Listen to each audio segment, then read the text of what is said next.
It's time!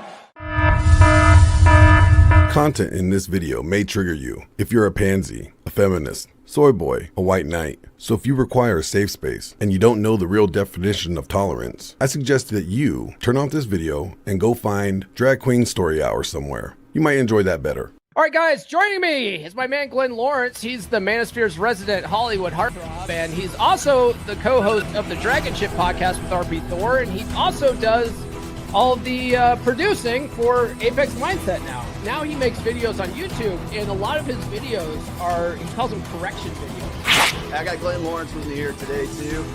Glenn, we love Glenn. The only white man I know on Hollywood. Welcome, Glenn Lawrence. Mr. Glenn Lawrence.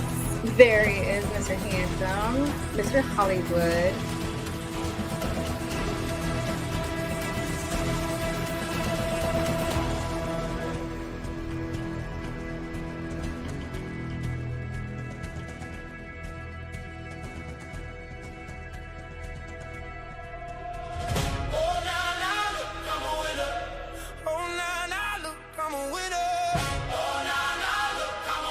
I've been through the fire, came out bigger. Yeah, oh yeah. They try to count me out, but they can't count right. I was built in the dark, now I shine in the light. Took a few hard losses, but I'm still in the fight. Had to wrestle with my demons in the middle of the night. I got scars on my soul, but my spirit don't fold. I've been walking through the What's going on, everybody? How you living? How you guys living this Saturday evening? So let me just clear this out before anybody twists my words. All right, because somebody's gonna twist some shit. If a man murders a young woman, the blood is on his hands. Okay, the criminal is responsible for the crime, hands down. The perpetrator is responsible for the evil. The man who takes a life is the one who must answer to God, the law, and society. But it does not mean we stop talking about wisdom. That doesn't mean we stop talking about choices. That doesn't mean we stop asking hard questions. Because if we really care about young women, then we cannot cry just after their funeral. We have to teach before the tragedy even happens. We have to warn before the danger. Okay, we have to protect before the damage is done. And that is where modern society has failed young women. I have no problem saying that. We told young girls that they could be like grown men, party like grown men, date like grown men, sleep around like grown men, travel alone like grown men, meet strangers like grown men, and nothing bad should ever happen. It sounds nice, but it's not reality. Okay? Reality is the world is not safe just because you want it to be safe. There's evil men out there in this world. There are predators. Okay? There are liars. Right?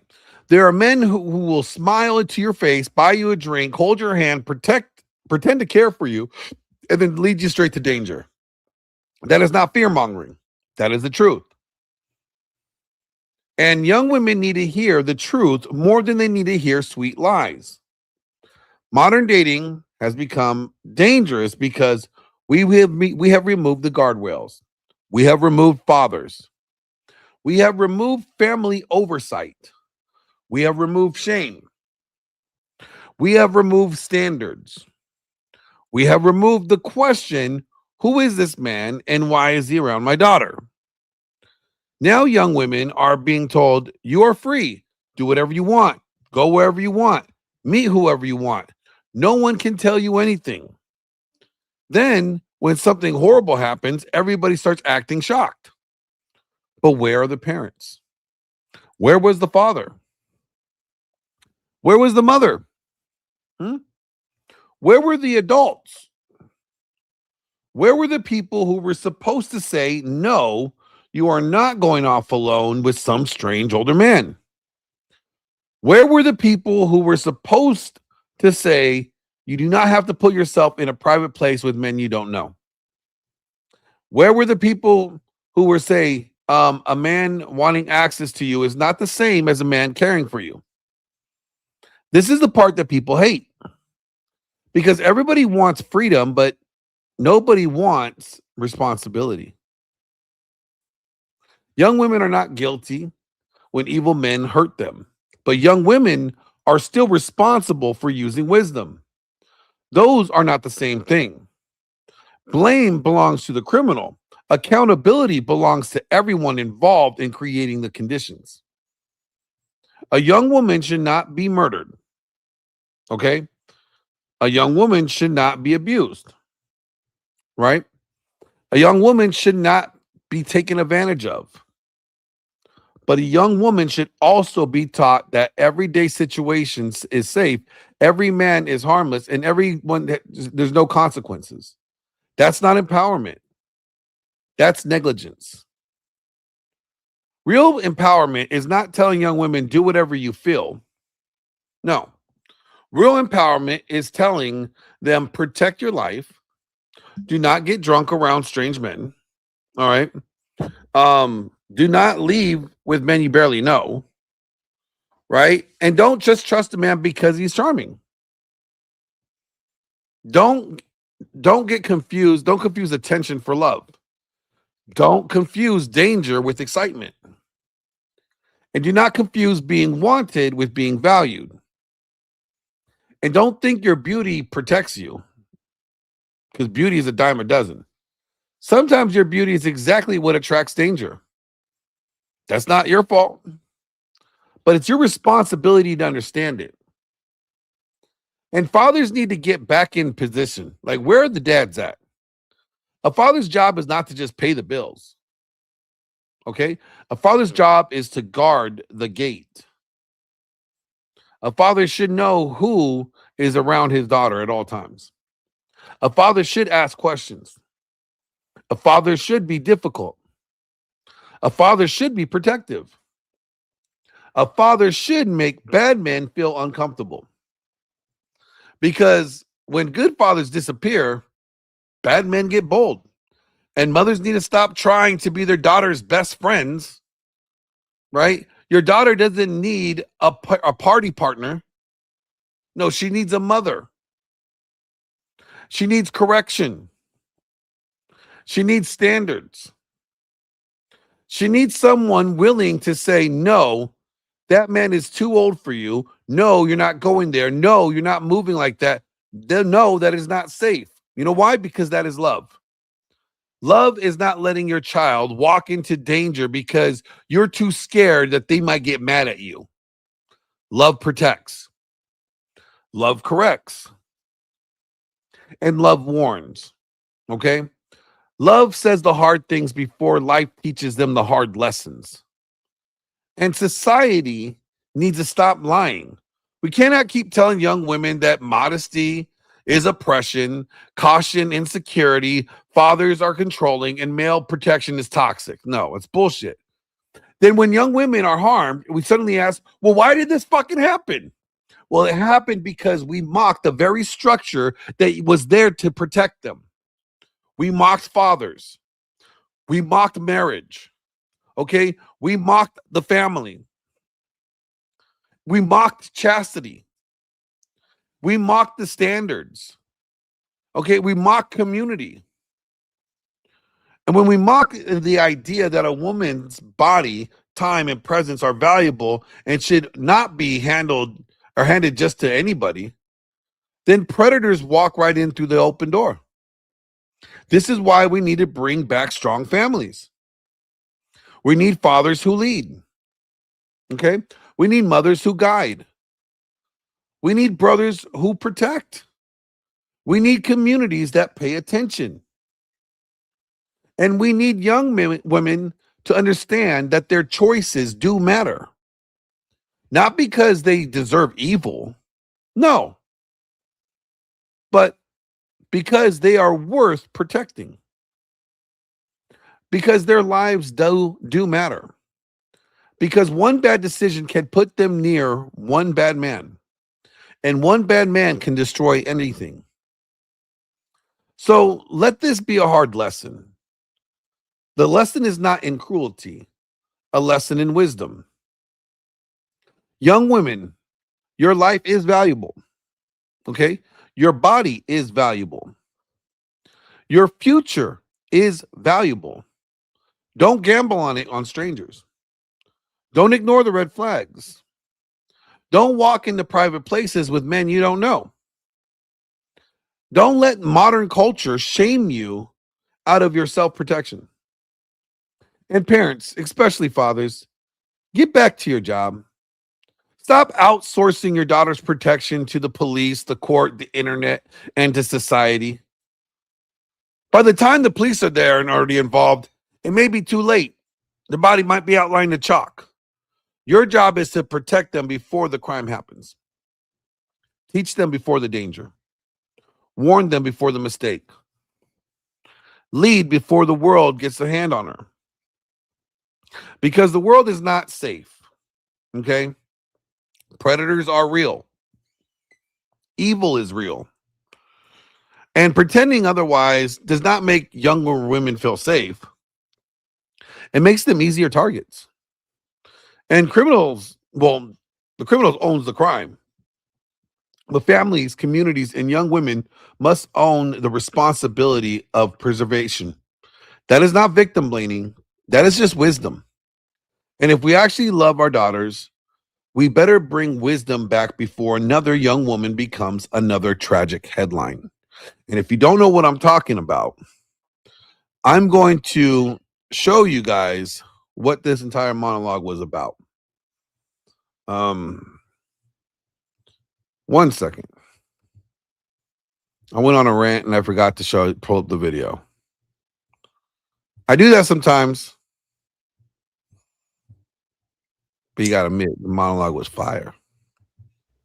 It was well said, Glenn. All right, here we go. I got it now. This is what I'm talking about. Uncle Tom shared this with me earlier this morning, and I could not believe this shit. Here we go.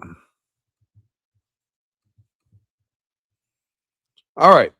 So, the body of a 17-year-old Nong Cake has been found after she was allegedly murdered, stuffed in a suitcase, which was then dumped in a wooden area besides the railway line. The police in Pattaya coordinated with the Immigration Bureau of British officers to arrest the Australian man at the airport before he could flee. So check this out. Hold on, let me just...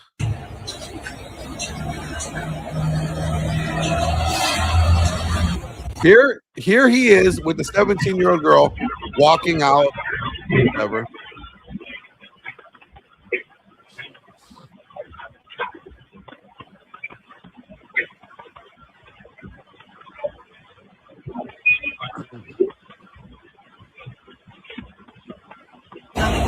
Here he is dragging her out in the suitcase.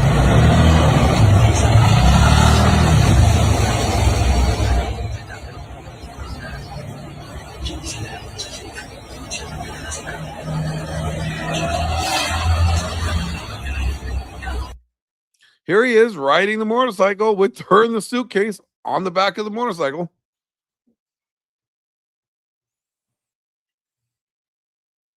That was her. ใช้พื้นฐานแล้วเนอะแต่มันก็มีไปหน่อยก็ตลาดน้ำใช่ไหมใช่ There he is arrested.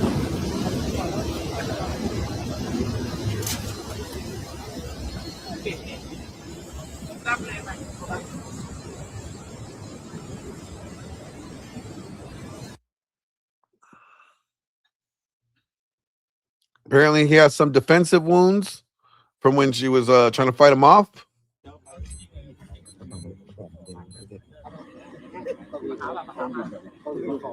I want to get to the part where there he is. That's the body. That's how he just discarded her like she was trash.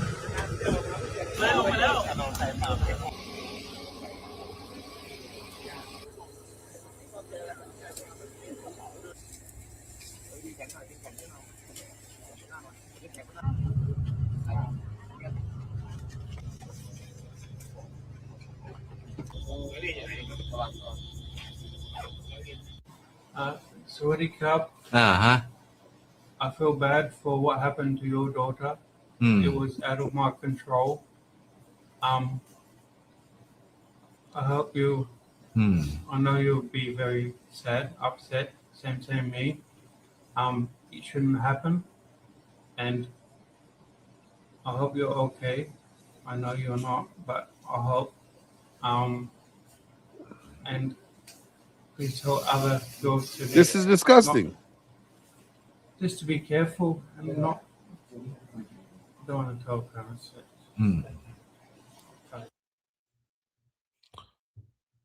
This is what I was talking about. This was what the entire monologue was about. That we don't live in a perfectly safe world. And the reason why this is allowed to happen is because the lack of masculinity, the lack of patriarchy, the lack of the fathers having a say-so in a position. Like what sickens me is that man is like 46, 47 years old, right? And that girl is young enough to be his daughter. Like she's 17. What the fuck are you doing with the 17-year-old? Now, Tom, I know you probably have a different opinion than me. So I'm going to give you the floor. I already spoke my piece on this. Well, I mean, I wouldn't say I have a different opinion, and so is that it's very tragic. Condolences to the family. This is clearly a psychopath, and this is probably, if I were to guess, not his only crime, not his only victim. At the end there, he was talking and saying, like, pretending that he was distraught by this. We all know he was only saddened because he got caught. He tried to deny it at first. If I read the caption correctly. So again, it's tragic. This is a minor, and yeah, it really shouldn't happen. And honestly, to speak on this, someone like me with my personality and what I present on X and these different platforms, probably some of my takes, they're going to try to cancel me, like you said at the beginning of your monologue, like twist words and all that. But essentially, myself and any other man that agrees with me with some of the things that I say, I'm essentially speaking against my own interest. I do travel. I do enjoy traveling. I do meet women abroad. And so I'm literally speaking against my own interest of meeting women that are essentially that don't know me and I don't know them. And I don't mind speaking against my own interest. I'm happy to do it. And the reason being is that on this platform or any platform, speaking on the internet, speaking on podcast, no matter what is said, I can't change a serial killer. Nothing I say is going to change this serial killer and make him not be a serial killer. He's not going to watch this show or any show and any podcast and then all of a sudden just have this epiphany like, I'm not going to kill anymore. This isn't the way I want to be. But what we can do and what we can provide by speaking on a podcast is we can help young women to give them a perspective and give them really some insight that they may not have had. And so let's assume this woman was of age and she was an adult. This essentially would be her fault if she was an adult. If she was an adult, this would really be her fault. I mean, parents have some culpability, even if the person's an adult, depending on the age. Like if they're 18, 19, then yeah, your parents should have kind of Wait a minute. showed you the way. Mm-hmm. You're going to say that this would it, if this girl was 18 years old or 19 years old, her murder would be her fault? Yeah, in the context of she can't control the guy killing her. I agree. So how can it be her fault? Now, she could be blamed for lack of wisdom, right? But her own death, her fault? Yeah, I mean, again, if she was an adult, then with the right, assuming she had, parents that were capable, she had an opportunity. There was no reason for her to meet strange men. There is okay, no. Okay, hold on. Let me take this principle. Let me ask you, flip it on you. Then Austin Mick, whatever his name was, it's his fault that he died.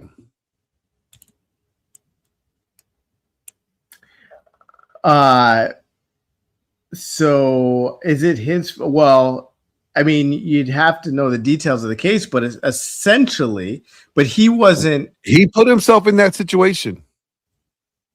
He put himself in that. He did. So then you're saying that it's his fault that he died.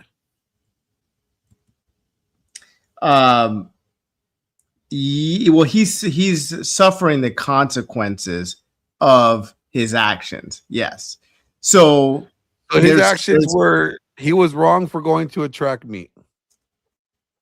Well, I think the context of that is he put his hands on somebody. Okay, so this woman, so you're this is interesting because it kind of comes off like you're victim blaming here. Like it's Austin McCaff's fault for getting stabbed in the heart. It's this girl's fault to getting put in a suitcase. No. I didn't say this girl. No, this girl's a minor. It's not her fault. Okay, but you're saying if she was 18, it would be her fault. Yeah, if she was an adult, then yes, she should be. So then, are we just? Mm-hmm. Well, I didn't tell you why. I didn't tell you why I think it's her fault yet. I didn't tell you why. But okay, but you can't control the victims cannot control what the other individual is going to do. So if I cannot control someone's actions, how is it blaming me, saying it's my fault for that person's actions? Yeah, so I could park my convertible downtown Houston, Texas, and just say, hey, it's not my fault that my, shit, I have a Louis bag in the front seat. It's not my fault it got stolen. It's the criminal's fault. I get that, but you're suffering the consequences. And I mean, I'll be honest, I like what you said about the wisdom. Not everybody's is all knowing at any age. But long story short, I think, again, what we can provide, or what some men can provide that do go online and are on podcasts and are talking to women. One thing we can do is we can help young women, but we cannot help a serial killer. So that is the benefit of having the platform to be able to speak. So we can help young women understand, hey, date someone in proximity to you, in proximity to your age, in proximity to where you grew up and where you live. You don't need to be on apps, meeting strangers in Dubai and going to porta potty parties and doing all this nonsense and crazy stuff. There's plenty of men in your circle that have asked you out, and you chose not to. Maybe they didn't have the money, or they couldn't provide the experience that you wanted, or whatever. You didn't want to struggle with them.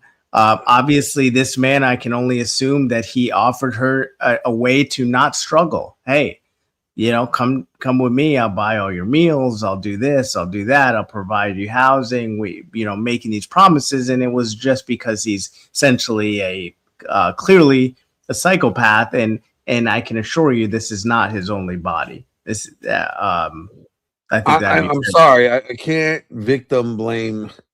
Now, there are responsibilities here. This woman did put herself in this position. This young woman. Well, I wouldn't use her as an example because I think her parents. I think her parents put her in that position.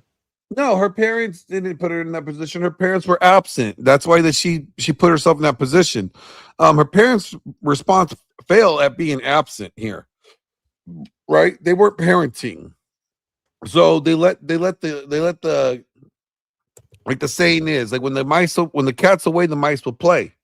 So this mouse ran out of the house, right?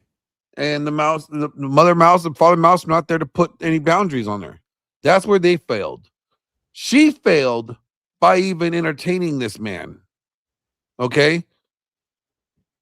Maybe she thought she could, get over on this man or whatever. I don't know.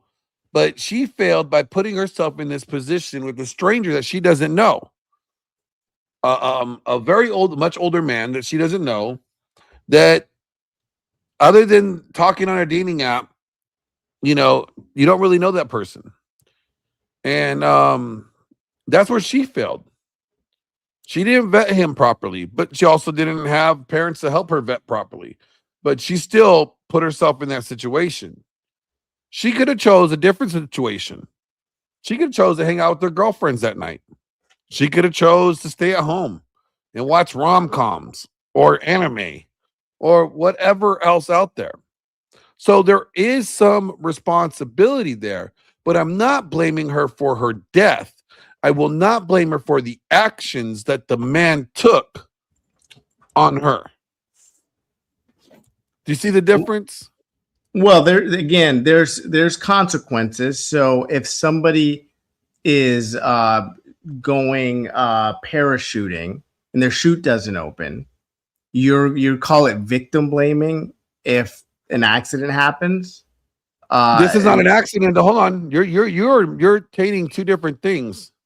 I'm saying if she decided to go parachuting, right, and she jumped out of the plane and she didn't check her chute, and you know what, it didn't open up properly, that's on her.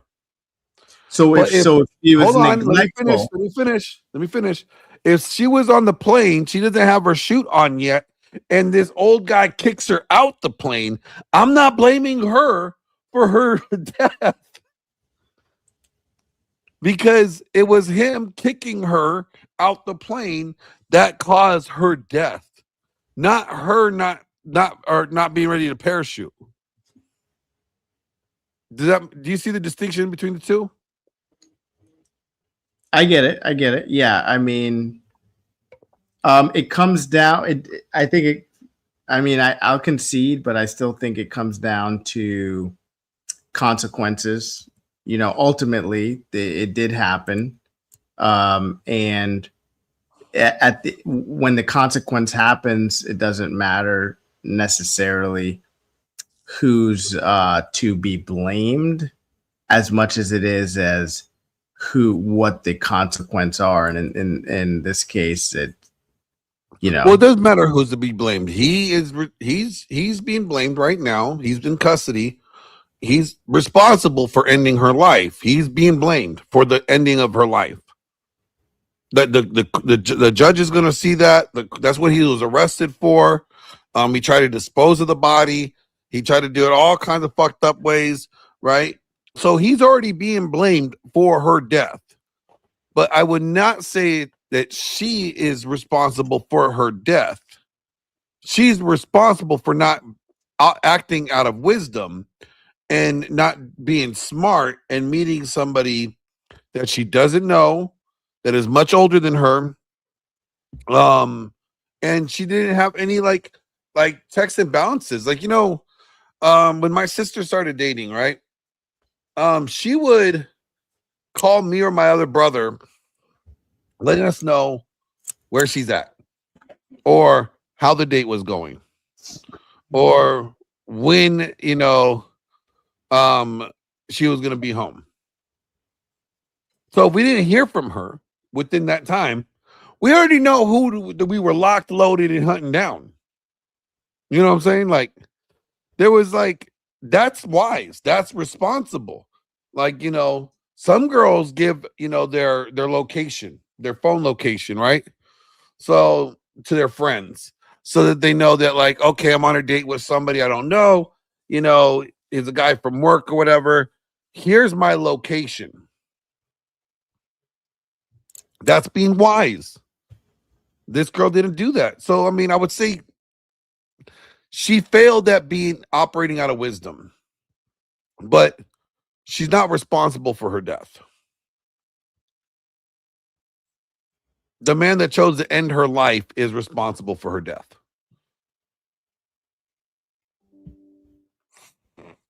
That's fair. That's fair. Fair analysis. Glenn with the rare W. It's fine. I'll give it to you. With a rare W, bro.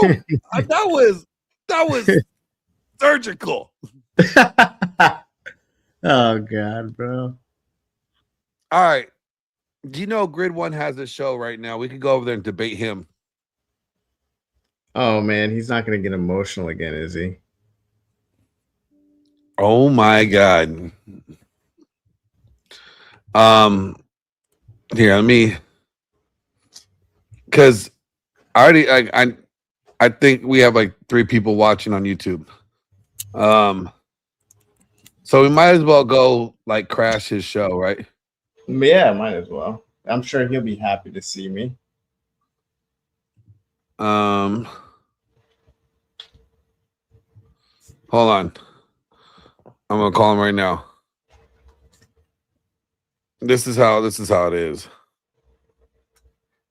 This is how we do it.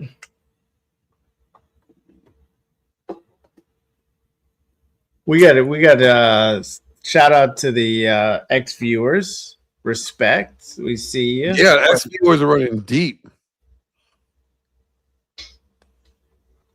Hold on, I'm calling Grid. Well, I think a good 60% are trying to see how to cancel me. It's fine. Never mind. He dropped the link. I got the link right here. All right, let's do it. So you're gonna hop out of the stream, and then okay. Here, I'm gonna grab the private link. Chat. All right. Yeah, that works. It's in the private chat. Cool. All right. Yo. Yeah. Why? What's up? I'm about to come crash the party. I'm gonna come. Yeah. Come hang out. I'm gonna come crash the party. All right. Cool. All right. Later. See, that's how we do, people. All right. Let them know I'm coming through. All right. I'm gonna remove you, and then you're gonna hop over there. All right. Sounds good. All right. Here we go, folks. Time to go crash the party.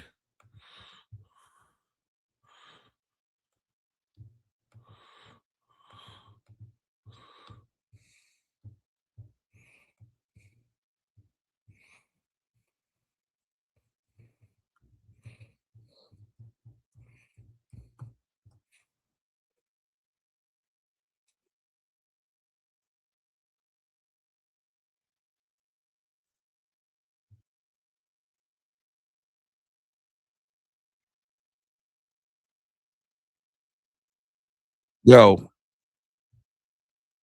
we're good. I didn't for some reason I had to come back for the link. It didn't work.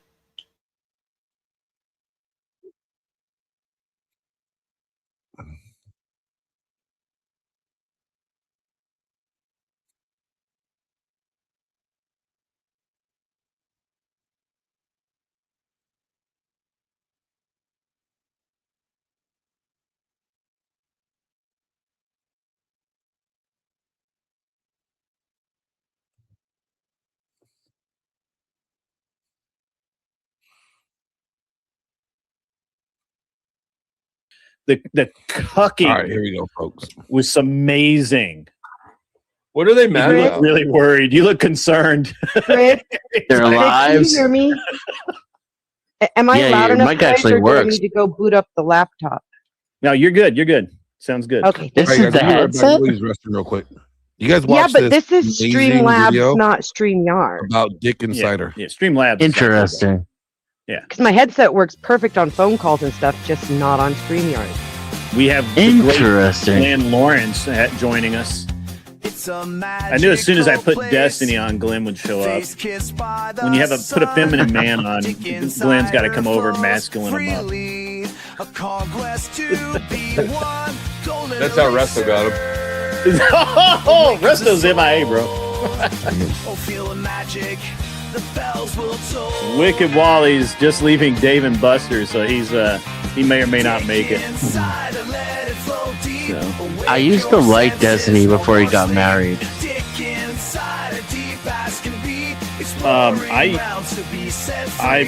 I've never liked Destiny. No, not even a little bit. Like the first time I heard him speak, it was like listening to like it was worse than nails on a chalkboard. I was just like crazy. Like, what are you doing? Like, who are you? What up, homos? What's up, Glenn? We were just talking about the Destiny Connor counterpoints breakup. They're not buddies anymore. Oh, the homos stopped being homo together? I guess. And for those of you guys who don't understand, so when all of the allegations against Destiny first came out, Connor and Brianna Wu, who's a dude, by the way, but anyway, Connor and Brianna Wu. Wait, Brianna's a dude? Yeah. Brianna's yeah. 100%. That's pretty gay. A crazy world, man. It is a crazy world. So go ahead and turn up your mic. My mic? All right, hold on. Yeah. Counterpoints and Wu did a 4-hour sweepathon for Destiny about how none of this was real. Like it didn't matter. 20%. Say it again, Glenn. Check. Sounds good to me. All right, cool. Yeah. But and it's so interesting. Right. Streamrunner says Connor been riding his D forever. Yeah, absolutely, man. And now, I think Destiny might actually have had the other ball drop, and he's just like, fuck all y'all. Like, I'm gonna fuck you up. You didn't stand beside me or whatever, and whatever. Shout out to me being YouTube featured, and shout out to Inked, 16 months of memberships. Thank you for 16 months of support. Why am I bouncing? It's the ADHDs. Yeah. We or it's whatever you think it is, Nicolina. That's why I'm bouncing. Yeah. Anyway, so it's really crazy. I think Wicked Wally's going to show up in a few minutes. We got some other fine people that'll show up. I saw the Raging Tomato in the chat earlier, which is interesting because she hasn't been here for a while. If you're still here, Sarah, nobody's angry with you except for maybe Dusty. Dusty might be unhappy with you, but that's okay. I'm having a pretty mellow day. He can control himself. So.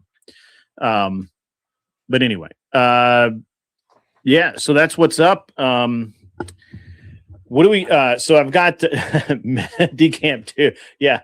Decamp 12 says meth. Destiny. He has repeatedly told us all that it is Adderall, not meth.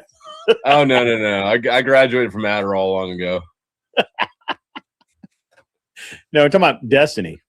Oh, by the way, if anybody, but Destiny snorts it. True. And just in case, the thing is again, if you don't know who Doobie is this little. Yeah. So, I don't know why I have that, but why I kept it, but it's so awesome. It's so cool. But anyway. Glenn, how's your night been? Somebody say meth, and I just assume they're talking about me. No. We're talking about Destiny and his he constantly just refers to it as Adderall. It's not meth. It's Adderall. Hey, Adderall is one hell of a drug. Adderall's the gateway meth. Is that like meth light? I'm not up on my drugs these days. It is. It's like meth light. It's like. Hold on. Doctor's office meth. It's just meth. It's just meth. No. If you gotta look at it, you have to look at it like this. Like if Zionists are Israel, they're like Christian Zionist. Meth is like Christian Zionist. It's kosher. It's good. Or Adderall is like Christian Zionists. Hey, by the way, again, anyone wants to debate Glenn Lawrence on is Zionism based in Christianity, please reach out. He wants that smoke so bad he's lighting the fire himself. So if you feel like that you can make a good argument that Zionism is based in Christianity, then please reach out. We want to talk to you. We'll set this up. You would think Superior Israel Enjoyer next to me would be ready for that, but he's apparently not. I don't do those types of, I don't know the Bible. What the fuck is that? I read Harry Potter instead. Yeah. Unfortunately, he's in the same boat as you are. He's like on the verge of being a Christian, but he's not a Christian yet, Flo. So you'll never get our souls. I don't want. I think based in is anachronistic, but they definitely is rooted. You know, there's roots of Zionism is at the root of Christianity. That isn't busting out those 4-syllable words. Do you want to? Do you think you can prove that? Oh yeah. Okay. I mean, proof. No one can prove anything. I can demonstrate it with a lot of evidence and Can facts. you demonstrate how you make good arguments? Is what he's saying. Yeah. I can demonstrate it with a lot of evidence and facts. We have Uncle Tom up in the house tonight. What is up, Uncle Tom? What's happening? What's happening? And good evening. They want to make me pay for an avatar or what? What the fuck? I don't think you have to pay for an avatar. Yeah, it's very Jew coded. You have to go down into the advanced settings is all. As the Zionist. Speaking of Zionism. Hey, I'm an interventionist. I just like being the world's police. Yeah, I don't care about who's there. That's true. I'm tired of being a world police. It's taxing. Somebody's in my Discord voice chat. I did not know that. Let's see.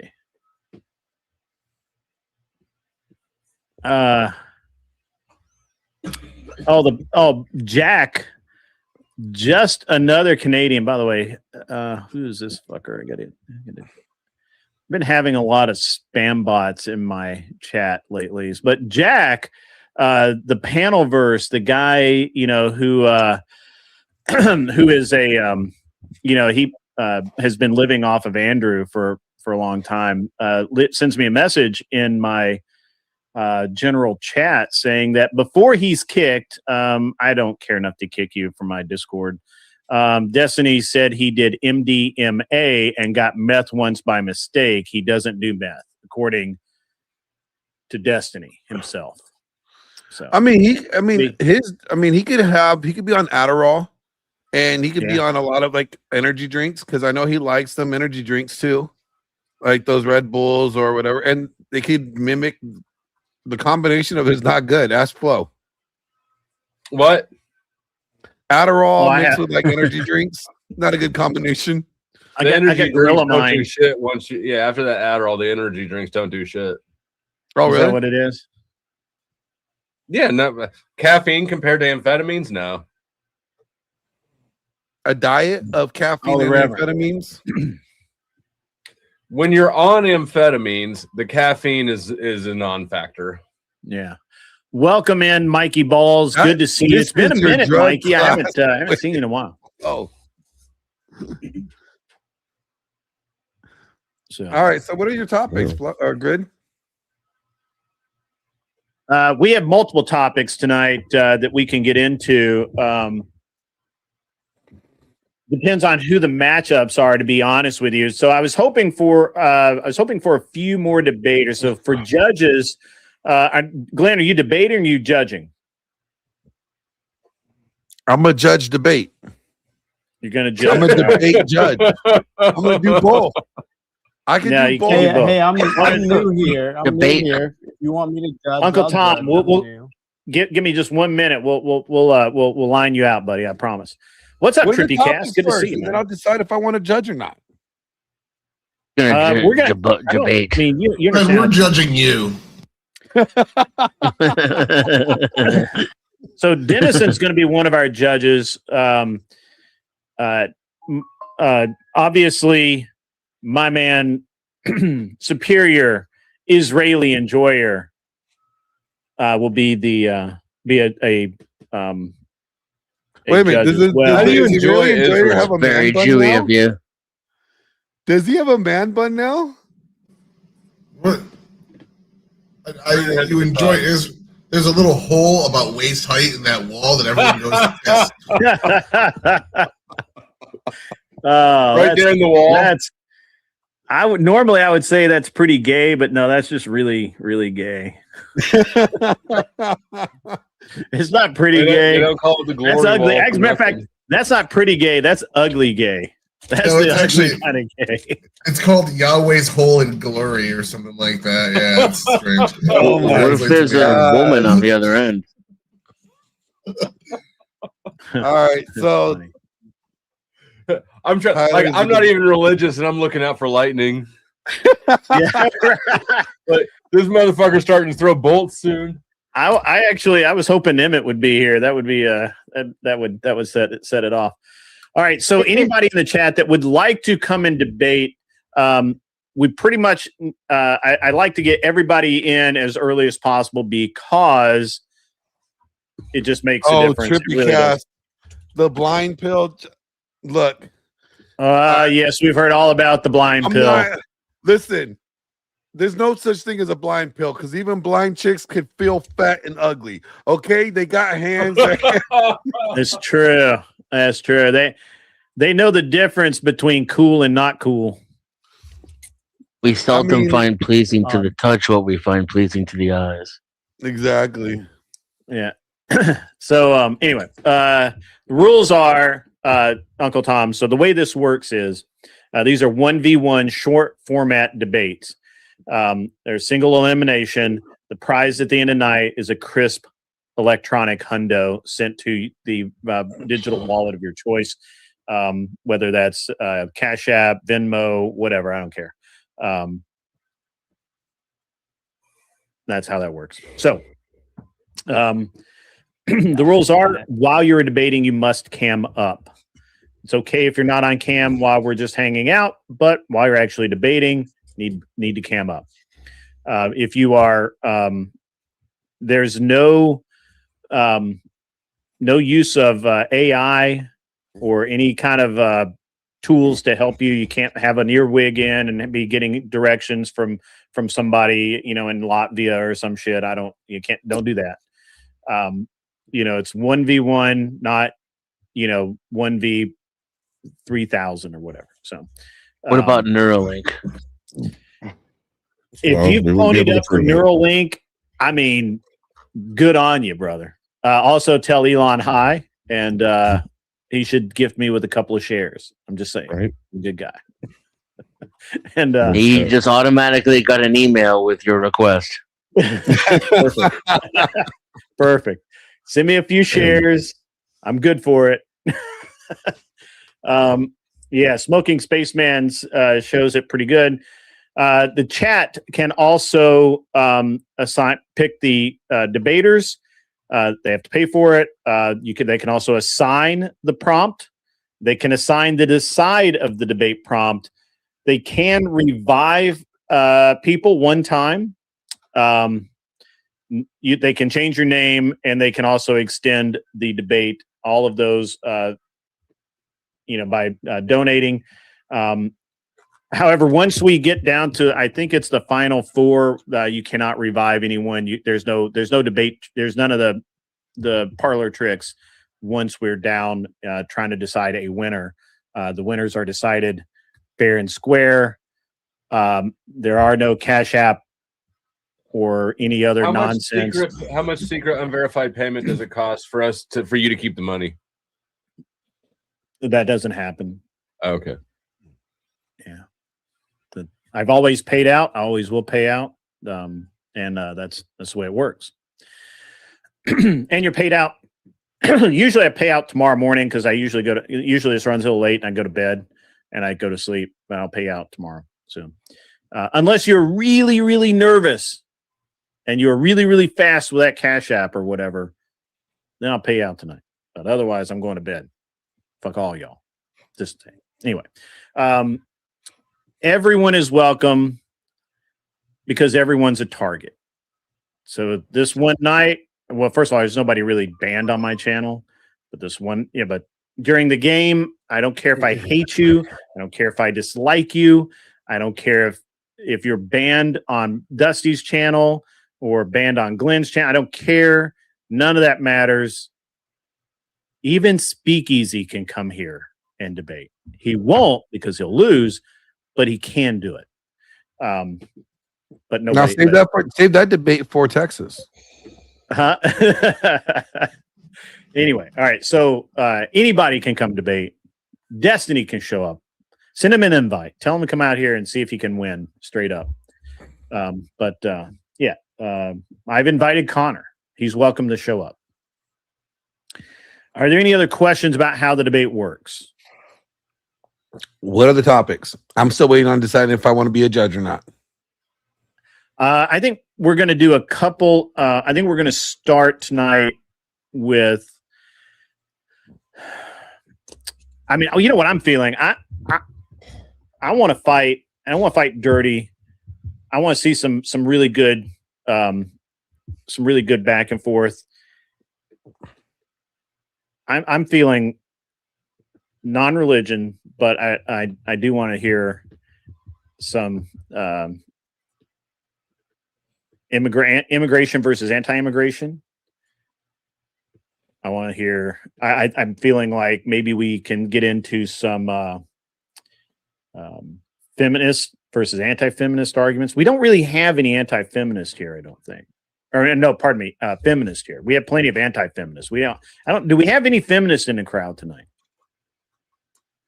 Anyone?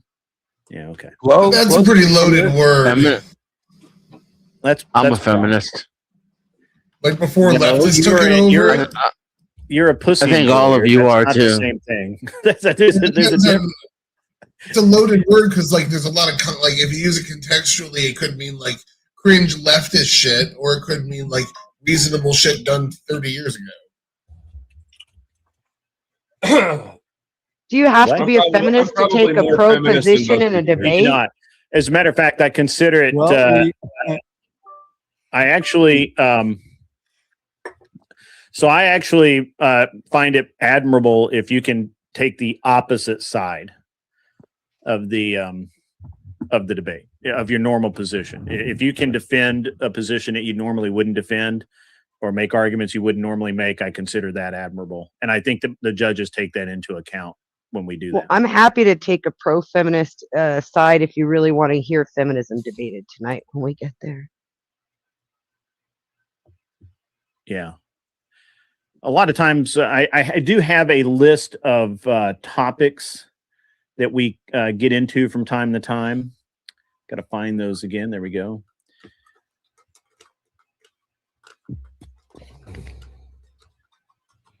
We also do not tonight, but we also do sci-fi topics. I like that when we get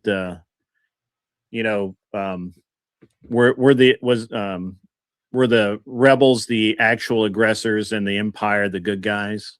You know, that's a good one. I always like that one. So, if you define it by aggressors, then yes. Yeah. Abe, what would you like to debate tonight? What are you feeling? I'm open to whatever. Just want to debate things. Just want to fight. Yeah, that's what I'm. Fair enough. Fair enough. Okay. Who would like to go? Let's do a demo debate for everybody. Who would like to go first? I'll go first. Okay. Who would like to battle the great Glenn Lawrence? I'll take him on. Let's go. Let's go. That's actually great. I was kind of hoping for that, to be honest with you. Debate the whatever dating podcast. What are we going to debate? It's either you think it sucks or you think it's great. One of the two. All right, here we go. Actually, perfect topic. Are shows like the whatever debating podcast a net positive or net negative? I like it. Okay, I'll do it. Flo, what do you I'll do decide? either side of it. I'll do either side of it. Me too. So which one do you want to go with? God's work. All right. Negative. So the way it works is I'm going to throw everybody in the back. I'm going to put Glenn and Flo up. Since Glenn is going to the back, I need a third judge. Abe, you look like you're judgy tonight. Let's go. What the Abe, debate? Hey, how hot does that hat get? Sometimes I feel like my head actually has flames on top of it. Yeah. Sweet. Wait a minute. That'd Abe be wants cool to if you could debate, get some and then you're flames making him coming out of the judge. top. I could be the DEI judge if Abe really wants to debate. Well, he'll debate later, but right now we do Glenn versus Flo. This is just a and- warm up round. This is just a warm and up then, round. We're just it, knocking the cobwebs off. We- All right, for here the we go. judges, we have Dennison, Abe Dinkus, and my man, average Israeli, superior Israeli. Let's go Israel IDF. Woo! I actually, Yay, I was at Zionism. GunCon. I was at GunCon last week, and obviously IWI was there, IMI was there, and Bull was there. And I was talking to this dude, and we are just kind of I saw him everywhere, and I'm like, "Hey, man, I shoot a bull in competition. I actually just took third in this match, and it was great." Blah blah blah. And he's like, "Oh, it's really cool, man." I'm like, "Hey, what do you do there at Bull?" He's like, "Oh, I'm the president of Bull." I'm like, "Oh, that's fucking rad." And he's like, "Hey, come by tomorrow at the show, and I've got something for you." So he gave me a challenge coin from Bull, and we were talking about which will be my next bull that I'm going to buy. And he's like, we were talking about some stuff. He's like, Israel only really makes like two things, and that's guns and missiles. like they have two industries, and I thought that was pretty rad. And then I said, "Hey man, I'd really love to get you on my gun show." And he's like, "Yeah, absolutely. I just have to because he's actually in the IDF. He has to check with the IDF before he does any kind of like public speaking or anything. And he's gonna I'm gonna have a guy who has to check in with his military to actually come on the show. So it's gonna be it's pretty cool, man. I got clearance to be here. He should be fine. Yeah, you got clearance to be here. All right. Well, I'm going to put everybody in the back. Pay attention. Go socialize in the chat. Spend money freely because these guys are going to earn it. I promise you. In just a few minutes. But everybody else is going in the back.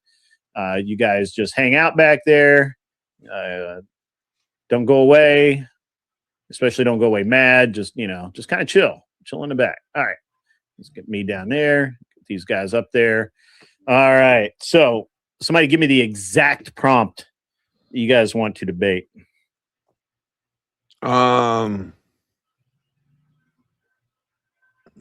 Smoking space and crack me up. How about we do is the whatever podcast a net positive or net negative for the dating relationship show as a dating relationship show on its audience. On its audience, yeah. Yeah. On its is it a net positive or net negative for its audience? Okay. Can we get I'm good with either side, but all else equal, I would prefer negative. It's a net negative, but I can do either side. Yeah, I can do either side too. And actually I kind of agree with you, Flo. But so I'll go with net positive. You're gonna go net positive. All right. So negative we're gonna do this. The affirmative goes second, so negative goes first, I believe. Is that correct? So I go first. Yeah. Well, that's what we're going to do at this time. Normally, I think anyway. Okay. 1 minute on the clock, so anytime you're ready, Flo, just start talking. Affirmative goes first. I thought so too, but I was like, it just seems like that's too easy letting you go first. Drug dealer a break Because it's too easy for you, and you already got your hat turned around backwards. Sentencing guidelines. Glenn, whenever you're ready, just start talking. All right, go ahead, Flo. No, you go ahead, Glenn. Go ahead. Oh, okay. So, my opponent here is about to tell you guys how the whatever podcast it disparages women, does give not men any hopeful insight. All they do is bring on 304s and highlight what they should not look for in a woman, and then that just kind of gives. He's going to say that it gives people confirmation bias and give you guys reasons not to date. I'm going to tell you what it does do, though. It gives guys insight to what women's behavior is like, what to look out for when they are in the marketplace, in the dating marketplace, looking for a relationship. It is information like this that is positive and beneficial for men to have so that they know how to weed out women that are not good for relationship material. You can take information in and you can say that it's all bad. No, it's how you choose to cipher that information to determine whether it's all bad or all good. And I'll just end there. All right. Well, you had 0 seconds left, so that works out. Anytime you're ready, federally hit that like button. All right. Did I choose that? All right. Glenn is correct about some of the things that I'll say, some of the issues with the whatever podcast. However, he's incorrect about the benefits of it. He says that this provides men with insight into what women are actually like in the dating market. It does not. These are staged events with women who are acting insanely out of character. At no point during the date of anybody in the audience will they be on a date and have Rachel Wilson try to fight some other chick while his husband's eating pizza. This gives false information to people who are ill-equipped to use it, and they assume that this is a real dating market, like Glenn just presented it as, when in reality, it's scripted drama TV and nothing more. I yield. Wow, he had 20 seconds left. That's pretty good. All right, guys. Can you prove that it's a scripted drama TV? I would like for you to demonstrate how you could articulate that as a fact. I don't have to. You just said it was. It's scripted. It is. Okay, so it only takes a little bit of awareness. In Hollywood, a script is, hey, we're gonna do this scene. This person is gonna say this, and then you're gonna follow up by saying this. If you watch the scene that I referenced earlier, where Rachel is trying to pick a fight with some woman who pushed Andrew, you can see who's the host, Brian, get up and go, I'm gonna leave now, but you can still see his reflection in the window behind the panelists, and he's directing people. He's gesturing and telling them what to do and when to do it. If you believe that's real, you've never been on a date. Glenn, have you been on a date? Have you ever been on a date, Glenn, where the women tried to get in a fight over pizza? You know what? I've been on a date where they try to fight over me with pizza, and that was a really bad date. Let me just tell you, I paid for the damn pizza. But here's the thing. When the show is interviewing, when you're interviewing people and you're asking them questions and they're answering candidly, right?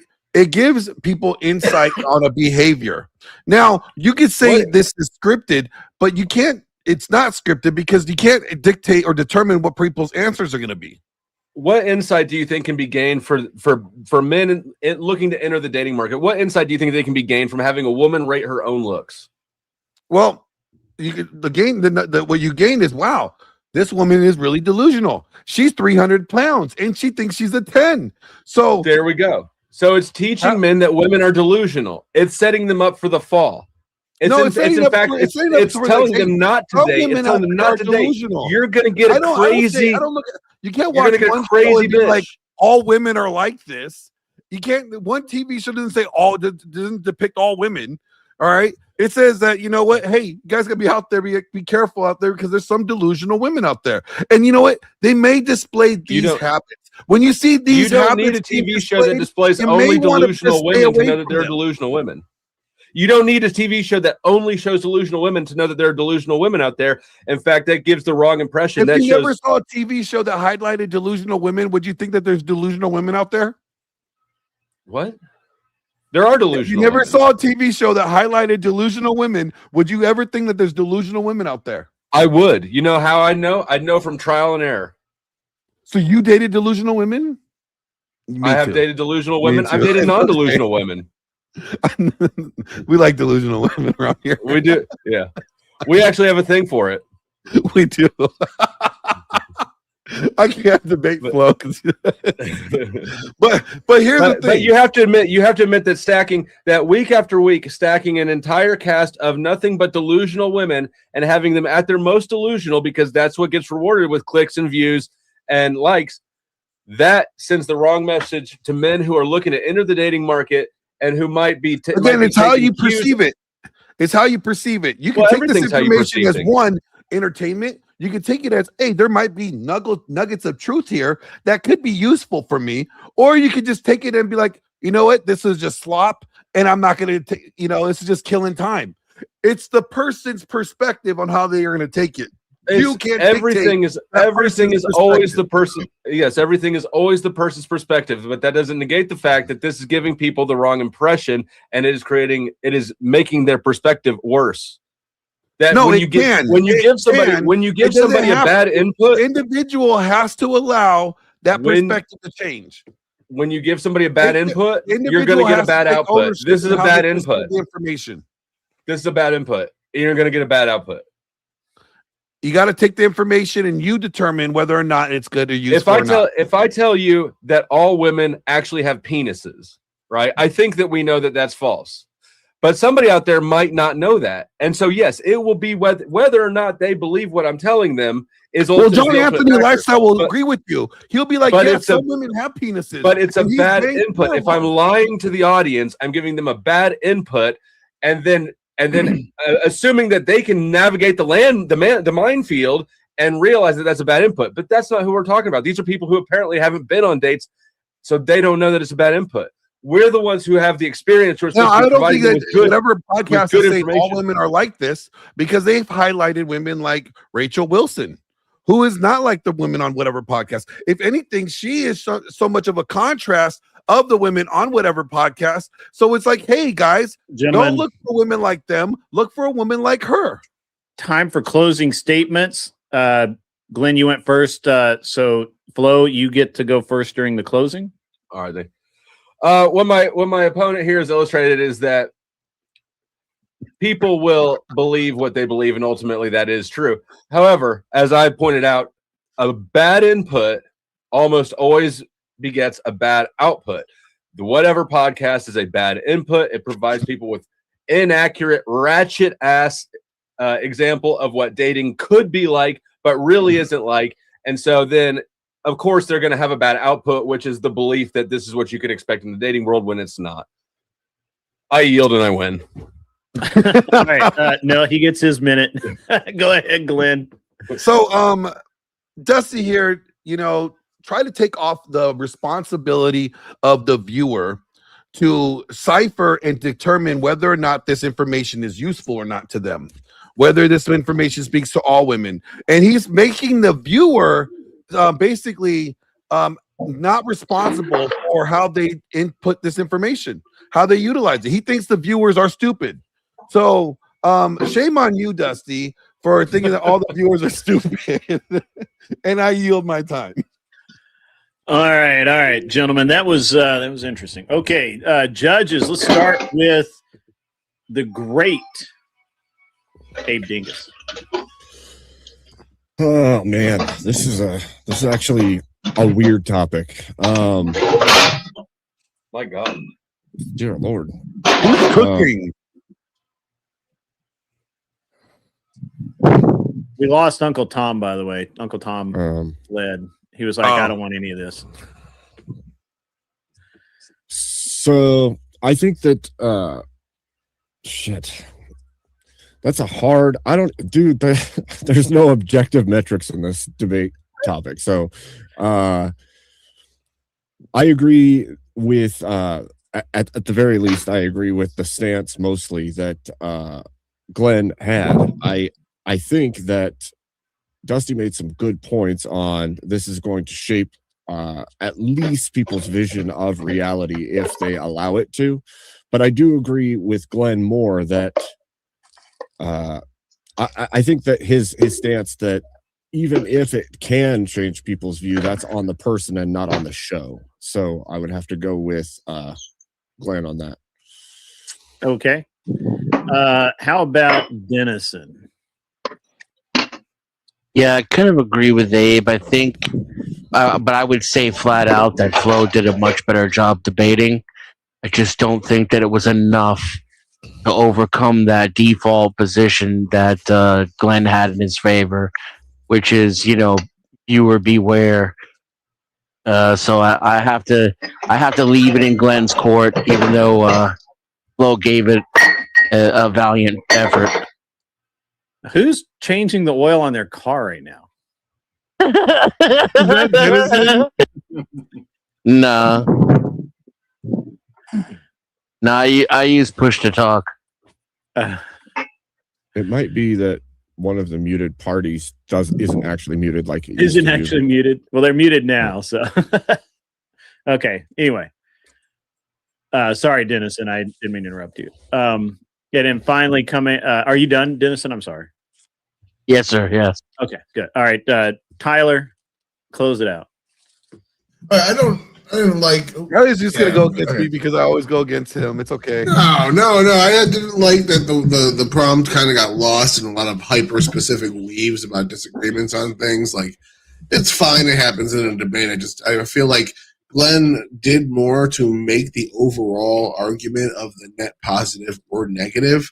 And Dusty didn't really make his own unique argument. He just attacked Glenn's. I feel like he did a sufficient job at it, even though Glenn had good stepping stones. He took the prompt, stuck to it, made his value judgment argument.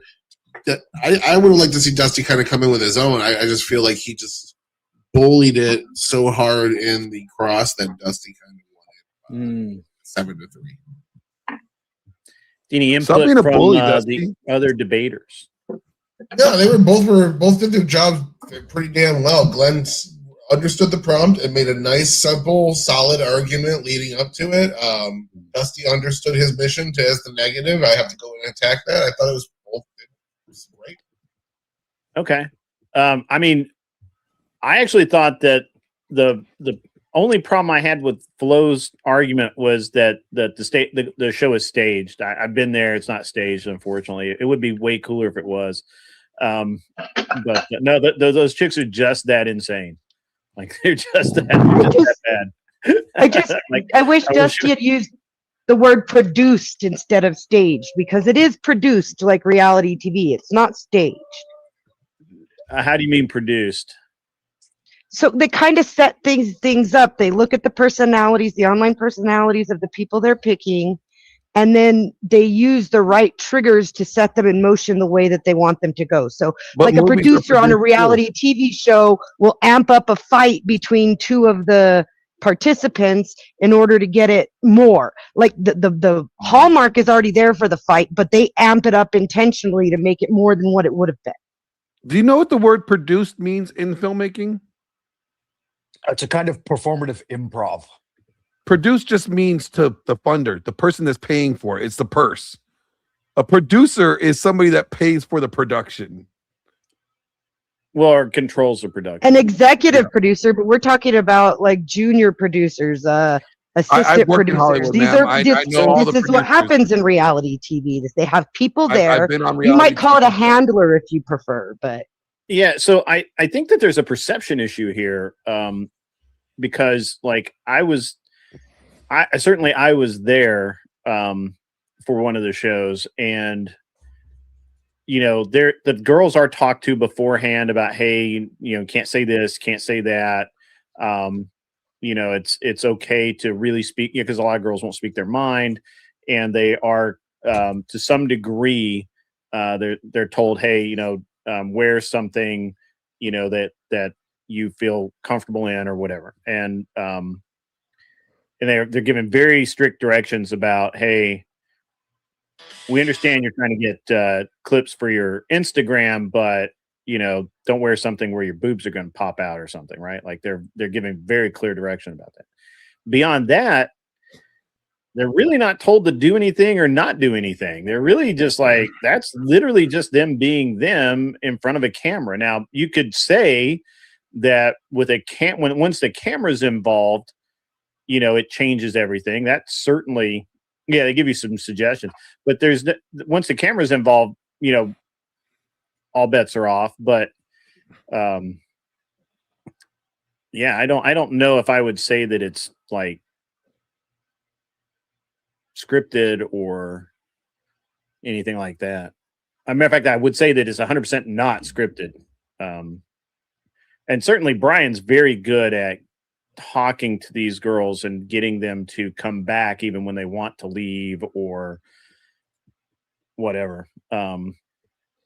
But yeah, it's an interesting thing. I just think that I think that was a kind of I think if I were going to attack Glenn's position, I would have simply said that that certainly the girls are selected because they're literally, you know, kind of like the bottom of the barrel or whatever you want to say. You know, they're definitely subdivided. You can always tell that the people on the right side of the table are going to be the crazies, and the people on Brian's side of the table are probably, you know, a little more. No, I would have. You know how I would have argued my own position if I was Flo? Yeah. How would you? I would have been like, tell me how many episodes where they're highlighting marriageable women. Because there's more often than not, they're not highlighting marriageable women. They're highlighting the exact opposite behavior. And on that, I would have pointed out for my if I wanted to beat Glenn's position, I would have simply pointed out that for at least there was a 2 or 3 month row, or 2 or 3 months in a row where they had nothing but OF girls. Yeah. And that's where I would say, like, they are. My argument would have been if I was Flo, it would have been like it's a net negative because the show that what they air more often than not is highlighting unmarriageable women, which is what sets a confirmation bias for these young men to think that there's no marriageable women, then leading them more likely to be black-pilled than anything else. That's where I would have gone with it. Yeah, I mean, I think that would have been the best argument. But in Brian's defense, there for a while, all he could get on there was OF girls who or Instagram girls that wanted to, you know, to appeal to a larger audience. And that was kind of the downside of that, right? So you could say he was kind of he invented his own trap. Wally, get up here, man. It's debating time, baby. It's debating time. What's up, Scratch?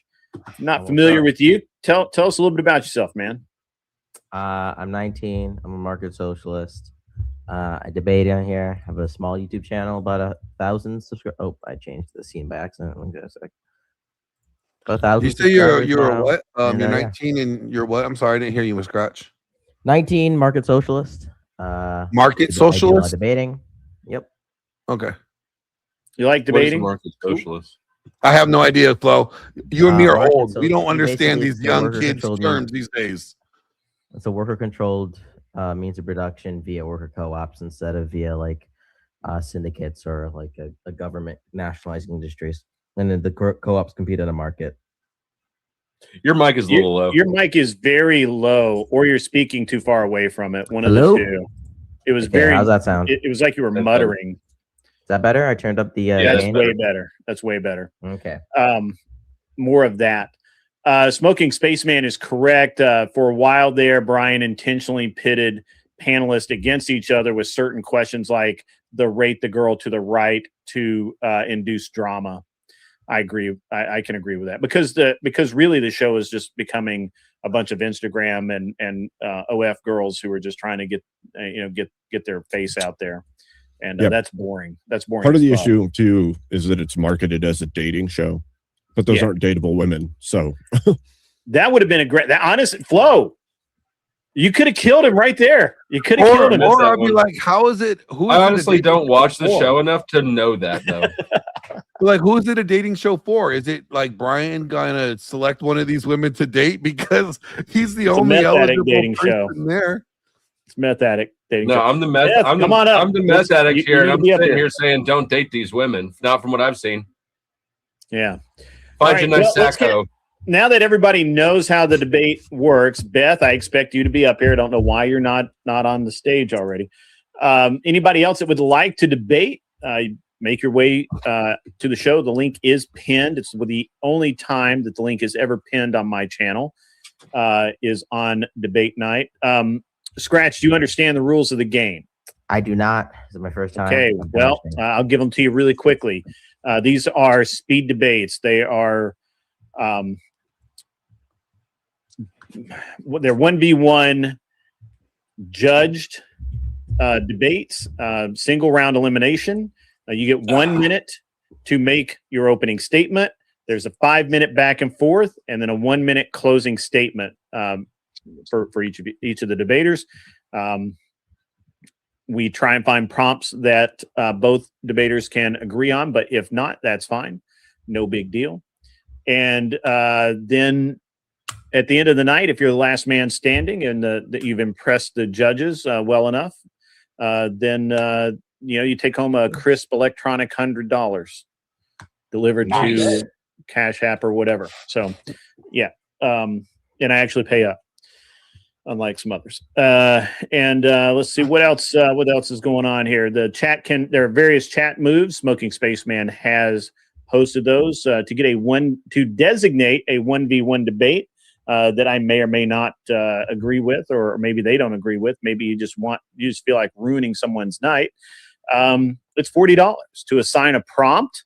It's also $40 if you want Glenn to say debate that Rollo Tomassi is a great guy. That would be that would cost you $40. No, it costs you $100 to deposit to me just to even get me to utter those words. To assign a debate side. So if someone is typically the affirmative on an issue, if you want to make them the negative on that issue, then you can do that for another. I think that's only $20 to do that. To revive someone, who and when I say revive, you can only do this until I think it's like the final 4 debaters. Otherwise, I don't allow endless revives or whatever. But if you want to revive somebody because they get taken out early and you don't think that was right, or you think it was a BS call by the judges, that's certainly fine. You can do that for $50 donated. By the way, there while I do have Cash App, and I'm certainly welcome, you're welcome to send Cash App, I much prefer you to go through Streamlabs, which the Streamlab link is not posted. I'm sorry, I forgot to get that ready for tonight. But you can do YouTube, Streamlabs, whatever. It's okay that they make money off of me. But it's just transparent. I like transparency. If you donate over, I think $5 and up, it TTSs in a very cool British lady accent. So go ahead and do that. How much does it cost to make sure I win? I cannot win. I am a moderator. I do not take part in this. I do not even judge. It's the fairest way. And I'm all about fair. If you want to extend the debate because it is so fucking entertaining, you just can't get enough, you're welcome to do so. That is $5 per minute. It is $5 per minute because I don't want people to extend the debate for a fucking hour. Okay. These are speed debates. This isn't Roots, guys. We're not, it's not a week-long mini series. Okay. Why'd you gotta call it like Roots? Because I'm racist. Shut the fuck up. Okay. We can also point out lots of one-on-one long forms have come out of this show.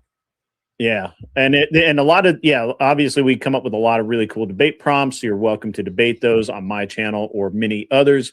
We have a lot of people out there, a lot of great content creators that are more than happy to host debates. If you are a debater, I welcome everybody during the show. It's the only time that I do. Sometimes people get booted just because I don't like you.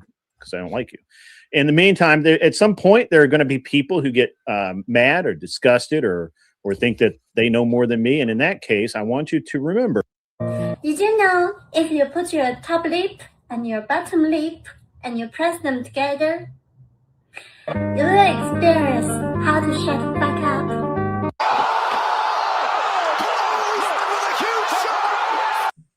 I like that. I like the original. You too can experience how to shut the fuck up. So, yeah. Okay. All right. So, who's next? Who do we got? Who wants to debate? Frank Monday. Who do you want to debate, Frank? Oh, it's my choice. It's dealer's choice. Well, you can say I would like to debate I would like to debate X person, and then we can go, yeah, I don't like that, or I can say, yeah, you can do that. Okay, well, I can't do Dusty or Glenn. They're professionals. I think Abe is a professional as well. Who's an amateur up here? Maybe the young guy. You got Scratch is new. Okay. We don't know anything about Scratch. Witchy Bishy is a a debater, but she's a girl, so maybe you want to pick on the girls. I don't know. It's all fair in love and war. I'm a serious amateur. This is first time. This is my first time. Very moment. Scratch can hold his own. You might have better luck with the whammon. The whammon. Damn. He just said whammon. Did you hear that? He just said whammon. Tyler's mic just went back up to Nikki 1,000. will wipe the floor with you. All right, somebody Yeah. my own age then, I guess. Witchy Bitchy or the other gal. I'll go Yeah. against a woman. I'll try to keep my misogyny in check. Yeah. No, don't do that. You better bring all the misogyny, all of it. Yeah, we Misogyny. require one of our expectations is you have to release all misogyny. So you have to turn up your misogyny. Misogyny. level to 1,000. Misogyny. I'm just waiting for a man. We're making Scratch feel unsafe. I'm sorry, sir. This is Pick an opponent. Are the judges leaning on this decision? It just makes it even worse. This is not Let I'm Dusty choose sorry, it's my- not a safe space. my opponent. Jack, I can't unmute you right now because I'm in the middle of the show and nobody else has the power to unmute anybody but me. Unfortunately, I don't have well, if Mr. Boulay is here, he can, I think. But I'm not sure. I'm not certain about that. Because I only have so many top mods. Michelle, if you happen to be Jack's a watching good right now, guy. Michelle can. I've always, had a soft spot for Jack. I know you have. Even though he called you a pedo. Hey, if Jack were stuck on a roof, would you help Jack off? No. If Jack was stuck on a roof, I'd set fire to the building. I would. Poor I'd put up Jack. a ladder. All right. So Amish Mullet wants to know, what is the shekel conversion to grid dollars so our Jewish hero's superior Israeli enjoyer can be the chosen one for the night? Well, unfortunately, he can't. He's a judge. It sucks for him. No, this is not no Zionist, panel, okay? They're just jokes, folks. They're not going to hurt you. They're just jokes. I'm like Goro around these parts. You gotta work your way up the fucking ladder to the top to take on Papa. Sorry.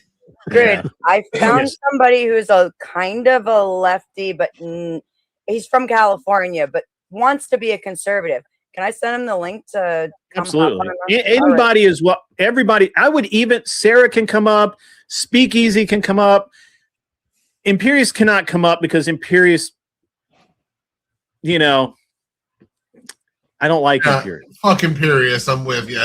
Yeah, I just don't like Imperius. Anybody can come. This this is not a safe space. We're doing business right now, so Anyway, so who did you Frank decide on, Frank choose? Monday? Who did you choose yet? I'm passing off dealer's choice to Dusty. He knows me pretty good. Dusty. Oh, Dusty. who would I- Dusty's gonna do it. All right. who would I square off with. Wally, you need to be up here, man. I want to see the 19-year-old, the new kid. What's up? The new kid. All right. We got some young on old violence. All right, cool. All right, good. While you guys are doing that, I'm going to eat. I don't care. mean, Wally, you need to so get up right. here, but you'll have to hide in the back because everybody's going into the back room because that's how this game is played. I know it's like you come up for a few minutes, you start feeling good, and then all of a sudden, bam, there's only two. All right. What are we going to debate, Frank Monday and Scratch? Did this fella say he's a communist? I I'm a think we could market go socialist. communism versus He's a capitalism. market socialist. I'm not a communist. Okay, so does that mean you're opposed to capitalism? Yes. Might be a fun one. I don't know. Do you I believe it's up to the chatters, or it's up to us, or up to? Do we It's up to you work it guys. out I'll together? let you know. I mean, they can pay for a debate topic, but they haven't yet. So you guys can come up with your own debate topic, and we'll get this rolling. Capitalism versus socialism is fine for me. Sounds good to me. Let's do it. Let's do it. All right, we got Chris. Does it need to be more specific? All right. All right. Does it need Yeah, to be can more we? specific Yeah, let's than refine that, the or- topic just slightly. Mm. So, market capitalist, or pardon me, market socialist versus capitalism. Can you define really quickly, just so we don't get lost in the weeds, because this is a speed debate? Let's clearly define what market socialism is. I think we understand what capitalism is. Market socialism is the worker or collective ownership and means of action via worker co-ops, which then Hang on one sec. Say that again. it's the worker-owned means of production via worker co-ops, which then compete on a market. Okay. Worker-owned means of production through co-ops. Okay. Frank Monday, you got that? You down with it? Yeah, I got it. Yeah. All right. Okay. So when we do a versus, that doesn't really have an affirmative or a negative. So let's refine the topics just one more step. Are we saying that market socialism is superior to capitalism, or market socialism ought replace capitalism, or capitalism is Market superior? socialism ought replace capitalism, I'd say. Okay, perfect. I like it. I like it a lot. So you will be the affirmative. He will be the negative. You will go first. Give me 1 second. I'll get their timer set, and you will have 1 minute to make your opening statement. And when you start talking, I'll begin the timer. Okay. Ultimately, I think that in our society, everybody is coerced to work. Everybody has to go to work. Everybody's basically mandated to, unless you want to live on a subsistence life on welfare, or in some societies, if you just want to die.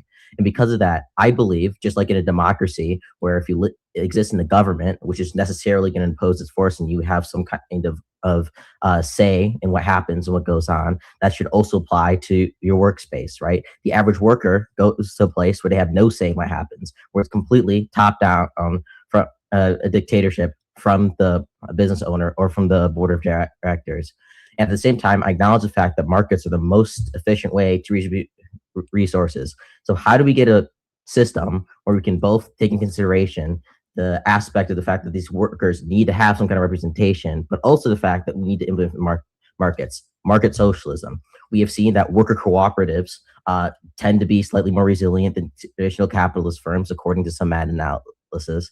We've seen that at worker cooperatives, the people in them tend to get slightly higher wages and be slightly happier. So, okay. Yep. That's your yeah. It goes fast, right? Yeah, yeah. Okay. Yep. All right. Frank, whenever you're ready, start talking. You have 1 minute. All right. My opponent pointed out that folks are coerced to work under capitalism with free market, or he assumes that that's the situation. Whereas we don't necessarily have to do that. Like, we can do other things. We can engage in a natural process of refinement where we can find land and do things that don't require us to work for the system per se. If you're looking for an ultimate direct democracy, then that just returns to the rule by wolves, right? All the wolves vote that the sheep is dinner and they go ahead and eat him. That same thing would play out in the workplace. I believe that if all the workers were allowed to determine the direction of the company or corporation, then it would ultimately end up in self-sacrifice or an Ouroboros of a snake eating its tail. Capitalism with free market, which hasn't truly played out in any society, really, not an open free market that's usually ruled by monopoly, would be the best alternative, because people would work towards gaining and improving themselves. And as a result, okay. That's time. So 5 minutes open debate. You guys go back and forth and just start talking, and I'll start the timer. Yeah, quick question. How do you obtain the capital to buy land?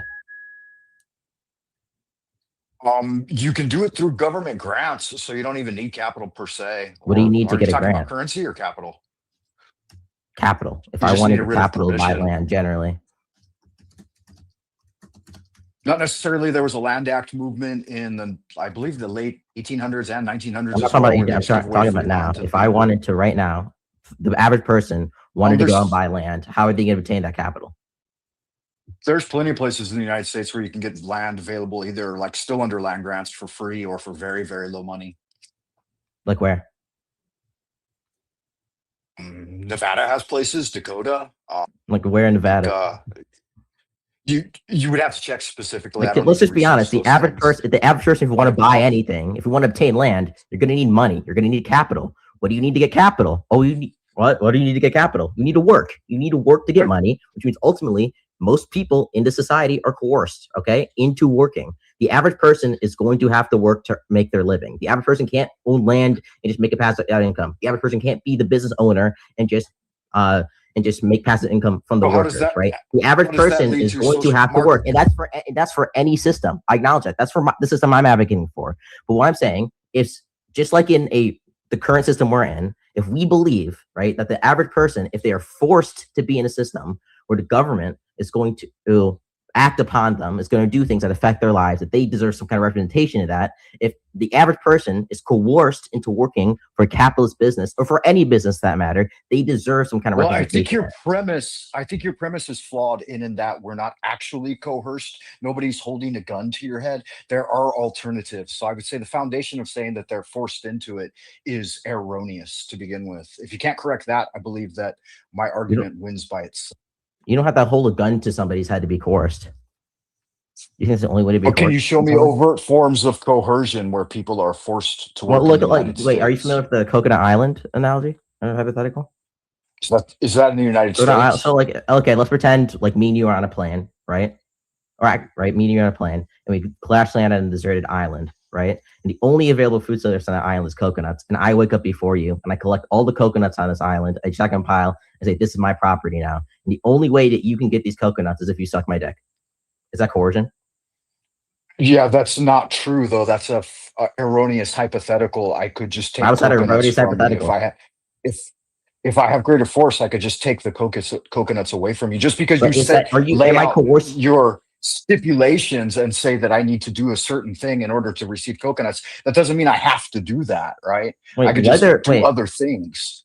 Wait, So by whether setting you can steal from parameters the that are person doesn't mean. false, Wait. hypothetically, it wouldn't be stealing. I just take them away from you. If somebody holds a gun, if somebody holds a gun to somebody's head and says, "Give me your money, or I'm going to kill you," and says, "Well, I don't have to give them the money. I could always just die, bro," or "I don't have to give you the money. I can try and like do that, smack the gun out of their hand and run away." I guess yes, there's other options. That person is still being coerced to give that person that money. So once again, am I coercing you when I tell you that if you want to get some coconuts, you don't want to starve and die on this island, you need to suck my dick? Implicit coercion is not coercion per se. I never said it was implicit. It is that I never said there's implicit coercion. I said it's coercion. Right? Yeah. The person has used So the how violence does and how the does your market resources to coerce you into socialism committing a certain act. how is your market socialism better than capitalism? It's better because now, right, you're still being coerced, right? The government still coerces you, right? But you have some kind of representation in that system. The workers get to actively vote on decisions that are made in the business to some extent. They have some kind of representation to make their lives better. And when we look at, there's a certain meta-analysis. It's called Employee Ownerships and Firm Performance, a meta-analysis. It's from 2016. It looked at 56,000 in firms, almost. In short, what does 57,000 government at the firms. top look And like? basically, Is it still a triumvirate? and it found Does that these does it have firms are more productive. The executive, workers are congressional, slightly happier. They're getting slightly more paid. So we have all these benefits. Plus, you get some kind of representation, and that's what matters. Having your and we interests don't have that represented now within the in business. capitalism and a constitutional republic. I don't see how it's better. No, the average. Can you vote on decisions in your business? Is that something you get to do? You could by way of stock. It depends on the business. You can organize your business any way And what do you you need want to get under stock? capitalism. The average person isn't going to own a business or Just own enough because your stock to business have a isn't majority organized share in that a way business. doesn't mean you can't. I'm talking. With, I care with about your the average. system, it would demand certain things like sucking dick for coconuts. But in a free system, we can do other things. So I think Wait, that's you don't understand I think that's the hypothetical. biggest failure of your system. This is still a free is system. that it's gay. Number one, right? That sucking dicks for coconuts would not be fun, and having more They get coconuts back there. available would be the thing. So only capitalism. No, it's on the idea. It's not the on end of you. the 5 minutes, guys. So let's move into closing. Scratch, you go first. And Yeah, so I think Frank Monday, you have the last word. Yeah, so I just want to address. So there's one point you said this never is going to work. We have worker co-ops in America. We have places like ATA. That's in my local area. We have places like Woodman's. We have Publix. A lot of people know those. Those are active worker cooperatives that work in America. We also have plenty of worker sorry, cooperatives guys, in places that like was brutal. Italy and Portugal. The largest one's called I just Mondial, finished eating right? those, So so he's saying, I "Oh, didn't this have would to never work listen to out. Workers owning businesses can't work out." It does. Scratch is We have off, actual examples. I just named 3 of them. On top of that, let's be clear. This dude just went into gibberating at the end. He didn't redress. He said, "Oh, sucking dicks and like your system's gay, bro." Respond to the point, bro. I get it. Anyways, yeah. So Okay. All right, Frank. 1 minute. Your final I think that statement. I think that my opponent's premises are flawed, that people aren't actually coerced to work under our current system. And I didn't see any actual benefit of switching it out for market socialism. And I didn't say sucking dicks for coconuts. That was my opponent. I just pointed out that I thought that some people might not want to do that. And if we institute a direct democracy like he's suggesting, then rule by the wolves is ultimately going to end in the death of some weaker peoples. Whereas capitalism with a free market will give the best of both worlds to everyone. People will strive to do better, and they will have a sense of charity and humanity because we actually have seen that system work out, and that's the way it functions. Rest case. Okay. All right. Well, I'm going to bring everybody back and let's get some judging going on. I'm feeling judgy. Judges. What about the judges? Bougie coconut. I just, if anybody wants to suck a dick, I got you. So, my man, who wants to go first among the judges? Okay, Tyler, take it away. Fucking ready. All right. So, this was fun to watch. This is a good first run for Scratch. I feel like Frank kind of gets in there and starts bashing the example around a bit too much, and he kind of threw him off. It was a perfectly fine hypothetical for what he was trying to illustrate. He didn't break out of it in a way that was sufficient for me. You got to stab yourself in the leg with a kunai. That's how you break genjutsu. I feel like Scratch trapped you in that a bit. He set the framing for this whole debate. He kind of bullied it to some degree in a way where he set up his own definition of coercion that wasn't challenged sufficiently. You did your say, mic's hey, going in and out. Tyler. You did say, hey, that's like not like a gun to your head coercion, which was all right, but what you needed to do was show that his entire definition of why capital is coerced was wrong. You could have talked about investment. You could have talked about taking out a loan and different ways to accrue capital besides just going out to work, and that would have completely dispelled his point, but all that was left on the table, and you let him set the terms of the debate. So Scratch kept you exactly where he wanted you the whole time. Every time you tried to break away, he would throw something else at you. And then by the end, you just kind of didn't like talking about dicks in his example. So I feel like Scratch kind of took this one away 8-2. All right, Dennison. I think Scratch won this debate, personally. I friends, family, fellow survivors of Frank Monday's legendary pranks, welcome. If Frank were still with us here right now, he'd probably be checking his watch and complaining that we're starting exactly 3 minutes behind schedule.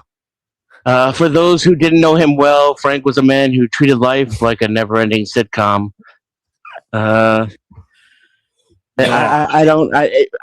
think maybe at this point Scratch should be charged with murder too. 30 years with aggravated circumstances. If you know, you know. I'm sorry, that was just a slaughter. I feel dirty judging this. Congratulations, Scratch. You're a newcomer and you murdered a man on live internet. Nice. Well, I hate to upset the apple cart, but I didn't see any meaningful linkage drawn for Scratch's example. So while I agree that he definitely was aggressive and he did a very good job of laying out what he intended to lay out, I didn't see how his coercion to work was any different from his own system. And so when Frank said that the coercion doesn't really matter, and you have no meaningful coercion if it isn't a gun to the head. And he said, well, I have the coconuts. Okay, well, you could have that same system in either bracket. You could do that in capitalism or you could do that in the socialist paradigm. So he didn't prove that socialism was better. He just proved that somebody could enact socialism within capitalism and it would work. So I would have to. He literally conceded that and then explained why it was better right after. Hey, don't argue with the judge. Yeah. Let the judge argue. Judges are arguing with themselves. Go ahead, Abe. I'm sorry. No, you could. I would have given it to Frank, but okay, it's 2-1 there. So all right. Yeah, Does anybody have anybody want to add any input? Yeah, I want to know, Scratch. You think that if we're on an island and you have all the coconuts, that there is some law that's going to stop me from using those coconuts to beat you over the head with it if I wanted to eat them. No, I'm just saying that I'm coercing you to make a decision. You're not coercing. You know, here's my coercion to you. I'm going to let you give me a coconut before I beat you over the head with the coconut. Is that not coercion? Mafia technique. Is that not coercion? Huh? Yeah, I guess coercion I guess on both it's sides. coercion. Glenn's saying it's coercion on both sides. Yeah. You have the coconuts and saying you have to do Just this. like if to a get the slave, coconuts. if a slave owner was to like try and kill his master, yeah, that would also be a form of coercion from the slave to the master. Would it be valid though? Yeah. Would it be valid for me? So it would be valid for me to say, hey, if you don't give me a coconut, I'm going to make your head a coconut, right? You're only saying that because I'm black, but no, I'm not saying that. But that's funny. Yeah, we'll get into that later. All right. So anybody else? Anybody else want to throw some I just input? want to remind people I got coconut water. I'm accepting Right. blowjobs. Yeah. Well, and I just want to throw out that Scratch did address the fact that coercion is in both. He just brought up the point that at least in one you have some say so. I think what was missed out on in I don't responding think you do. to him. In what he in his example, actually, I think everybody's interpreting this exactly backwards. I think Frank Monday made the exact correct point when he said that you're just getting back to and man, now I just lost that. You guys, you can't distract me. Old man brain. He said that there was no real coercion in capitalism, and that's absurd. No. Frank led off with you get into the it's a trap. It's a mechanism, political mechanism. What was it? You're talking and about he said direct it at the end democracy? too. Snake It eating doesn't its matter. own tail. The Ouroboros. Yeah. But so my problem with this is Frank was correct in that there doesn't no one's coerced to work in this country. That's a fallacy. So if you start a debate with a fallacy, it's a fallacy no matter what. Just defending the fallacy doesn't make it any less of a fallacy. And that's what Scratch did. Scratch very successfully did it because he convinced a fallacy implies it's against the laws of logic. You're just disagreeing with the premises, right? So if I made like it's illogical. No, it's illogical. Well, like if I made the statement, I don't know, if my dick isn't in motorsports, mom, then I'm fucking motorsports mom. My dick is in motorsports mom, therefore I'm fucking his mom, right? That would be logically that is correct. The premises are wrong, though. Why the obsession? You need to understand the difference between the premises of an argument being wrong and something being illogical. Because a logical fallacy is when it's against the law of logic. You're taking contention that with the premise that this isn't coercion.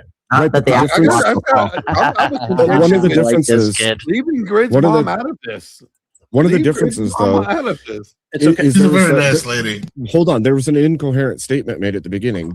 In a socialist system, there is an absolute need for coercion for employment of all peoples, and in capitalism, there is not. So, if that is the case, then you started with a flawed premise. Wait, why is there? You said that in your own opening. You said that in your own opening, that in your system, people will be forced to work, and those who do not, I said in every system. No, he said that everyone is. I said everyone in any system is forced to work. There's coercion for people to work, but the reality and that's actually just like the government, and just like how the government in every single government, and how in every single it's a logical fallacy. I'm not forced to work. I choose to work. Right? We have to pay into. No, you're coerced to work. No, I'm not. I choose to work. By nature, maybe. Everyone is coerced to work. What happens if you don't, for the average person, if they don't work, they live in a meaning. Okay, now you could say that would have been proper for the average person. You could I could maybe concede that they're coerced to work, but I'm not coerced to work. I've never been coerced to work. I chose to work. I was never coerced to work. You're not coerced to work. If I didn't go to work, I'd live in the fucking woods and kill animals. I have skills. Why would you have to be coerced to work? Coercion. The issue is coercion involves somebody doing the coercing. In this scenario, if there's nobody specifically coercing us to work, if we don't work, we will then die. But that's not because anybody is specifically coercing us to. It's just because we didn't. It's illegal to go out in the woods and hunt. Other people, right? That's illegal in the United States. Limiting resources. Frank correctly identified that in the beginning, hold on. and rather than deal with that, we resorted to bringing up dick jokes, which is good. I mean, dick jokes are fine; they're funny, but using examples of coercion that don't exist, right? The idea that everyone is coerced is hilarious. I like it a lot. But Frank, you did. It's illegal for you to go out in the woods and hunt for a living. That's illegal in the United States. No, it's not. You have, yes, it is. You have to own the land. You need permits for hunting. Yes, it is. National parks actually correct that you can hunt. It's especially illegal in national parks. Nice. No, it's not. Check your yes, it is.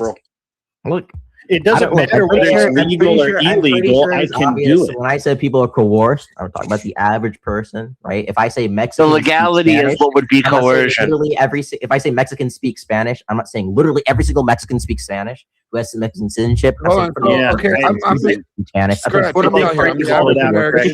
that it ended up having to. It ended up that. My personal opinion is Scratch had to resort to dick jokes. That's fine. He won. It's not a big deal.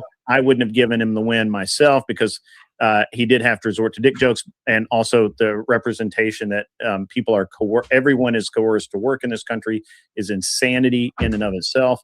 And I couldn't. And I honestly, I felt like Frank could have done a better job of calling that out. I would have called it insanity.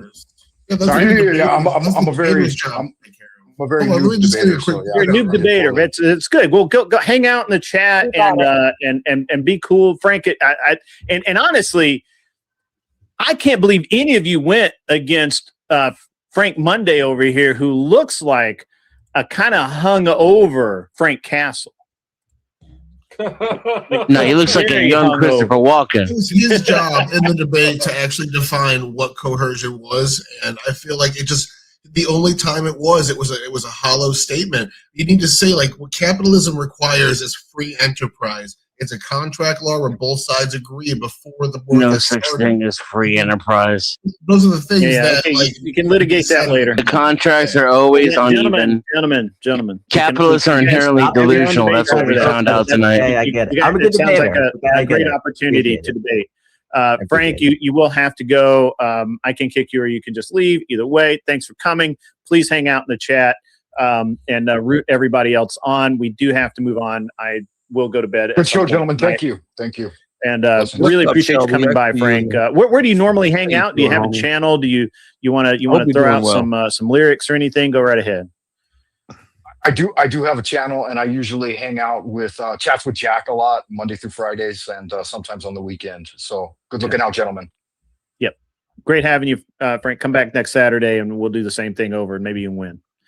All right, gentlemen, that was great. By the way, seriously, Shelby is out in the chat, my man. No, he's over he's on my channel right now. Is he really? He's over here too.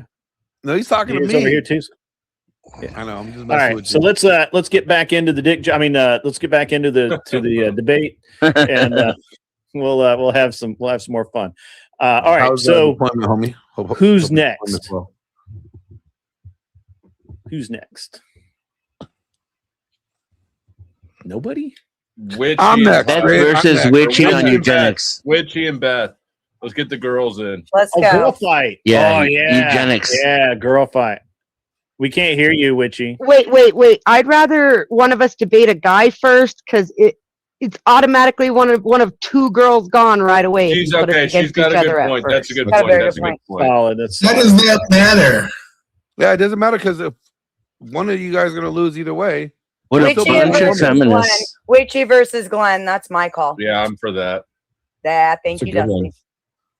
I mean, okay. Oh shit! It's gonna be a short night tonight. It's gonna be a short night. And 2 more people coming in before the first round would be over would be nice, just so we can have a higher. Usually we have more people come in right about now. We have like everybody kind of. This is when I normally come in. Where is Wally? Where is Wicked Wally? Wicked Wally needs to be up here. I don't know what he's doing. What He's should I? probably Yeah, sorry, my off with bad. his I'm talking to you guys missus, in my chat. doing, What should I debate? you know, this chick on? marital What should be the things. topic But stop to it. debate this girl on? He saw Let's go here and Nelson debate. Englander on the I don't panel know and what's he happening went with to that. run away and hide behind his sweet missus. I love this girl. She's a sweetheart. Yeah. Point of procedure, Emily. moderator, sir. I'm moderating. The new people perhaps need to be reminded of the rules each time because you know we got some people who weren't here for. Sure. Yeah, we'll run through it every time. What's up, Mr. Alley Cat? Mr. Alley Cat says the whole argument relies on the idea that nature is coercive. That's true, which brings it the is. term to nonsense. And without it, the whole argument falls apart. Mr. Alley Cat, you are welcome to jump in, and I'll drop. Dennison cannot be a judge for a little while, and you and Dennison can go at it, and I'll make Glenn Lawrence a judge for that one debate. You're welcome to jump on here and debate Dennison on it, because what happens with Dennison, and this is wonderful, is Dennison will lose his shit and yell at you, and it's funny. It's great TV. It's great TV. So, see, he's not even denying it. He knows. It's happened to me. I've been a victim of Dennison unless you're yelling. stupid. Just don't be an idiot. Yeah, don't be an idiot. There you go. Yeah, you missed Scratch winning a debate with dick jokes. That's awesome. That's what you missed. He won it because he was the only one who made any arguments. It was a hypothetical, not a joke, and it was a well-placed hypothetical. But what's not a hypothetical is that Tyler's about to get this coconut water. That's the change. That's not a hypothetical, Tyler. Benjamin is my new name. Okay. So I know that Abe wants to debate tonight. So Glenn, can you take over as moderator after you debate with Witchy if you're still here, so that Abe can debate? Yeah, that's fine. Or are you wanting to debate all night too? I'm not against judging either. You're not against judging? Judge instead. I don't. Right, that's fine. If I lose, yeah, I'm fine with that. in these debates, All right. then I'll take Abe's spot and Abe can hop in. All right. That's fair enough. That's fair enough. All right. So we're gonna do Witchy versus Glenn. What are you guys gonna argue about? What's your topic? This is going to come down to the positions. I don't know Glenn at all, so I don't know what he's. Glenn's a misogynist asshole. Very red pill. Proudly a misogynist asshole. Whatever. Glenn's a fucking sweetheart. He is Just that for you, too. misogynist What? asshole. Anybody who How wears about- that they're an asshole on their sleeve is not an asshole. Glenn is a very How strong about- advocate for Israel. How Glenn about is a- the feminists are winning because men don't have enough balls to stand up to them anymore? No, he I agree with just you. did his whole show on that earlier tonight. That's I agree with you. that's his whole deal. That's his whole shtick. Yeah. Witchy, How how about do you this? feel about mandatory paternity test birth. at the time of birth? Mandatory. I'm paternity for it. test at birth. You're for it? For everybody? Well, I'm a eugenicist, so I'd rather paternity be known beforehand by petition to have children. But that's a whole nother story. Petition to have children. Ooh. I'm with that Yeah, too. I don't think that all people should be I'll parents. give you a good debate topic that everybody always think you brings up just that I've scared said out Scratch loud a little before. bit. No, that's All boys at 12 years old should be given a vasectomy, and then a couple has to apply to have it reversed in order to have children. It's not. Oof. I should No, know. it's Not not always reversible. It's like a what? Yep. All right. How about all Look at her sucking her that way. teeth. I heavily believe in that. Back to the dick jokes, folks. Back to the dick jokes. How about this? Tonight is All the women night should of- have Hypothetical. their tubes tied. Hypothetical. Wait, he's giving something, guys. What did you say? How about all women should have their tubes tied until they're married and when their husband decides that they want to have kids? Oh, I'd be happy to argue the negative on that if you want to take the affirmative on that. I'll take the affirmative on the other, but I'll be happy to argue I against think it. women should You're be able gonna to have take the children affirmative. anytime they want, but men should not be able to have It's children. gonna be anytime. spicy in here. Let's go. I'm down. I'm down. Nope, can't All back right, out let's now. go. We're gonna do I've that already one. started Do that putting one. people downstairs. You can't back out now. All right, let's go. Let's see. Hang on. I gotta hide the judges and that guy and that guy and that guy. And where's Scratch? There's Scratch. There he is. All right. Let's get this over here. All right, let's define this prompt clearly, ladies and gentlemen. All right. So the prompt is, all women, or she said what boys at 12 years old need to have a vasectomy. So we'll flip it. Say all girls need to have their tubes tied until they're married, and they can only be untied on their husband's request to have children. Permission, husband's permission. Mhm. The husband would have to give permission. Yep, to the doctor to have those tubes untied. Okay. Is that good, Witchy? I'm fine with that. You're fine with that. All right. All right. So again, the rules are you get 1 minute for your opening, you get 5 minutes for open discussion, back and forth, and then 1 minute for closing. At that time, you will be judged. Please keep all of your fallacies above the belt, and let's limit the number of dick and or pussy jokes. Okay. Let's just have a good clean fight here. And you guys, give me 1 sec. I turned my clock off. Sorry. Pro, not pro. All right. So, Glenn, are you the affirmative on this? Yes. So you will go first, sir. You just start talking, and I will start the timer. All right. Ladies and gentlemen, in the last 60, 70 years, we've had women murder about 8 million or 80 million young people, young boys and girls. Women have committed the most genocide in history.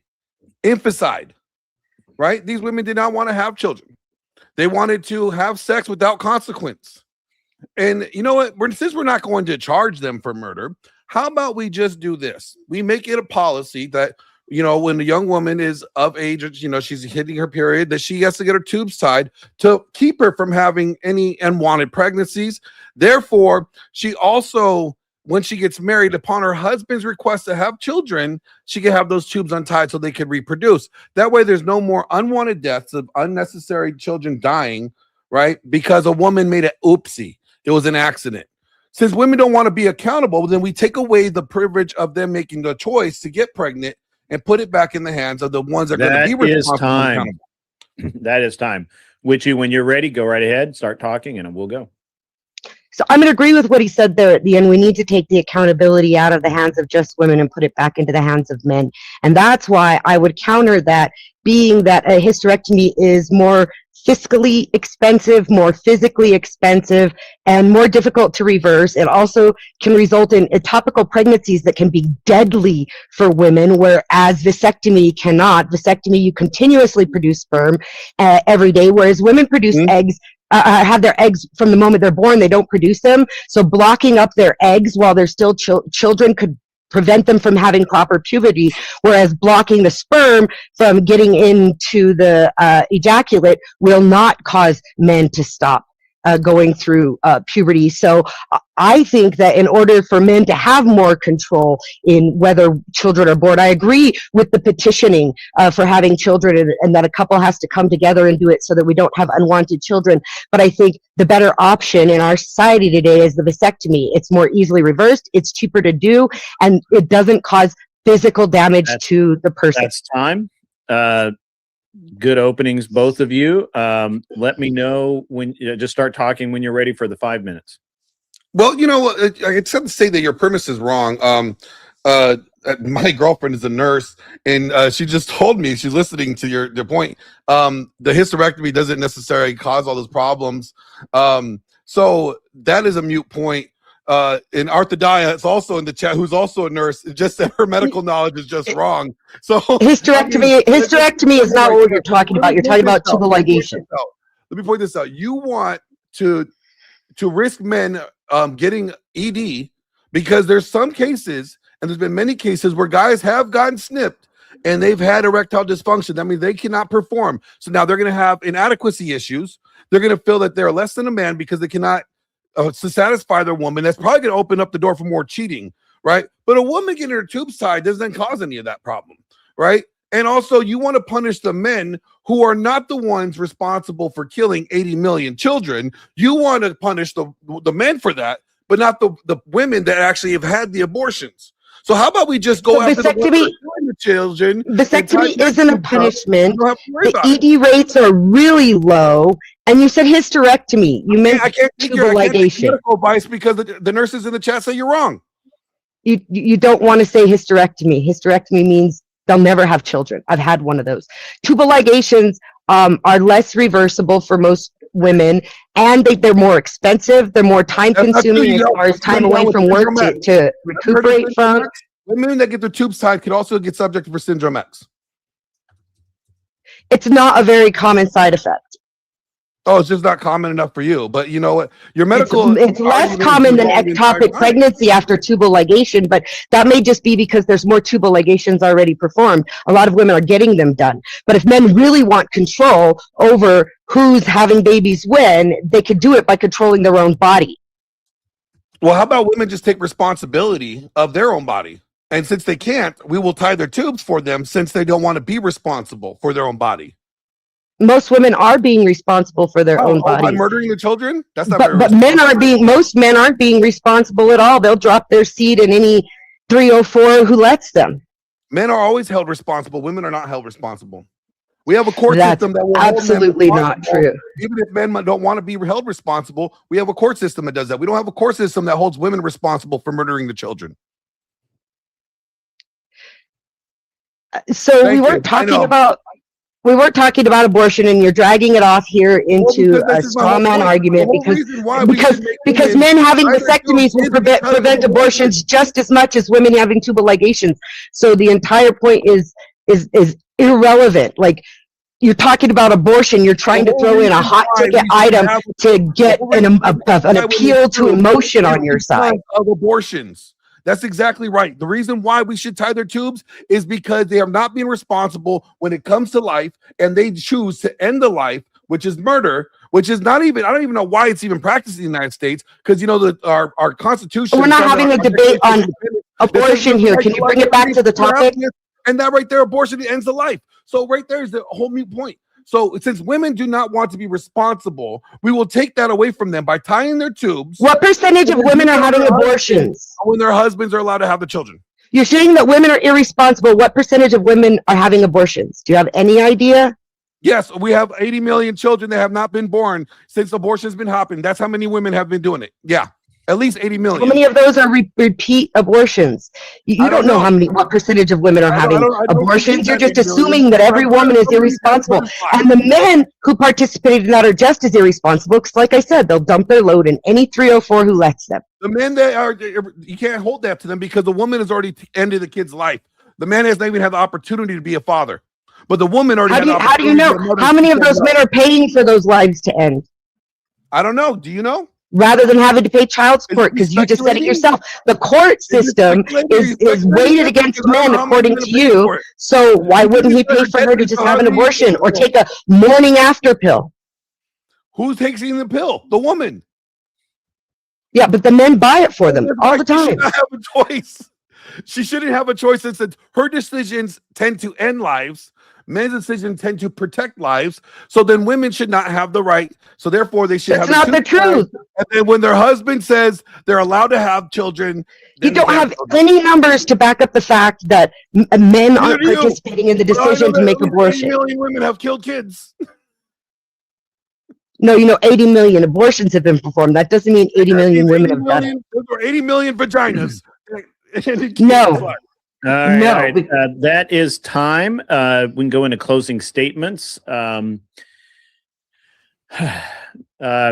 you went first at the opening. Witchy, you go first now. Just start talking and I'll start your minute. So I just want to point out that my opponent decided to use an appeal to emotion by going after abortion when vasectomy would lower the rate of abortions just as much as a tubal ligation was. He tried to say hysterectomy, which would mean to sterilize women. I don't think he knew what he was saying. He got very far off topic talking about abortion instead of talking about what might happen to a man or a woman, really. He used a source off the screen by having his nurse girlfriend give him prompts. So I feel like that's all I need to say. First off, I would say this. Arthedia, although she's in my harem, she is not my nurse girlfriend. Okay, she's just part of my harem. Arthedia is actually a doctor, a real one. So, all right, go ahead, Glenn. I'll start your minute. Here I'm going to say this. Like, my whole argument was because women have committed such a huge infanticide, right? Ever since abortions were being practiced, it would be only right to, if say they don't want to be responsible for it, then to tie their tubes until they are ready to be responsible, until they are in the care of another man, their husband, and their husband could determine when they want to have children that way. That way, there's no more unwanted death. That way, women can still not be accountable for their behavior. The husband would be accountable for that responsibility because that'll be his child. So that's what I was getting at. That was my whole argument. But making men have to pay the price for women not wanting to be mothers by making men get vasectomies when it's the women that are doing all the murdering, that to me is like punishing the men for what the women do. And I just don't live in an upside down world. I don't know about you guys, but I don't want to live in an upside down world. All right, Glenn, that was okay. All right. That was riveting. Absolutely riveting. All right, everybody's back. Who wants to go first, judges? I do. Okay. I'm not a judge. I know, I was being hilarious. How about Abe? Abe, you go first. Oh shit. Well, I actually hate this topic. So I think shit. So honestly, I don't see. Okay, on Glenn's side, I see the logical coherence of the structure. Right. If it is the case that women have to have sex to get pregnant, other than the 1% that is not that, then they are making a choice to be open to getting pregnant. And so tying the tubes of the female will reduce that number. Either one of those will have the same effect in the long run. But again, his point is you're punishing all of the male populace for the decisions that would lead to this kind of action. So I would side with Glenn on this side, I guess. I don't. Thank you, Evel. I appreciate that. Okay. All right, Tyler, give us some wisdom, my man. You're muted, sir. You're muted, bro. Sorry, I double muted. First and foremost, Witchy came out. I've never seen you debate before. Came out of left field. This was much, much closer than I thought it was going to be. I thought Glenn was just going to steamroll you here. So I just want to say personally, I think both of your takes are absolutely deranged and have no place in civilized society in the modern day. But I'm not here to judge whether or not I like them. I'm here to judge how you did in the debate. So this was kind of an argument of social control versus punishment for bad actions. Witchy's argument was more of a practical one. Like, here's a way we can actually achieve this. Here's why it's a better way to do for this specific reason. But Witchy, you're arguing as the negative, not your own affirmative. And it feels like you structured your argument as an affirmative. It was a fantastic argument. You made a very utilitarian point about why it should. It was the negative. Yeah, I know. I'm saying she made an affirmative argument, though, as if she was, because she has her argument already mapped out. She made fantastic arguments. I just feel as the negative, your job is to listen to his argument and take his argument down, not just give your best version of an alternative. His argument was the onus should be on women because they're the ones doing what he views as murder. And just because you gave a lot of really good points doesn't mean any of those points actually undercut his pillars for his argument. So I gave it to How you doing, friend? Very Good to see close. you back. Good job, both. Thank I you. really had to nitpick. All right, Dennison, bring it home. I pretty much agree with Tyler again. I think he said exactly what I was thinking. The only thing is I'm pretty swayed by facts and evidence. I don't really care about what people think are good ideas. And in that arena, Glenn was just delusional, and Nikki had all the facts on her side. So I vote Nikki. Okay. Shouldn't she get extra points too for calling out fallacies along the way? Because that was badass. No. Let me throw it and just say I disagree with Nikki on basically all of her takes, but she's really good at this. She is. That was a solid, very solid Like performance. That was not easy to judge. She does a very good job of convincing me to maybe consider things that I think are absurd. When she first does it. So this means I'm kicked out, right? So can I let Abe come up and become a judge instead, so Abe can debate since Glenn's not going to get to? Yeah, absolutely. Okay, I'll do that then. By the bug. Can I just let me finish going through people. No, Beth, calling out a fallacy is not extra points at all. And honestly, they were both lunatics. Both takes are absolutely insane. You want the government to have Witchy? You should have literally just said, Glenn, that's the most retarded thing I've ever heard in my life. I don't want the government to have that much influence in my life ever. And that would have she been couldn't enough. help herself. I know. I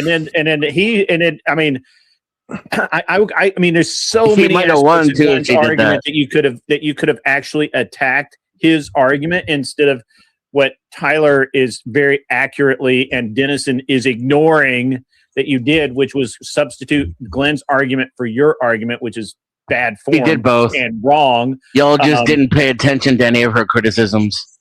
He But pointed out all the reasons why it was medically more dangerous. But she was wrong and about the that. complication. No, but she's not. She's correct. Literally, the doctor in the chat said she's medically The doctor wrong in the and chat medically is stupid. wrong. The doctor in the chat is Everything she wrong. said was correct, and I still don't think it is. Well, you're going to get the doctor up here. I've actually yelling. had a tubal ligation, and I want to point out that, like, at one point the clips fell off my tubes, and the only saving grace is that the tubes probably stayed sealed shut.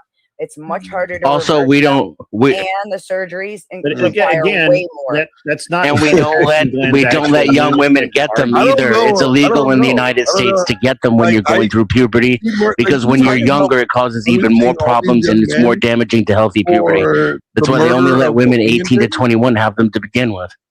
I'm still offering coconut That's water. right, what I if anyone said wants to too. blowjob me. In most states, you have affects to women's be puberty. In most states, you have to be 26 or have 3 children already before they'll allow it to happen. Well, Right, and you when I have had 3 completed puberty. children, and me and my husband went in for a tubal ligation, the doctor told me in front of my husband, "You really don't want to do that. You're too young. And besides, what if you divorce and your next husband wants children?" Literally told me that in front of my husband. Great, wonderful, but that has not. I'm talking about the argument. I don't care about the subject. Oh well, yeah. I don't care about the argument. I don't think anybody disagrees. There were so many more things that you could have challenged Glenn on. The amount of intrusion by the government, the idea that that a woman may never get married. There's a ton of things wrong with his argument. You should have attacked that you didn't attack. That was bad form. Don't do better. Glenn, you're insane. That's the most insane shit I've heard out of you yet. That's crazy talk. First of all, let's just ignore the fact that you're basically giving women the ability to be the biggest hoes on the fucking planet. Yes, I know. Like, what the fuck? I was literally waiting. I was seriously sitting and waiting. I was waiting for Witchy Bitchy to go. I was waiting for Witchy Bitchy to go. This is the most insane thing I've ever heard. We want less hoes, not more hoes. We need sex to have consequence. What So the? Am I the only sane person left on the fucking planet? No, imagine being a straight dude who's mad about too much pussy around. What the fuck is wrong with you, Grid? Hold on, Grid. This is the dichotomy I was facing with. I'm looking at all these young guys. and Hold they're on, like, they Glenn. don't Your marry mic's their like mom. super low now. I don't know what you did, but it's really, really low. And I even turned you up. Oh shit! Waifu material in the chat says she would tie her tubes for Glenn. And Holla. you gotta remember, those eggs are always there. What creates the pregnancy is sperm, and most men in the United States have like a 3-date rule, and then they expect to put out. It's fucking like, I mean, come on. How many dates, Glenn, before a woman's got to put out? How many? I mean, it's a sliding scale. It's a sliding scale. It's a sliding scale. You know what I'm saying? It's just, So you're saying it depends on where you took her out to and how much it cost, right? No, I'm No, saying not at all. whether or not I like her or not. Some chicks are easier than others. But here's the thing. This is a Grid. I was faced Hey, man, with the argument I have a of, history. like, Do guys I'm a want married man, I single understand. mommies? Guys don't want to marry single mommies, right? Guys want to marry women that are not single mommies. So if we just tie their two, God damn, that's an insane take. Stop it. Look, Stop it. I'll be the prude I'm on sending her. you straight to Rollo. That's Rollo Tomasi shit. Hold Shut on. the fuck up. Glenn was essentially arguing for birth control. Glenn's essentially no, he's arguing for a hoe control.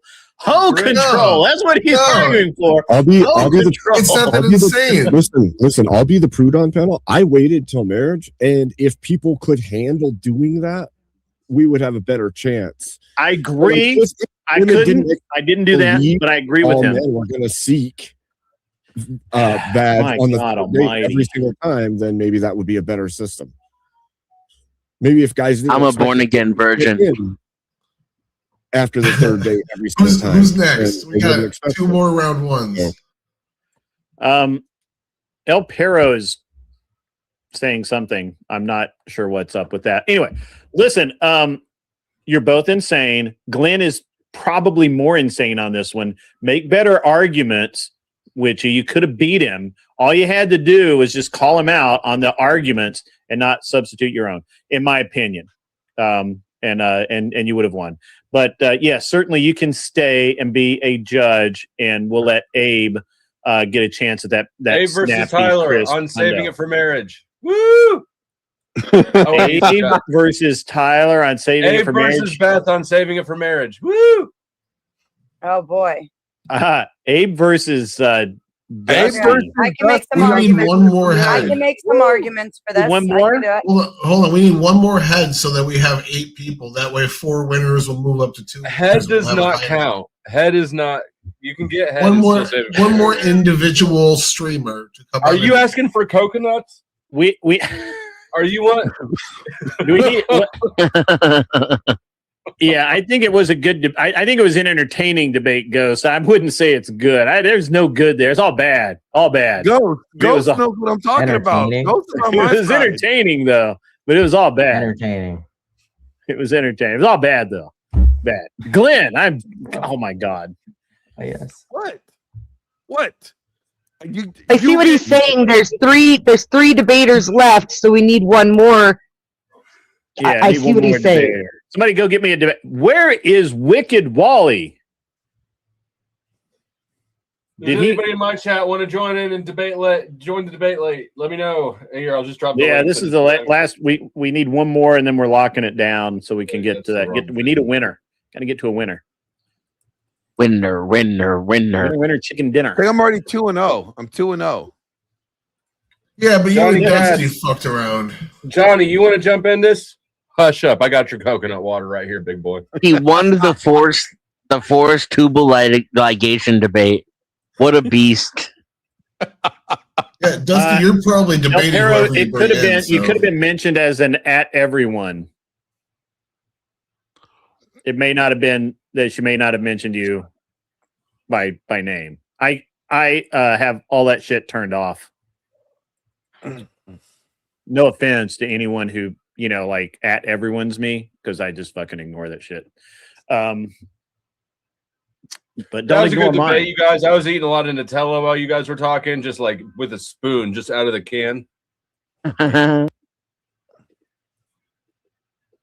So anyway, I need another debater. I need somebody's got to have a set of stones to come up and try and win a hundo. I mean, look at these. Look at your opposition. All right, great. I'll debate again. You can debate Glenn. Tyler brought out his extra chromosome for that.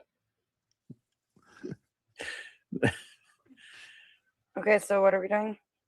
Sorry. I thought it was you and Abe were about to go. We are just putting out the call. Oh, yeah. I've been sending out the link and trying to get we some have 4, people. right? We have Glenn, Scratch, Glenn, Beth, Beth, and Abe. Yeah. Abe and me. Well, yeah, And- they got these and- 3 haven't Dusty. debated yet. So Glenn moved on to round 2. Scratch moved on to round 2. We need 2 more people to move on to round Yeah. 2. We need 1 more person. I need one Just more. trust my math here. Yeah, I mean he's a Jew. We should listen to his mouth. How about just Dusty debate the winner of one of the next round? Look, guys, I'll just automatically go to the second round. Of course you will. Of course you will. So I think it's Abe and Beth. Yes. On saving it till marriage. Yes. Was Abe Lincoln the greatest president of the United States? Dennis, we've already got a fucking No, he was a fucking tyrant. topic. He was a tyrant. My bad. I'm not that good with that stuff. Everybody knows. And then I automatically go to the second round. Let's go. I'm Seriously, good with that. nobody has the stones. Hey, he technically Dusty did do a practice round, so therefore, I guess That's kind true. of he should move to the second round. Just saying. Even though he lost that debate. Even though, yeah, exactly.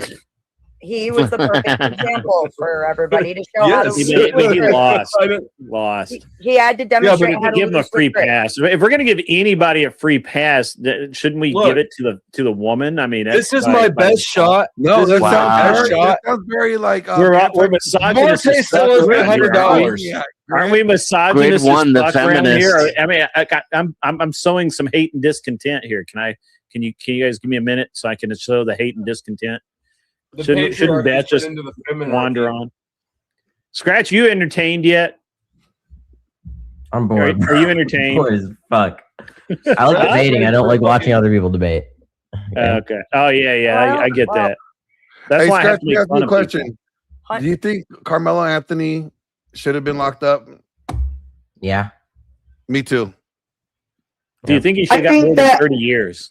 I think that since Abe was kind of I don't know enough about the case to say so, but seems Okay. like probably should Fair have enough. 3 years. Fair enough. I do not think I he should wish have I got didn't know murder as one. much about the case myself. Honestly, I wish I didn't know. No, Well, in there- Texas, He didn't there's get no murder one. He one. got Carmelo murdered two with aggravated Anthony to me circumstances. is like the Oh, did he? Yeah. Anthony to me is like it's like I think rape. there's still a It's like little the- bit much though, you know. He's like I that think white I know Ukrainian that. girl on the subway. Okay, like anytime anybody mentions it, it's just race baiting to me. Okay, and left and right. When left mentions it, they're race baiting. They're race baiting. When right mentions it, they're race baiting. And I just He's don't not get it. wrong. Okay, He's no. not wrong. Do you live in a city where there's a subway? No, No. Okay. I hate the. You talking subway, about that man. Russian chick that got stabbed by the dude on the bus? All right. I might That have was us. a, yeah, it was a train. I might have us an eighth to take on Dusty. You guys want to get started then, you two? Yeah, let's go. Beth? Yeah, let's you just have us yeah, for we'll, eight? go, we'll 'cause get I gotta somebody. pee, so I'm going to harass do some this. people to come in here. All right. Or should I pee first? What are we doing here? If you have Who's to pee, fighting you should who? still pee, so you are clear-headed. Leave your mic on when you pee. Oh my gosh, Dusty. Okay. Can we? Flo wants that Who's ASMR. debating? It's Beth and who? Abe. Beth and Abe. All right. You go. You go. You go. Flo say- wants I'll be that listening. ASMR peeing. I know you I will. hope. All right, here we go, ladies and gentlemen. We're back. El He's Perro on the says, "Beth, affirmative. don't call him sir, brother, or All right, neighbor. guys. I'm gonna be right back. Keep that in I'm mind." gonna All use right. the bathroom. You got it, What brother. are we debating tonight, ladies and gentlemen? Holding the V card. Abe is on the affirmative. You should hold the V card till marriage. should. Okay. All right. I like it. Sorry, somebody sent me something funny, and I'm trying very hard not to laugh at it. So, who's the affirmative? I'm assuming that's Abe. Yes. Abe, you will go first. Just start out. Start talking. I'll start the timer. You get 1 minute. Okay. It is best for our society to hold their V card until after married because it will create a society with less children out of wedlock. It will create less deflowered females in the dating market, less hoe men in the dating market, and they will have better choice and options throughout the dating market because less people will be automatically deflowered.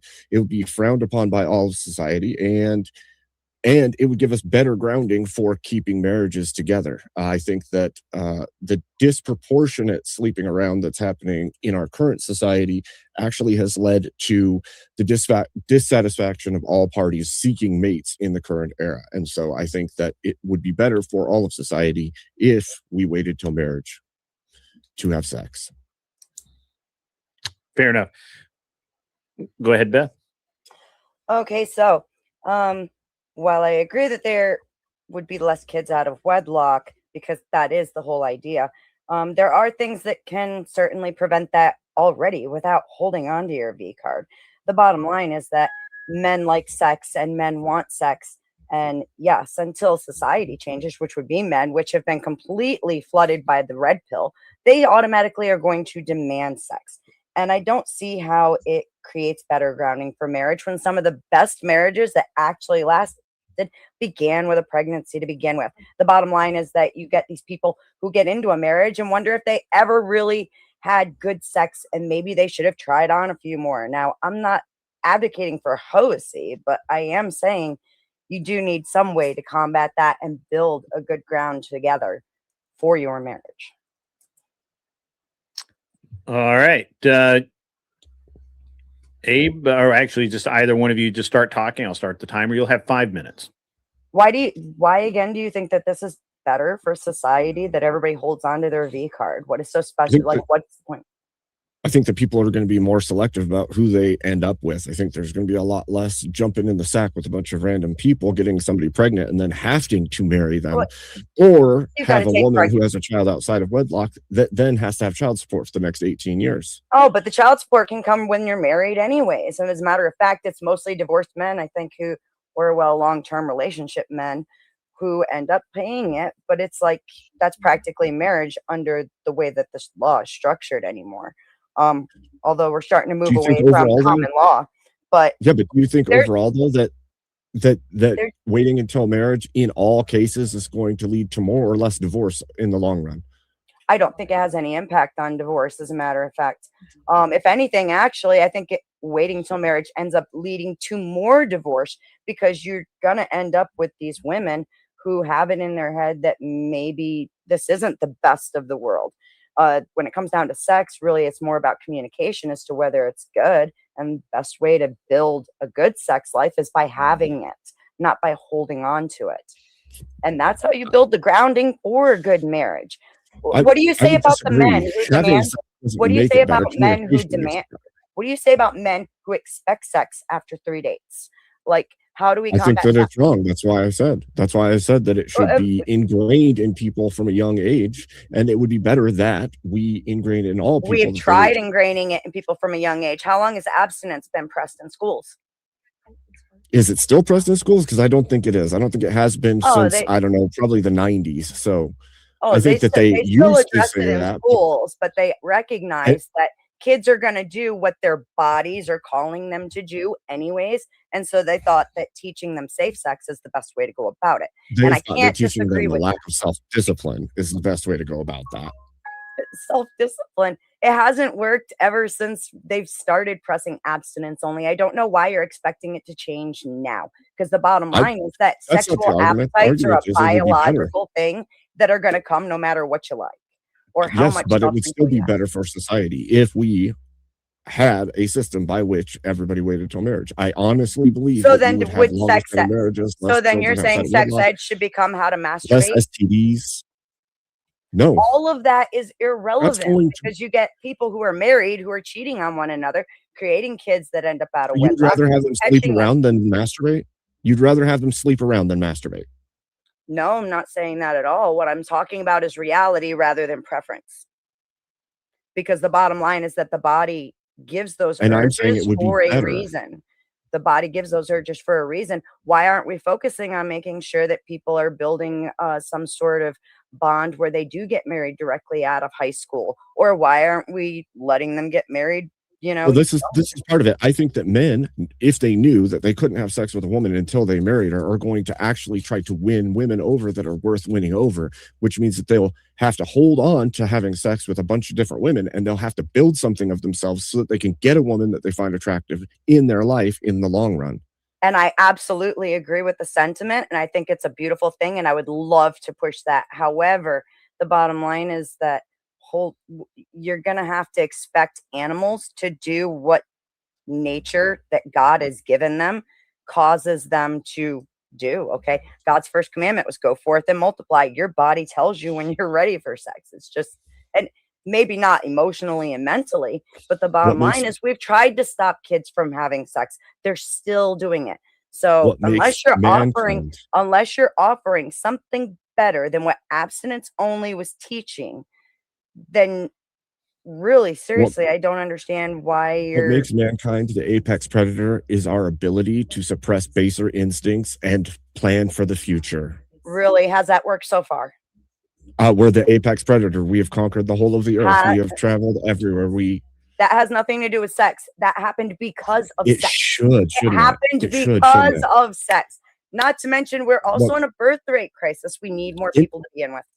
Beth, in children, we know that children who are going to be the most successful have the ability to delay gratification. And if we could teach delayed gratification to children early and continue that self-discipline into their teen years, then we wouldn't have the mass epidemic of abortion. So are you just gonna encourage them to do nothing but titty fuck their girlfriends? No, I'm going to teach them to not focus on sexual interactions. What? You're Okay, totally debaters, skipping over that the fact- is time. So we'll move into closings. Beth, you go first. Look, I can agree that I would love, in a perfect world, everybody would wait for marriage and have one partner. But the bottom line is that human beings are not actually monogamous creatures, and our bodies create or have their own urges, which God gave us for a reason, and that is because we're supposed to go forth and multiply. Holding on to your V card till you're married, I think that it ends up creating people who question a lot about the relationship that they have with their spouse as to if they should have tried more or if this actually is the greatest thing or whatever. And it can actually do more damage than having sex with a boyfriend or two while you're in high school. If people haven't been able to suppress that urge yet, I don't think they're going to start tomorrow. That's all I'm saying. And then this is what happens. Like I could put All right. Abe. Okay, so I think that while Beth is correct that there is a natural urge to seek sexual interactions, we have done a pretty poor job in the current era of allowing culture to dictate how and when and why that should happen. If it was the case that we did a better job of tending our culture and keeping people on a straight and narrow with purposes outside of sexual interactions and dating and the opposite sex at all times, we would have a chance of actually building something where people did build and seek purpose in life prior to sexual interactions with the opposite sex. And you would have a stronger, more built up foundation before you end up with children. And I think that that would solve a shitload of the problems in our current world, honestly. All right, excellent, gentlemen and lady. Let's get everybody back up here. Who is going first, judges? I can go first. Can't hear you, Tyler. Oh, I was just raising my hand. Damn. Okay. Go for it, brother. Okay. So Beth, again, just bullying the argument here, like completely smacking Abe around. The results you were arguing, like you had 3 arguments you were using just to take all of his points and throw them into a bucket that you wanted them to be in. The results you're saying, trying to prevent here actually gets worse if we do what you say. This is irrelevant. The problems that exist that you're pointing out in my system also exist in your system. These are all good ways. Where she's wrong is though. where it's needed. Did somebody drop? I think Glenn thinks he's muted. I don't know. Or no, wait. I'm not sure, but anywho, so the animalistic argument you made was pretty damn good too. I really liked a lot of Beth's points, but Abe's argument was an off claim. It wasn't a practical argument, it was, I never heard an argument from Beth besides practical arguments. Like, we couldn't make this work in the short term. And she's absolutely right about those. I just don't feel like Abe's argument was sufficiently addressed as the ought claim. And the only time Beth actually went on it, she said it was beautiful, a great way to think of the world. I would necessarily agree with you, but it's just not practical. Now, Abe definitely could have made some more arguments as to why it could be practical. Like, look, all these benefits we get from teaching sex ed that you're bringing up, we can bring those over into my system and still teach them. We can still push abstinence only and restraint. You agree with these things. And I just never heard a reason why abstinence only and restraint wasn't the better ought claim. And that's kind of why I have to lead with Abe, despite the fact that in that debate, Beth completely logged him. Abe 6-4. All right. Dennison.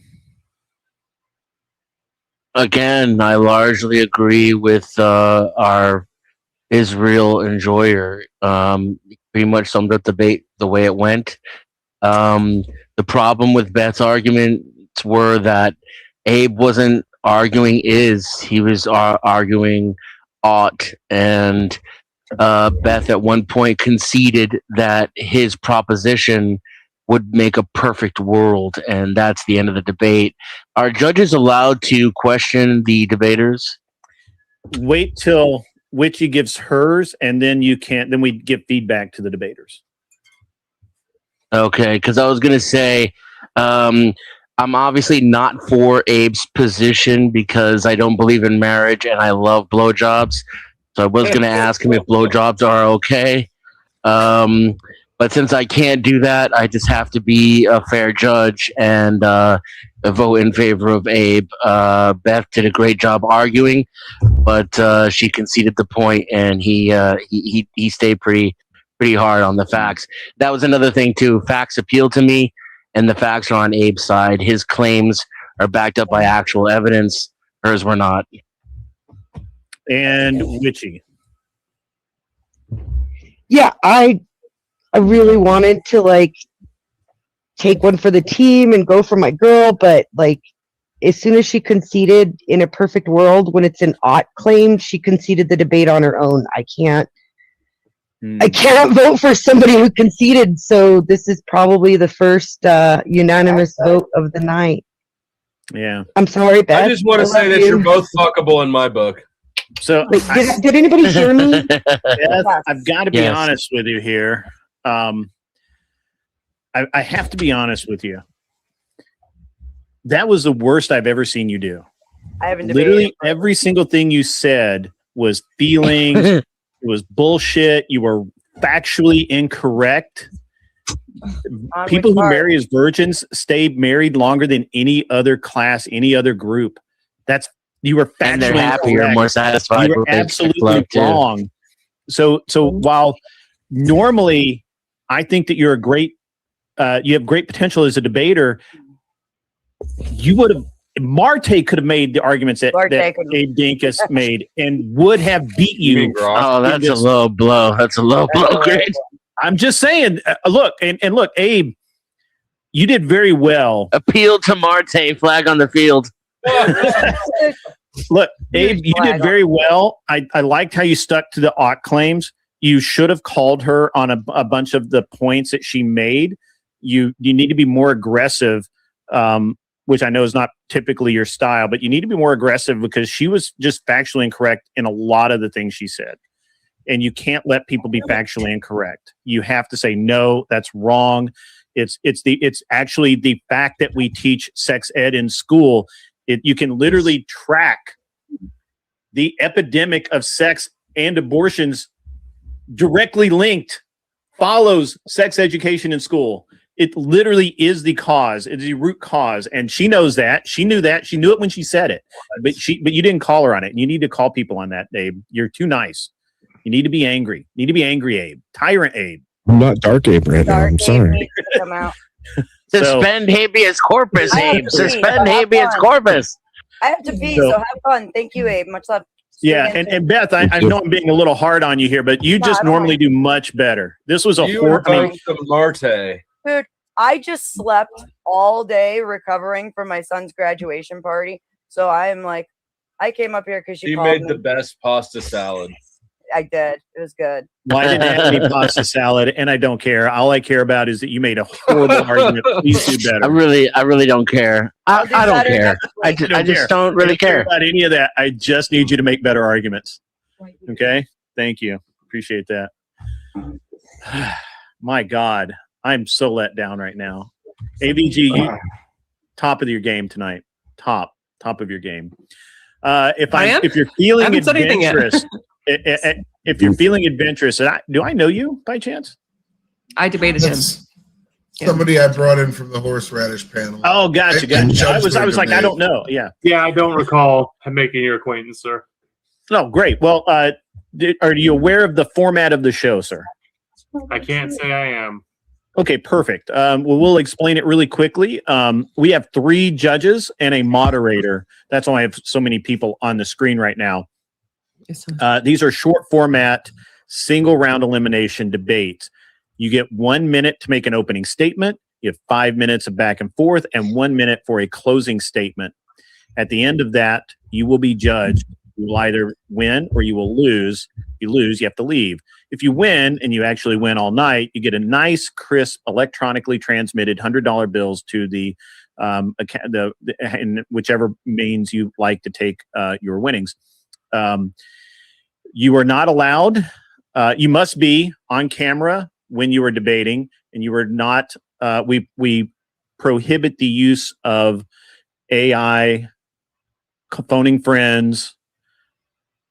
I don't even like note taking. This needs to be off the cuff. It needs to be it's mano a mano, brain versus brain. And then once you're judged, other people are welcome to give feedback, as I just did Beth. And I am your moderator, and I am the host of the show.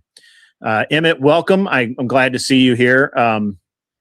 And since we have people joining late, as I knew they would, we'll move right into this. Tonight, the judges are Witchy Bishy, Dennison, and not Glenn Lawrence, the Superior Israeli Enjoyer. So those are your judges. Abe, Scratch, they both debated along with Glenn Lawrence. So we have our man, the Powdered Dusty. I automatically move into the second round. Nobody said that. We did not agree to that. Nobody agreed to that. Why do you keep saying that out loud? Who would like to, if you would like to debate, and there's someone that you would like to debate, just raise your hand and say who you want to debate. Okay, AVG, who do you want? Round 2 with Zach. Hell yeah. Let's go. With Zach? Oh, if you're feeling adventurous guy. Okay, Zach. Yeah. All right. So, and again, just, don't feel bad if you get, why is Witchy? He actually won the first one, according to the horseradish poll. So him and Dusty are the only 2 debaters I've ever lost to. So if I can debate them both tonight and win, that would be freaking clutch. You lost to Dusty? Yeah, on it's his cornerstone debate, legalize all drugs. It's like his expertise debate. It's like the one thing. Oh yeah, you would have lost. I mean, I can't believe you took that debate. I'm an expert in drugs. Come at me, bro. Hey, it's actually something that's one of the few things. One of the few things that Dusty and I are fairly aligned on, which is odd. See, libertarians. That was like a terrorist thing right there, wasn't it? Like I just didn't let him talk. Just weird. 10 minutes, and then I have to go on camera. All right, there's Mitchie. There we go. All right, let's see how this debate goes. What would you like to debate, you two? Why don't you pick, Zach? Oh, I thought you were talking to the to the guy. Oh, what would I like to debate? I don't want to be unfair and just pick one of my pet topics that I'm super good on. Oh, please pick your pet topic. Zach, are you a lefty? No. What do you feel about eugenics? You want to do a eugenics debate? I have a very nuanced position on eugenics. Which is? Voluntary eugenics is good for the human race and civilization as a whole, but it should only ever be voluntary, and involuntary Really? eugenics is abhorrently evil. That's interesting. Hmm. I don't think she's that good of a debater. She's all right. I think She's I could not debate great. that because I think that all forms of eugenics are wrong. Interesting. If you wanna try to convince me and the world that two people consensually breeding so that they produce a higher quality of offspring is somehow immoral, I'll debate you on that. It does seem, actually, sidebar. My screen name, An Unreasonable Man, comes from the 1907 play by George Bernard Shaw of Men and Supermen, which is a eugenics text or play where he reasons that, or postulates that, the best men will marry the best women, and their progeny will marry each other, and over 100 years, they will be the Eloi, and the rest of society will be the Morlocks. If you actually, do you get that reference from The Time Machine by? No, Can't say I God, do, sir. I'm fucking old, I guess. Anyway, Orson Welles, The Time Machine. I've heard the name Orson Welles. my I've never God. read any of his Huh? work. Anyway, the Eloi. Oh no, he's been talking to me. lived above ground in. I told him I'm in, live streaming right now. Basically, Eden and that, the Morlocks that I told him slaved that beneath I told you to the message him. soil in the mines to provide for the Eloi's lifestyle. Anyway, Yeah. man, I'm old. So anyway, so Right, obviously that's it's the been thing longer we than need 100 help. years, and we he was talk wrong. after this space. But he made one Okay. really good statement of that all change must come from unreasonable men. That's why that's why my name is An Unreasonable Man, and I'm not a grandpa yet, you weirdo. All right, so We do shall that, I or run down? I do have some debate topics. If Yeah, you guys, sure. I can run down a few, and you guys or chat, pay $40 and pick a topic and force them to debate it. I like that because I get paid and I get to be entertained at the same time, like both of those things. Modern men take advantage of feminism. How about that one? Do you like that one? Don't like that one. Yeah, I don't know either. I would say that's true. I agree. Yeah, you guys seem like you're going to agree on a lot here. Our healthcare system, defined for this purpose as the mechanisms by which people are provided access to doctors and treatment, a net positive, or is it a massive burden on the country, ending in ever-increasing socialism? We have a Canadian who is an expert on that, I'm sure. So, yeah. Yeah, I think the public healthcare system is dumb and broken. Yeah. Okay. I would. Yeah. I'm No not a fan of socialist here. All socialized right, that's healthcare. great. Yep. Man, you guys are okay. Since mental relationships result in work husbands or work wives is often considered cheating, are they not to be considered impure thoughts and therefore a sin? It's sinful, but I mean that requires me to debate apologetics, which is obviously a no-go. Yeah, I gotcha. Can I propose something and see if Zach, because the other one's very nuanced, and I mean I'll debate it, but I think we're going to get kind of caught up in his nuances. With respect to this one, so I have the social roles of women and men can largely be explained by biological differences. Agree or disagree, Zach? That's largely true. No. Oh, damn it! Thank you. So somebody's trying to make you guys debate his favorite subject. And by the way, what's his favorite subject? Nobody cares. Should mandatory paternity test be required upon birth? Yes. I would have to 100%. think about that one to come out on a 100% rock solid. But That's the only debate Andrew Wilson and I have ever had. No kidding. He says yes, right? Oh yeah, he absolutely says yes. I agree. Yeah. So the debate is paternity tests should be 100% required. Mandatory. Mandatory.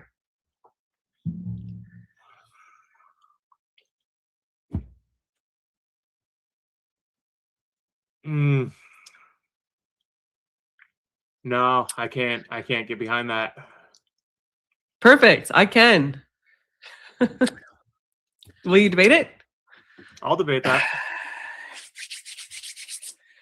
All right, let's go. Add to the timer. Yeah, you guys pay and I'll add to the timer. All right, you guys each get 1 minute. The AVG, you are the affirmative. Therefore, you will go first and you will close, starting your minute when you start talking. Paternity tests should be mandatory for a variety of reasons. However, the simplest are this. Women often weaponize paternity for financial gain. We know that there's an incentive for them to do so. Mandatory paternity testing costs very little money and would benefit men as a whole greatly. With that, I yield. 18 seconds. That's ballsy. All right. Anytime you're ready, Zach. Is it Zach? Yeah, I got that right. Go by Okay, great. Zach, adventurous, whatever you want to say. Gotcha. All right. Anytime you're ready. Paternity tests should not be mandatory for the same reason that no medical procedure should be mandatory. The government does not have the right, whether it's in my supposed best interest or not, to force me to submit genetic data or submit to any kind of testing. And the same applies to my spouse, girlfriend, whatever, and my supposed child. If me and the child's mother both decline testing, it is our right to forbid that testing. The state coming into that relationship and saying, no, the test has to happen is a direct violation of my right to privacy and the rights of my child. I won't stand for it. Yeah. Do you believe that? Oh, sorry, Grid. No, Nope, that's I'm perfect. Just give me 1 second. He was a little early, but somebody's texting me gloating. So you may start, and when you start talking, I'll start the timer for 5 minutes. Yeah. So hospitals frequently process sensitive genetic information. Why do you not trust them to process this? It's not that I don't trust the hospital staff. It's that when you talk about making something mandatory, now it's mandated by law. Now we're getting the government involved. There's extra regulations. The government has to. Oh, you guys through know that I'm the one data that and called have Grit and access told to him it to make them do this it's debate, right? happening by law necessarily. So what we're really talking about is, hey, Big Daddy government, build a genetic index of your citizenry. That will end well. Minority Report totally wasn't a warning or anything. Yeah. So the government doesn't force us to do stuff all the time. Like, I don't know, like vaccinations. And do you like that? Do you think that's a good thing? What does it matter if I like it? Is it a net good for society? Yes or no? No. So you would like people to just be running around giving other people polio? You would like that? That would be good for you? This is going to turn into an anti-vax debate, huh? Look, the No, it doesn't polio need to. vaccine actually curing polio is historically dubious when you look into a convergence of factors that were happening around the same time.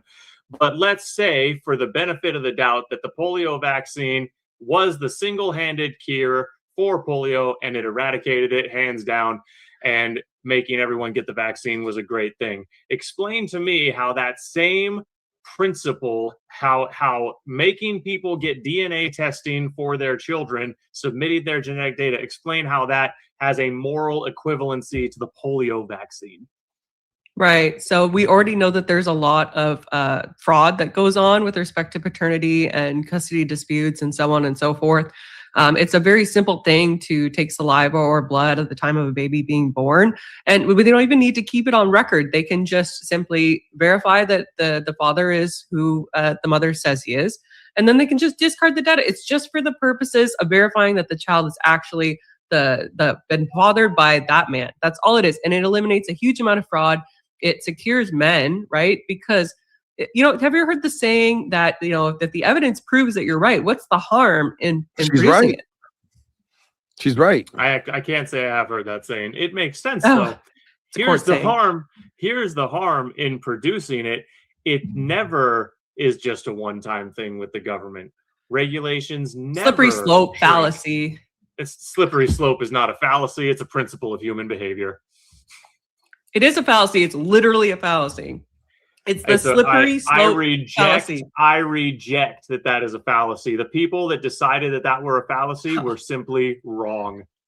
That's just in, guys. The people who invented the slippery slope fallacy were too dumb to understand that it wasn't fallacious at all. It's just naturally human nature. The slippery I feel slope stupid is now. human nature. Actually, And that's Catherine, he's biblical, wrong. by the way. Humans slip further and further into sin and degeneracy the more they're exposed to it. That's biblical. The slippery So slope false is not a correlative. fallacy. It's not a false correlative.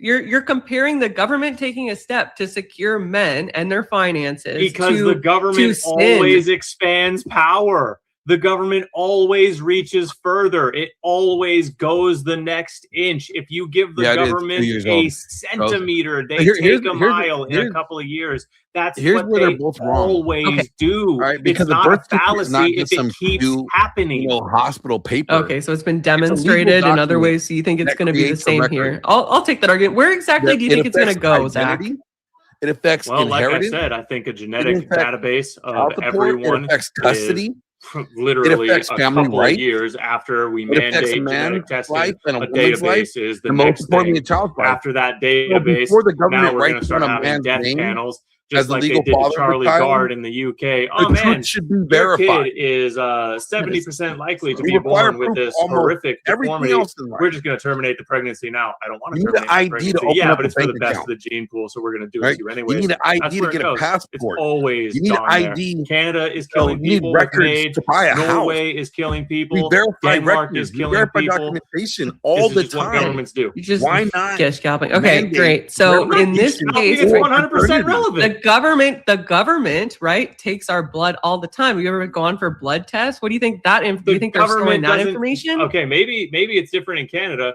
The government does not take my blood. I have never submitted any data to the government except when I tried to join the military. Private companies who are only slightly more trustworthy, by the way, take my blood. Okay. Yeah, in Canada, it's the government that's providing the service. You go to a public health facility, and yes, they take your blood. And I'm assuming that they don't keep that. What use could they have for that information, Zach? What use could they possibly have for a blood test What that determines use- whether or not a baby is fathered by a man? That's time, lady and gentlemen.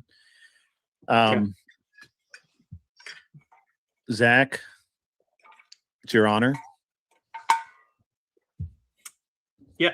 To close? Yes. Got it. So my opponent finished off with what they will do with that information. I think it's a great idea to answer that question. Again, they will build a database. They will weed out the genetically weak. They I'm will gonna look have for fun with a things they comment or don't two. like. There's genes that alter your behavior. There's genes that alter your IQ. There's genes that make you more or less obedient. You think the government doesn't want the ability to tailor the citizenry to be more governable? I rest my case. Fair enough. Paige?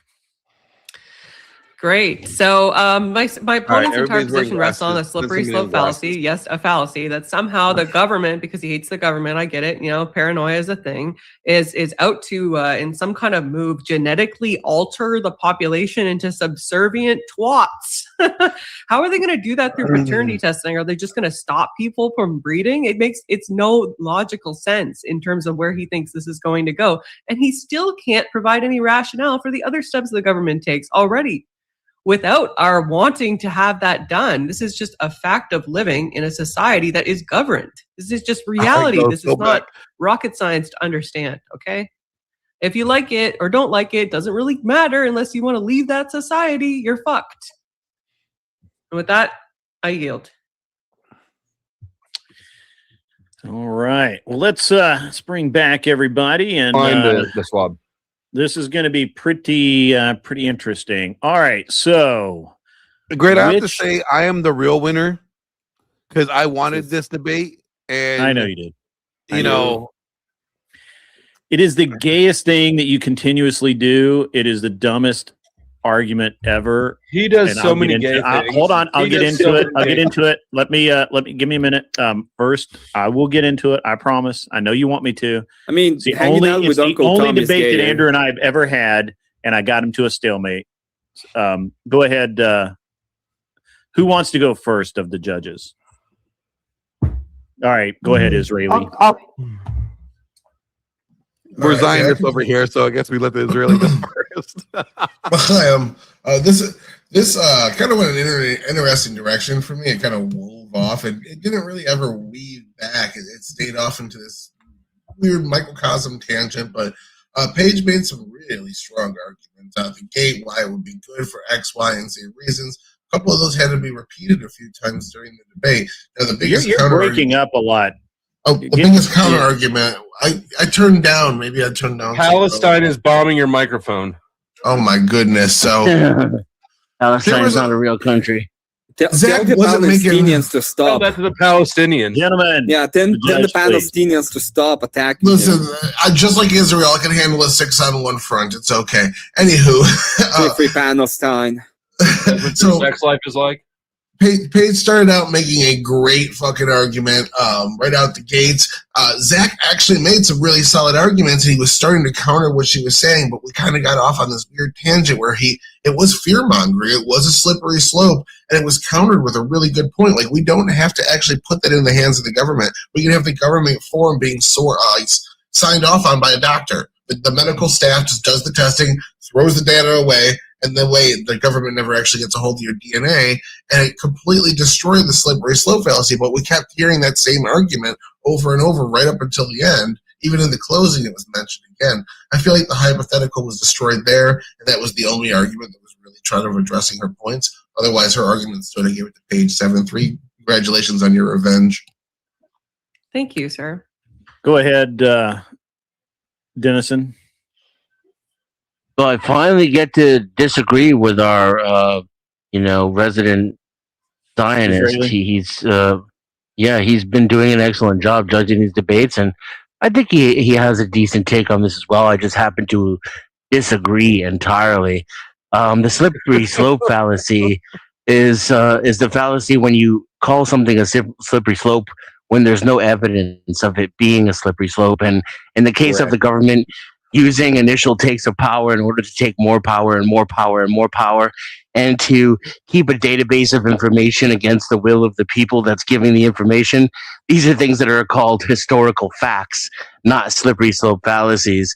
And I'm honestly on the side of mandatory paternity, but I'm sorry, I forgot the gentleman's name. He made such a good argument against it that Zach, I'm now convinced, and I vote in favor of Zach. Okay. Abe. Don't fuck this up, Abe. Wait. Sorry, my bad. I'm sorry. Witchy.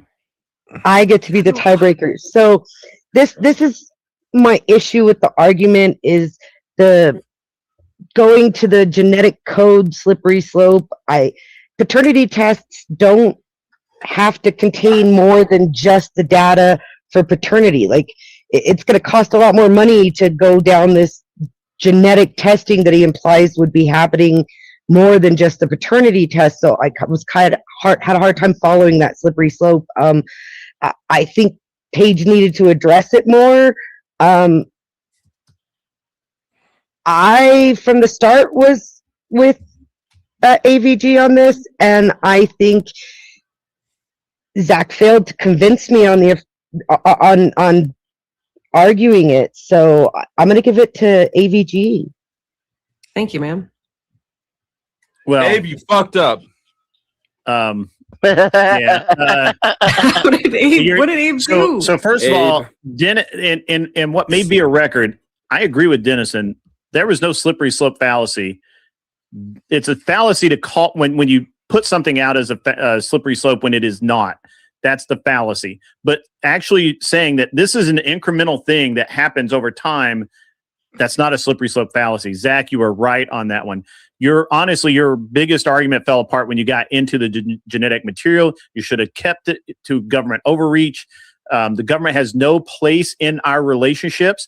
The government should not tell me that I have to know who the father of the child is. I get to make that determination. Glenn orchestrated a debate between Andrew and I. Hold on, Grid, you're wrong. Andrew and I got to a stalemate because I literally said that I would, if there was Andrew postulated that if there was an infectious disease and every single person on the planet had to have an inoculation or the entire world would die, that would I force people, even with a religious objection, to take that that injection? And I said, no, absolutely not. I would let the Amish be the Amish. They can be who they are. By the way, when she mentioned that we have federally mandated inoculations and that sort of thing, no, we do not. You can abstain from those. That's wrong, factually incorrect. Most people do not, but you can actually not. You don't have to have your kids genetically altered if you don't want to. But I digress. I bit the bullet and I said that I would rather have every person on the planet die than force someone to do something against their will because the government says so. That's Grid, you made the point. You made the point, Grid. You made the point, Grid, that if he had left the genetic thing out of it, it would have been better. He actually would have won. That was the one thing that pushed it over to AVG for me. This is what I mean, it didn't eliminate his other point, though. That's why I don't like debates. This is where it went wrong. And I thought, like, have you ever gone to civil court? This home on this one because have you ever been to civil court? Document. I can't hear you, everyone talking. I'm sorry. Have you ever been to civil court, Grid? Civil court, yes, absolutely. It's usually because you sign a contract with another person, right? Not always, no. But or enter into a contract without signing some kind of agreement. Yeah, and that would be a relationship between two people, right? Sure. Right. And you're literally asking the government to be part of that relationship. Right? Yes, but you ask the government to be a part of it. You're Well, not mandated. well, I'm just saying that the government is involved in a bunch of relationships when it comes to people. That's the whole because point you of the government. ask them to be. No, it's not necessarily because you ask them. You can be sued. liquidating You can be it. sued in a relationship and not necessarily want to be sued. Ask Destiny about it. Well, here's the thing: like a birth certificate is a legal Me and document. Emmett about whether or not the government is a party to civil contracts. Well, hold on. Let me. The enforcer. Let's do it. I Yeah, wish they're they just were the able to enforcer, have they're like not hit the- home on is like the guy It is a party signing of a birth it. certificate. A guy said to sign a birth certificate without knowing for sure that he's the father is committing potentially fraud. And the birth certificate is a legal document. So you're getting the law involved in it anyways. It's Even not if- fraud because blood paternity doesn't not matter. fraud because you didn't willingly fraud. know. You're saying you're the that was father not either yours. way. That you can't You commit are- fraud you are not- unknowingly. you're not verifying to whether or commit not- fraud, you have to knowingly commit fraud. Yeah, it's Unknowingly. unknowing. You're saying you're the father regardless of You who the cannot blood father commit- is when you Okay, sign that's that. what It's Right. fraudulent It's not. because You're you not cannot attesting verify to whether or not you're the not father. attesting to the It's genetics. literally a bad argument, You're Glenn. not attesting to don't the do that. genetics of your You baby. need You're documentation to claiming prove legal all the time responsibility who as you father. are. You need Hold an on. ID to prove that you have a bank There's no account. mens rea, right, to commit. Hey, the Right. crime. Yeah, there's Emmett no versus Bad argument, Dusty. Don't do that. Should Glenn. Dusty have to drop the text messages? Let's go. Glenn, Amen. it would only, Glenn, it would only, Glenn, Release it would the only tomato files. Yeah, I like that That's the one. debate. would I'm listening to only- Abe. it would I'm only listening. be fraud. It would only be fraud in the case of the female who Yeah, is yeah, but I mean, knowingly like, it birthing would- a child. Well, the doctor No, would be even that's not if they're fraud. signing off on it. The document If isn't he about signs blood the paternity She's at getting all. the man to Right. sign. Right. Right. The So doctor would be right. it would be fraud. It's the man willingly signing the document, taking on legal responsibility Correct. regardless of blood. Yes, yes, If you- yeah, he's right. You So but ask- here's the thing: I don't it know enough would about be this. fraud if the woman The woman is knew. committing fraud. The No, doctor would it's be committing not fraud fraud by not ever. verifying If the the It would dude be takes fraud. legal Fuck me. responsibility for the But child. the nobody's only committing way that fraud. you could make Oh it fraud my is if the God. woman knew that it was another man's child and she wrote the Do you have the father's verified name in. document? Yeah, the whore That's didn't realize fraud. that another penis A was woman, inside her a woman vagina. can't write a man's name in on a birth Right. certificate. They He has to absolutely sign can. it, or they They won't put it absolutely through. can. They absolutely no. can in California, Colorado. If and you're I think married. other states. If you're No. married, that's No, the not only if you're way. married. No, that's Women not are the required. new gentlemen. They don't remember how many dicks have been in the vaginas. It's very Release funny. the tomato files.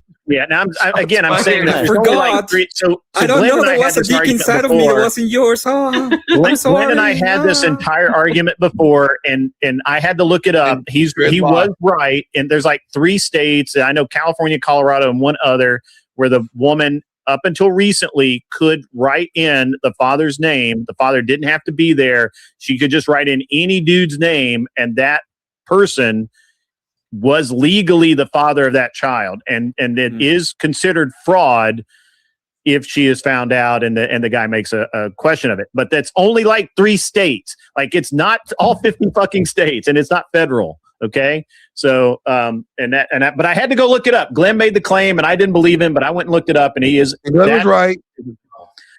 In 3 fucking states. Glenn was right. That's all I want to hear. Is Glenn was right. Can I want to comment on the debate real quickly. Yeah, so there's something about the nuance of the debate that Glenn picked up on, and it shows that he has an insight into these things because the judges admitted to it. Zach made the argument the judges wanted to hear, and he did it sufficiently, but he added an argument that was also true, but that they didn't like, and he lost the debate because of it. That says everything you need to know about the nuance of debate. And then also, shout out to Grid for noticing that because he picked up on that and the judges admitted to it. Yeah. Well, I'm good at debate. I don't act like it, but I am. Zach, my man, I like you, bro. You can come back anytime, man. Come back. Well, I sincerely appreciate that, Every sir. Saturday night we do this. Come back next time and collect $100. You can win, I know. Drop your link. Oh, I appreciate that. Channel, man, drop it. And my link is in my avatar here at Denizen-X. I'm banned on, suspended on Twitch right now because they don't like hearing true things. I'll drop you. Where can I drop it? It's not letting me drop it. Oh, it won't let you drop it. Drop it in the back chat where it says private over there, and the mods will do it. There it is. My bad. Sorry about that. Yep. So there's my Twitter. You can find me all the other places by going there. Tell Zach he should sing Nickelback. Because he looks like Chad Kroeger. Oh, every time I do it makes me I was going more towards that's it. so red. And what the hell is on Joey's head? No, I'm trying to get this You'll over, like okay? it. I had to work Yeah. today. I had to work. I actually that was actually a really good debate, Zach. It's and I hated to throw you under the bus like that with Glenn's topic, because it's one that a lot of people with no actual insight would just say, yeah, absolutely, mandatory paternity test makes perfect sense. But when you think about it, I don't ever want the government that involved in my life. I fight really hard to have the government not involved in my life. And shame on you, Paige. Shame for wanting the government. Oh. involved. Paige. Come on, It's no. involved in your life. It's involved everywhere anyway, and it's only protecting Give horse. the devil his due. There are good arguments for it. Preventing the fraud and ensuring the stability of the family unit is a very noble goal. I You know, a think there are better argument ways for to that do is it. to be a virgin when you get married. I agree. That's also Yeah. great. It'd be just as good of an argument that a man never be allowed to know the paternity. Prison, Eve, That you keeps are the not same a level of virgin when stability. married. So now we have Dusty versus 5 Emmett. full right? years of No, I'm prison no if you're diamond. not a We can do virgin Dusty if you versus get Emmett. when you I'm get down with married. that. Somebody pay me $40 so I put Dusty and Emmett against each other. We're the last two. Scratch your Well, they're the last 2 debaters. Oh, they are? Oh, fuck. Yeah. Damn, Somebody you give this ruined my motherfucker grip. $40 anyway. Yeah. This dude's got to go, so he's gonna jet, and then we have 4 people left in the day. Dude, Scratch? Yeah. You got to go, Oh, we man? got to get Scratch a He's debate. gotta work. started. No, I don't have to go. I'm just tired. I had to work today, and so. Oh, you had to I work. just But we wasn't have allowed to- one person up, so if Y'all you are want to moving drop, we too now slow have for 5. Scratch. Well, we'll move faster. Zach, unfortunately, you do have to drop off. Hang out in the chat and throw rocks at Paige. Do that. That sounds Thanks like for a winner. debating me again, Zach. I had a lot The of witch fun. is the Pleasure witch is making below. your acquaintance again. Sorry? If you're gonna throw rocks at people, throw it at the witch. Like we have one in the panel. What the fuck are we doing? Trippy cast throw is something up. a Oh, I little didn't even clearer say than a rock. there, buddy. I'm sorry. Sorry about that. Take care, all. Thanks for having me. Hey, thanks, I man. followed you on Twitter, Zach. Trippy cast. She said a who? Who paid to put my name to this? I mean, I did play clarinet and flute, but I never went to band camp. Okay. Raging Patriot. paid for that. Oh my gosh. He's the only one that actually has. I didn't go to has, band camp actually. I was just in the band. band camp chick. You know what? That's I did that funny. for school. I That's went that home that is and, kind of funny. All right, so it's going to be Emmett and Dusty, right? Trippy, is that your Glenn Lawrence hoodie? That's fucking hilarious. I All right, yeah, me and Emmett, me and the Latinx. All right, Let's go. So you came Fighting up, words. and now you got to go to the back. I'm sorry, Trippy. It's just the way it works. I apologize. Sorry, man. Bye, bye, Bandcamp. Oh wait, Emmett stays. I'm sorry, my bad. Sorry, Scratch. I'm glad that you're here, man. I'm sorry that you're getting kind of a, Abe. What? Bye. Bye. Okay, come on, man. Fuck. I'm trying to get rid of you, man. Calm down. There you go. All right. What are we debating? I need a topic.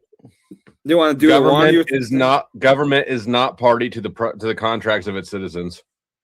Oh, government's not privy to the. Okay, we can do that one. It's not party. It's not a party to them. Yeah, we can do that one. Okay. Okay. The government is what? It's not a party to the contracts of the citizens, right? Right. Emmett thinks that the government is a party to the contracts because it oversees disputes. I'm saying it is not a party to the contracts. That's why he asked you that civil You're court the thing. affirmative, and he is the negative. Did I word that weirdly? I feel like I'm the negative. No, Emmett I can thinks be the it is. Okay, I can all say right, I can say that it is. It's fine. It doesn't matter. Yeah, that's all good. All right. Yep. Look, guys, I want a nice, clean fight. No hitting below the belt. You know, You already keep those started. fallacies- Call me like keep things. those You fallacies fucker. in your Okay? pocket. I'm gonna go after you. and let's have a nice, clean one here. All right, go ahead, Emmett. Start whenever. Yep. Whenever two citizens are doing a contract, there is an implied clause when it comes to the enforcement of said that the government will be involved, and it can be sued and can be seen in any of the civil cases or any kind of liability cases. In fact, the whole point of having said contract is the enforcement part of it. Otherwise, why would you even have a contract? You just do whatever you want with people around you.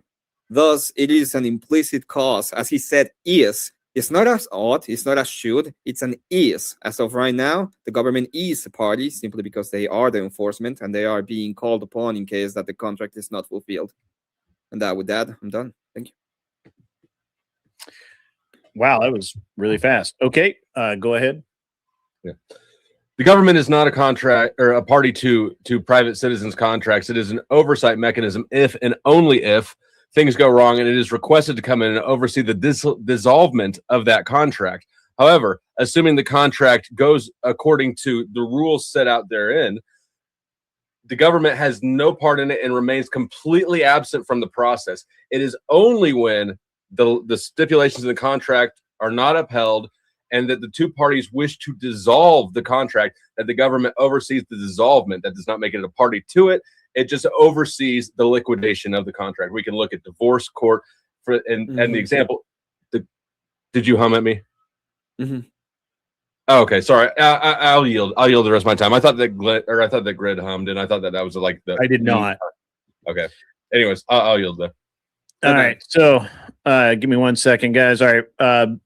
Just start talking, and I'll start time. Well, thank you so much for the concession, saying that he is party to the contract in the moment that if the contract is dissolved. Whenever you agree that he has to be party of it, okay, he has to, is because there is the implicit bias that he's going to be part of it. That's all it is. It is not. It is not party. It is never part of the contract. It is. No. The moment the contract goes wrong in any way, what are you going to do about it? When look at divorce. Look at divorce. We can use divorce as a perfect example. Is the government getting married in a marital contract? Is the government getting married?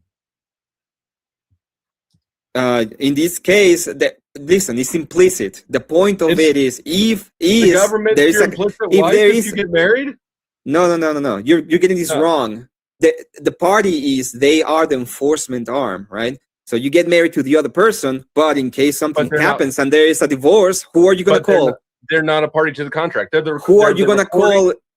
They're the oversight institution. That's not a party to the contract. Who are You're you not going to marrying call? You don't marry the government. You don't marry the government. I'm just asking you, who are you going to call? Ghostbusters. If something happens. Who are you going to call?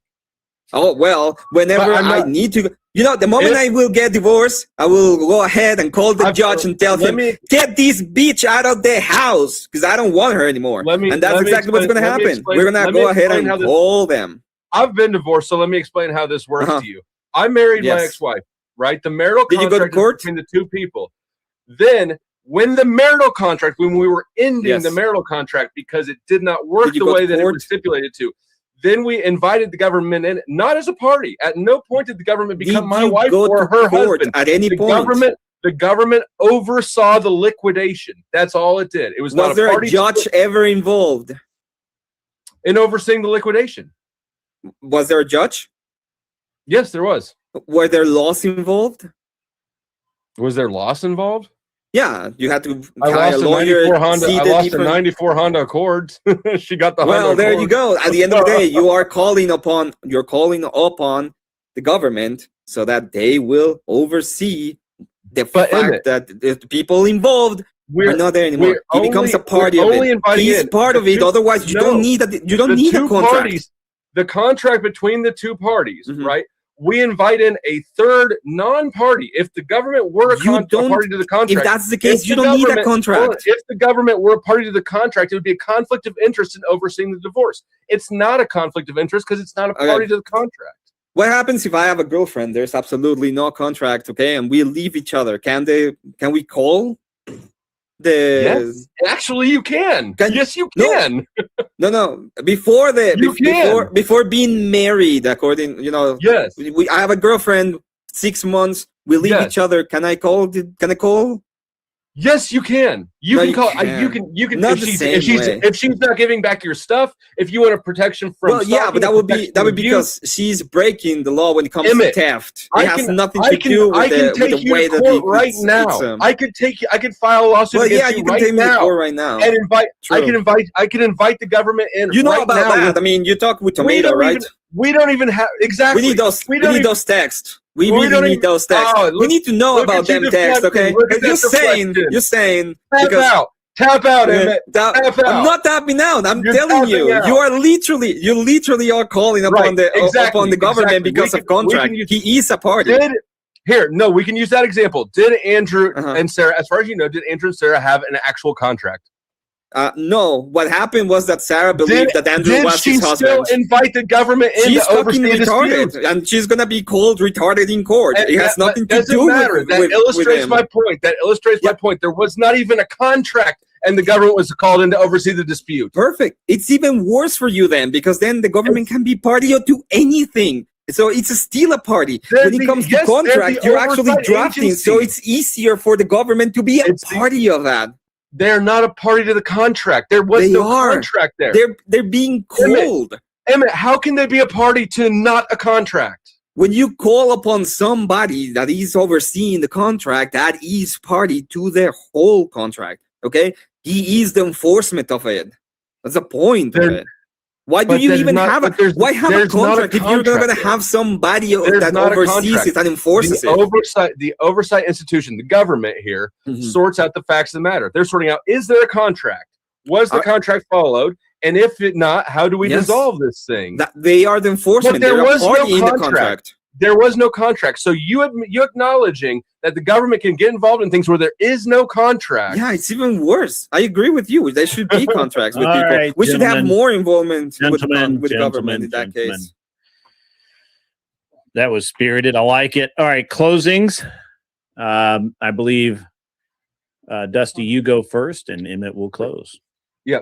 Obviously, as was illustrated, the government is not a party to contracts. The government is an oversight enforcement for dispute Marriage rights resolution. and Any you have to disputes, get that with from or the without a state contract. The fact with that they the oversee contract. disputes across the board does not in any way make them a party to contracts. Just as I illustrated with marriage and divorce, you're not marrying the government.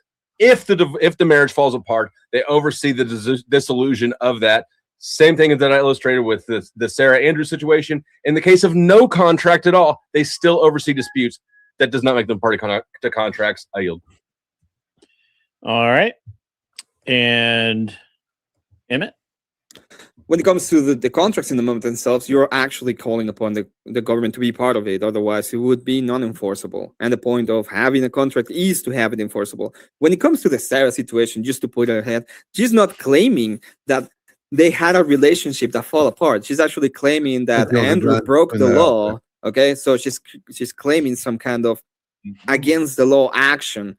So it's telling, hey, this person broke the law. That's why he did it. But when you talk about the actual contract, for example, in marriage, we're saying, hey, this person broke the contract. That's why they're being called. There's a difference. If the moment you have a contract, you're actually involving the government because they are the enforcement arm, so they're party to it. And with that, thank you so much. All right. That was exciting. So Or Emmett. Let's I go here. We got I guess I gotta say, Dusty took an L in that one. All right. They got the ones now, dude. Because, like, did you hear about that guy Little that was out Miss. there? He was I'm not sure who gaming for, that like, is. Hey, Trippycast, we can still hear you. I remember hearing about this on We're hearing you, Trippycast. Trippy. 60. We can hear you. And this dude, Mute and unmute him. Great, so you can see do my that. bot, can't you? You can't. He thinks he's So muted, but this he's guy not. was. There we go. Now he's muted. Sorry, Horseradish sent me over. I'm a debater from his channel. Gotcha. Usually we have people start a little earlier, but that's I just okay. got We're the down to a message few. late. I'm sorry. Yeah, it's okay. We usually try and have everybody in before 10 o'clock my time, which was almost an hour and a half ago, which is fine. It's fine. We'll work with it. All right. Wow. That was spicy. Okay. Witchy Bishy, you go first. Okay, so it seemed that they were arguing a different definition of party, and so I don't know that the whole point of the government overseeing contracts is they're not a party to it, so they can have an objective viewpoint. And just because of the definition of party, I have to give it to Dusty. Okay, fair enough. Dennison? I'd like to declare a winner, but at this point, you know, I think the debate is whether or not my headache is a breach of contract or if the government is a party in it. I'm ruling both parties are in contempt of good debate etiquette. I think Emmett conceded to Dusty's definition of party.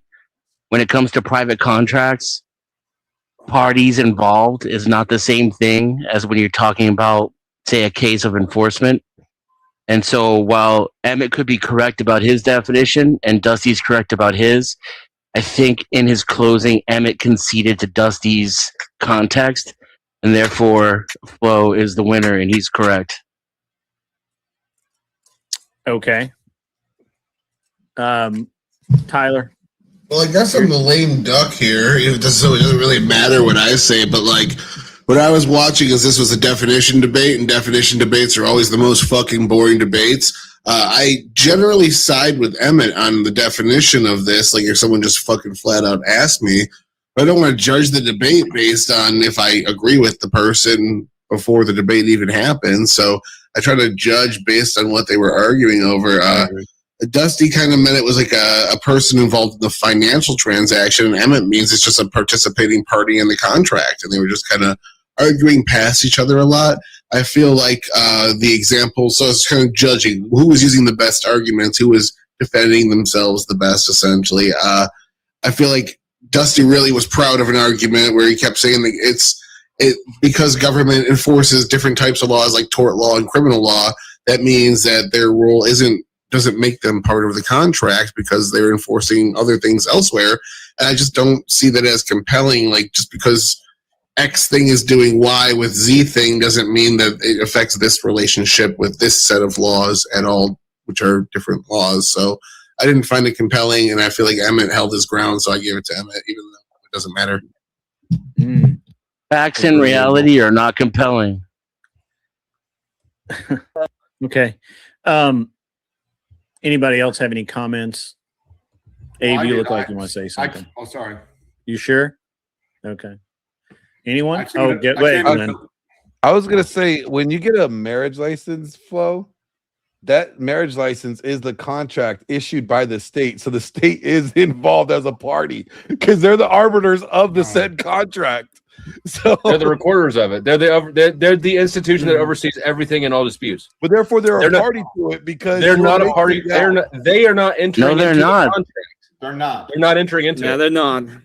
They're not part of the transaction part of the contract. They're not. The lefties are gonna tell you that the government is not involved in any of these. Okay, don't worry about it. It's not. They're never involved. When it It's comes not to that the government isn't government is not involved. They're not parties in the contract. Yeah, well, you know, Who go is fuck the yourself. government Then. marrying?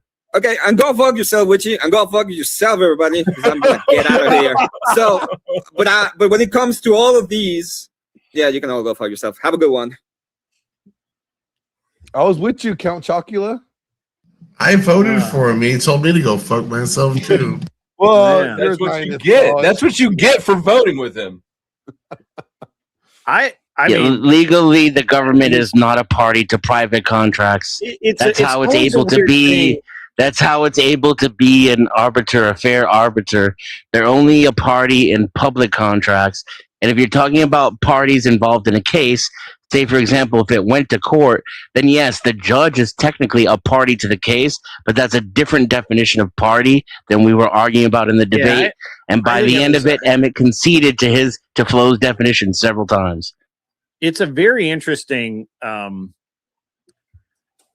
it's a very interesting thing when we start getting it, and I actually agree that definitional debates are honestly fucking boring, but when we get into this where it's quasi legal and what ought be and should be legally is it's just it becomes a brain drain 90% of the time, because we're probably going to agree, but at the same time you're disagreeing. It's just really it's an odd thing to me. I don't know.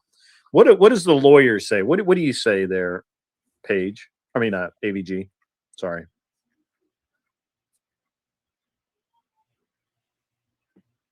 You're Well said. Well, that's a well thought out argument. yeah. You I wish all Can't hear women you. talk like that. somebody turn your mic off. Paige gets more attractive by the minute. Muted. Why can't we hear her? This is hilarious. What did you break? I wish I was cammed up right now so I could show off my sign language abilities. This is hilarious. I don't Denizen having sign language abilities is the most useful skill set.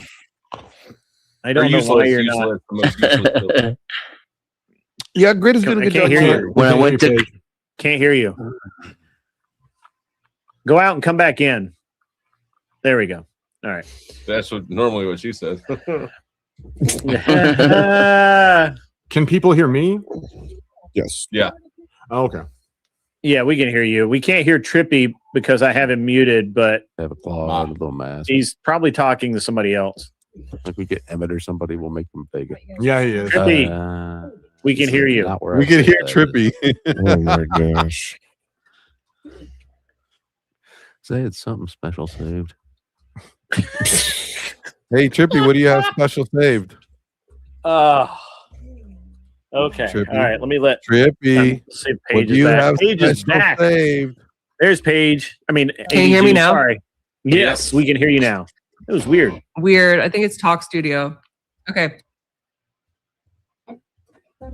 Your opinion on the weirdness of that last debate? Yeah, so obviously that is oh my gosh, Trippy's still talking. Okay. Oh my gosh. Happily talking. We can't away. hear him. We can't. I've got him muted because he Do I doesn't just realize. yell he's over unmuted him? again. Like, should I just start speaking very loudly? Just drop Yeah. her off screen. You don't have to. We can't hear him. He's muted. Okay. You could talk normal volume. We'll be able to hear you. Okay, great. So obviously the government is going to be involved in certain, enforcements of contracts through the courts, right? I mean, that's the literal government, okay? So I didn't really Mhm. understand the point of that position. I mean, obviously I think Emmett won. To me, it was a pretty easy victory. but So that was the like lawyer tomato doesn't files even debate know is what kinda party funny. means. Yeah. Sorry, How I do don't you- know what party means. What is a party to a Yeah. private contract? Are they party to a private contract? They're not a party to it. Thank but they you. are That was my involved in fucking it There you in terms of go. That was enforcement. the whole debate. Thank you. Because I'm playing Roger. That was literally the debate. Well, I missed the prompt. What was the prompt? The prompt Was is in the whether or law. not You the just said- hold government on, is you a just party said in private obviously Emmett contracts. was right. Hold on. You missed the prompt. How do you think Emmett's right? Because he How was do you from think what anything I at all? heard, he was arguing that the government has the ability to enforce the contracts, right? Or not enforce them. Did I hear that No. wrong? Yes. No. It was. They both agree that governments enforce contracts. The question is Okay, whether or not the great. government is a party in a private contract. Depends on the It's contract. not a party. There's no privity of contract. Right. Unless Right. they're Correct. superior to like a separate contract that the government Okay, agency my is bad. involved You know, I was using the washroom. Shouldn't have spoken on something that I didn't hear the So, prompt yeah, on. no, I'll that's- take the L on that. I liked her No, better. when nobody's she was yelling. Nobody's muted. yelling.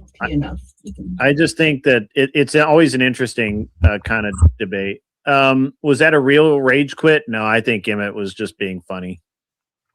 Emmett's never being funny. He's always raging. That's what I was hasn't just going to returned. say word for word. Am I the only one who can hear Trippy like just going on and Yes. on and on? Yeah. Yes. Yeah. Are you in his chat or Yeah, something? you are. No. No, it's just Talk Studio is broken. Oh my god. It's weird because I can't hear. I mean, I've got him muted. Well, I was Yeah, but the muted mute while I was doesn't doing work. dishes, and you guys heard it. Well, all right. So Yeah. the thing is that if I drop you down and I bring you back up, even if you're muted, it turns off Maybe the you should mute drop on your end unless I Trippy. remute you. Drop Trippy. Yeah, let me Yeah. drop him. Oh my god. Put him in the back. Yeah, he showed up too late anyways. Get him the fuck out of here. Let's go moving to round 2. All right. Who's who we got? We got Scratch, Glenn, Abe, and our boy Dusty up there. We got 4 left. Is that right? And then we could probably add in AVG and We have we'll add Paige in as well.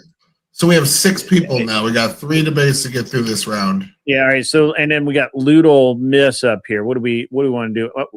How do you say that? Can we do a 2v2? Can we do a It's- 2v2? It's Little Miss. That's my Little daughter Miss. actually, but Little Miss, yeah. All right, that's fine. 2v2 and then another 1v1. We don't do 2v2s here. No, 1v1, never I mind. mean, It's always Nice thought, 1v1, just because we like to see people beat on each other. And Unless we're not Bad. bringing Loodle in, then we have 5 people left. no, bring me in. Do 1-on-1. I want to be beat on. he wants to be in. Yeah, definitely. That's why. All right, he wants to be in. All right, so who do we want to put him against there, Tyler? Tyler has apparently got the roster going tonight. I've been paying attention. I say we throw a Loodle against Scratch because he's getting impatient. He wants Loodle to against Scratch. Yeah, I'm good with that. I'm good with that. Are you a lefty there, Loodle? I'm left-handed. That's not an answer. Okay, I didn't I see know. that coming. I mean, I didn't see that coming. It was a vague question. No, I did see that coming. no, I'm not a lefty. No. Okay. Scratch is a remind me, you're a Market socialist. market socialist. Thank you. Do you want to debate a market socialist there, Loodle? Sure. Perfect. I don't have any Dude, biases that's or awesome. prejudices. You guys can all go to the back now. Page bye. Scratch, why I no keep dick saying jokes. that. No dick and coconut jokes, Scratch. I wanted to debate. Here's a prompt. Okay, I wanted to debate. I believe that immigrants have rights under the Constitution. I don't know if Lou believes in that, including What? illegal immigrants, by the way. What? You've got to be more specific than that because they're like some Who's parts still they up do there? and some Somebody- parts they okay. don't. So it's got to be more Uh, specific than that. A specific right. of a Say like specific visa one. holders have First Amendment rights, Fourth Amendment rights, Fifth Amendment rights, Sixth Amendment rights, and then legal immigrants have Fourth Amendment rights, Fifth Amendment rights, Sixth Amendment rights. So you're saying that? Let me try to get the prompt right. Then are you saying that illegal immigrants have or should have the same rights as visa holders or permanent residents across the board? Are No, you saying that? Okay. So what are you saying then? Sorry. No, I just said like visa holders had like First Amendment, Fourth Amendment, Fifth Amendment, Sixth Amendment, illegal immigrants. Oh, and I don't So, know. hold I on. guess Let me just so No. I understand. Are you saying that illegal immigrants should have the same rights as American citizens under No. the Constitution? No, Okay. but that they have rights. That they have which rights. Should have rights. But What which, right? Yeah, what? Yeah, thank you. Right against reasonable search and seizure, right to due process. Well, those right would be to constitutional criminal- rights. Right. Yes, criminal and civil trials. Those would be for- constitutional rights. Right. So, which rights should they not have? Maybe that's easier. What right not have? What? Yeah. Compared What to the rights should they citizen. not have? Second Compared to Amendment. the citizen. Should we have the right to just like execute them on Second site? Amendment. No, No. no, Why not? no. That wasn't one that you enumerated. Huh? That's why I have the you Ninth Amendment. Wait, enumerated that's why I several have the Ninth rights. Amendment. Wait, I'll say that's why I have the Ninth Well, you Amendment. you enumerate amendments, but what rights within those are you talking about? Because it bifurcates depending upon the status of the person. Well, I said right to against unreasonable search and seizure, Fourth Amendment, due process, Fifth and 14th. So- I said civil and criminal trials, 6th and 5th. Mhm. Unenumerated rights would be the 9th, so it'd be like murder, right to life. Okay. So hold on. So you're saying visa holders, not illegal immigrants, I think visa holders and illegal immigrants should have all of those. and things. illegal immigrants. Yes. Hey, well, I don't know. If you want, we can just do a Trump debate. Otherwise, No, the question is just like, how does that play out? Because like they all have rights, but they're all curtailed to different levels depending upon what the wild, status man. is. Are you Right. saying they should all be equivalent across? Like, what's the actual claim, and what right are we talking about?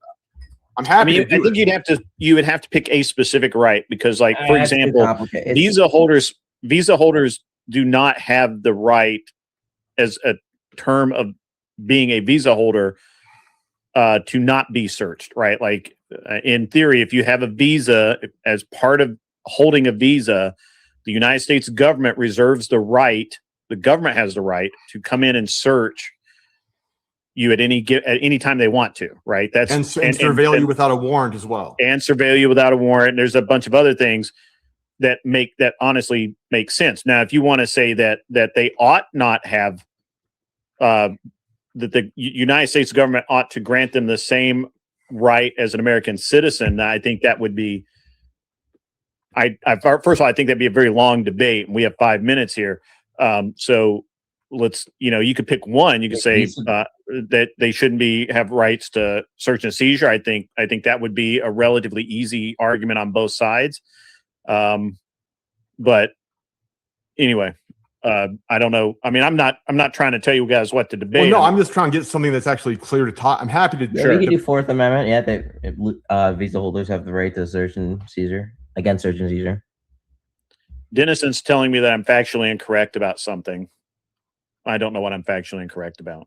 I'm not sure. I'm either. guessing it's the surveillance thing you just talked about. No, that's not. He is correct about that. It may be the search. I don't know. What Administrative warrant. It would be a little weird for the Supreme Court to like give illegal immigrants the Fourth Amendment when it comes to like warrants entering homes and not the visa holders. You think that it's weird that we don't do that, or you think it's weird if we did? That we do. You think it's weird that we do? Yeah. That we do give them that, or that we do not give Yeah, them illegal immigrants already have Fourth Amendment rights. Even like Alito says that in like Vasquez Renome, right? Yeah, it's just not the same way that you and I have Fourth Amendment rights, or the same way a visa holder has Fourth Amendment rights. Like they're different. They're different processes to go about getting rid of those. Yeah, But you start getting into like, well, he's actually, right. I think with Fourth Amendment, I think at it's the almost local exactly the level, they same. have Fourth Amendment rights, but if you go into federal jurisdiction or any port of entry, or if you have contact with anybody, or you can get an administrative warrant that doesn't have to go before a judge to so it's like this is a they very have them in theory. complex Yeah. argument. I think. I like do you it feel- though. I think what- it's a great. I think it's a great topic. I just think it's a very complex argument because you start getting into like. I think you're right. They have Fourth Amendment protection at the state and local levels because a city cop couldn't come in warrantless, but a federal cop could. I think. Right, like Maybe and listen, let me know. I don't know. was is like specifically about reasonable suspicion and whether or not immigration officers are allowed to go up to people and question them about their immigration status. And even Alito and Kavanaugh actually, and say in their concurrences, those are opinions. But the question is, yeah, it's opinions court, but he specifically cites Brigham Pone v. United States, which is a But that's not universal though. They can't stop them on the streets for no reason because of their skin color, or whatever. But they can get an administrative warrant, which makes you have, as an illegal immigrant or an immigrant of any kind, less of a Fourth Amendment protection than a U.S. citizen. And so I'm saying that was what Noam held. Like it matters on the context, right? Okay. Ultimately, I think this is a very complex. Never talking about administrative warrants. Ultimately, I think this is that's a really great argument. I think it's a really great topic to have as a long form debate, but as a short form debate, I think it sucks. So, want to debate Trump? Maybe, I don't know. You do like Trump bad. That we're going to go with Trump bad. That's kind of low hanging fruit. It is, but I love that low hanging fruit. We can get very specific. I can say, I don't know, Trump's $1.8 billion slush fund is corrupt. That'd be a good one. So I just have to defend everything bad that he hates about Trump. You could do that. Yeah, I'm suggesting topics. If you have a topic, go ahead and suggest it, bro. Yeah, feel free to debate. Suggest a topic. Ooh, I could do Trump is racist. That would be a little. Pete Rose should be allowed in Cooperstown posthumously. That's before. I could do mainstream. Mainstream media is better than alternative media. Debate that. Okay. Mainstream is better than alternative. Yep. We can debate that. Okay, I'll take that. Props on the flat cat, by the way. All right, yeah, let's go with that. Mainstream media is what you said better. Let's define better right out of the gate, and what because that's going to be on him to define it, I guess. I mean, when I say better, I'm saying more factual. Okay. Mainstream media is more factual than better. More factual. Okay, I'll take either or. Either one. All right. So you can make that you can make that as part of your argument. Sorry, I had to get my timer back up here. Give me 1 second. Who is the affirmative? I'm assuming that that's going to be me. Oh, Scratch. Oh man. They said I just got a text. Debate whether or not LeBron James is better than Michael Jordan. I think I don't look, dude. Okay, for being black, I don't like basketball. He doesn't like basketball. I already knew that. Watch it either. I don't, but I thought it was funny that somebody sent that in. All right, sorry, I got. No, you're good. The lulls are always good. All right, 1 minute on the clock. Scratch is the affirmative. Ludo, you are defending or the neg. So go ahead and Scratch whenever you're ready. Start speaking, and I will start the timer. Yeah, very basic argument here, right?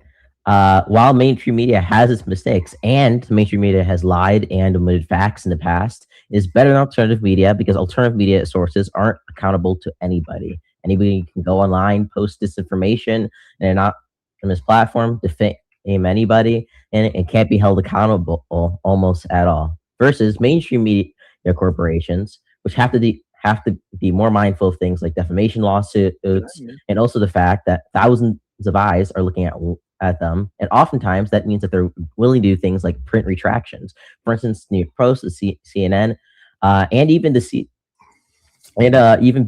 even their talk show hosts have done that. For instance, I forgot exactly who it was, but in COVID, a talk show host, I think for one of the mainstream media companies, made the claim that the COVID vaccine was 100% effective. They retracted the statement, and that's because they're more held accountable to people because they have teams of fact checkers versus certain media or anybody can just post whatever they want.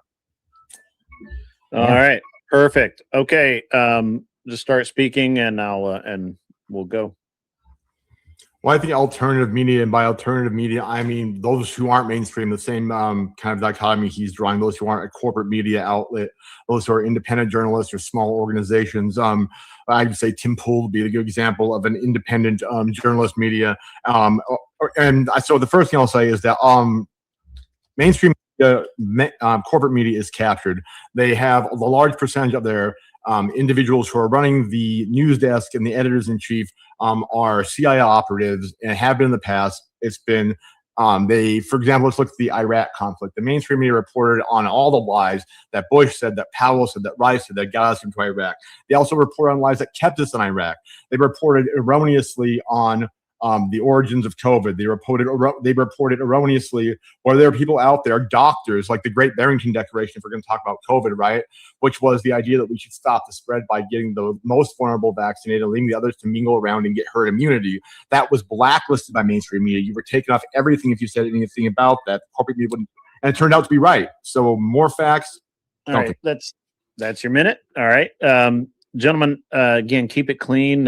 Keep it to the topic, and just start talking, and I'll start the timer. Yeah, I just want to get one thing. Who do you think is like more accountable? Mainstream media or people who can just like post anonymous slop on Twitter?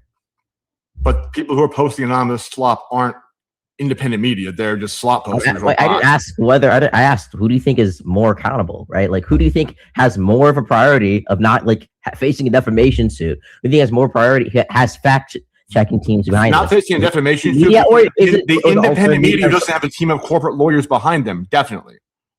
Yeah, so obviously, right, the mainstream media is going to be more accountable to the words that they say because ultimately they have a brand image that they need to keep up rather than random people on Twitter. And it was very interesting. You said that mainstream media was being paid off. Wait, do you not remember the fact that Tim Pool was taking Russian money? That was reported in mainstream media. That was completely disproven. The case was dropped. Wait, what was disproven about it? What was disproven? That it was that the company in Tennessee that the money was supposedly running through was not an existing company. The two people who were supposedly indicted don't even exist. It was a nobody ever was ever indicted on That that. was, they were just what? fact checking that. I mean, thank you. Yeah, nobody was ever indicted on that. Please move on. The case was dropped. Wait, Tim Pool wasn't indicted himself. That doesn't deal with. Nobody was. Nobody was. That's not true. Wait, there was literal You just indictments fact-checked against that. them. I will go fact check it. Okay. Yeah, feel free. But the point. I'm sorry, I didn't mean to interrupt No, there. you're but, fine. It helps to keep things moving on. I don't normally, but that's like that's just not. Tim Pool was at Occupy Wall Street. Tim Pool went to Venezuela and talked to cartel members. Tim Pool has been to Iran during a conflict, not the most current one. Tim Pool has been in the Syria war. Like, if you want somebody who's actually going to go put boots on the ground and talk to the actual people there and not give you a corporately digested CIA-prone message that's pushing an agenda, whether it's left, right, global, local, whatever, right? An independent journalist is your best source for facts. Again, your whole point about so I just want to be clear. So real quick. Okay.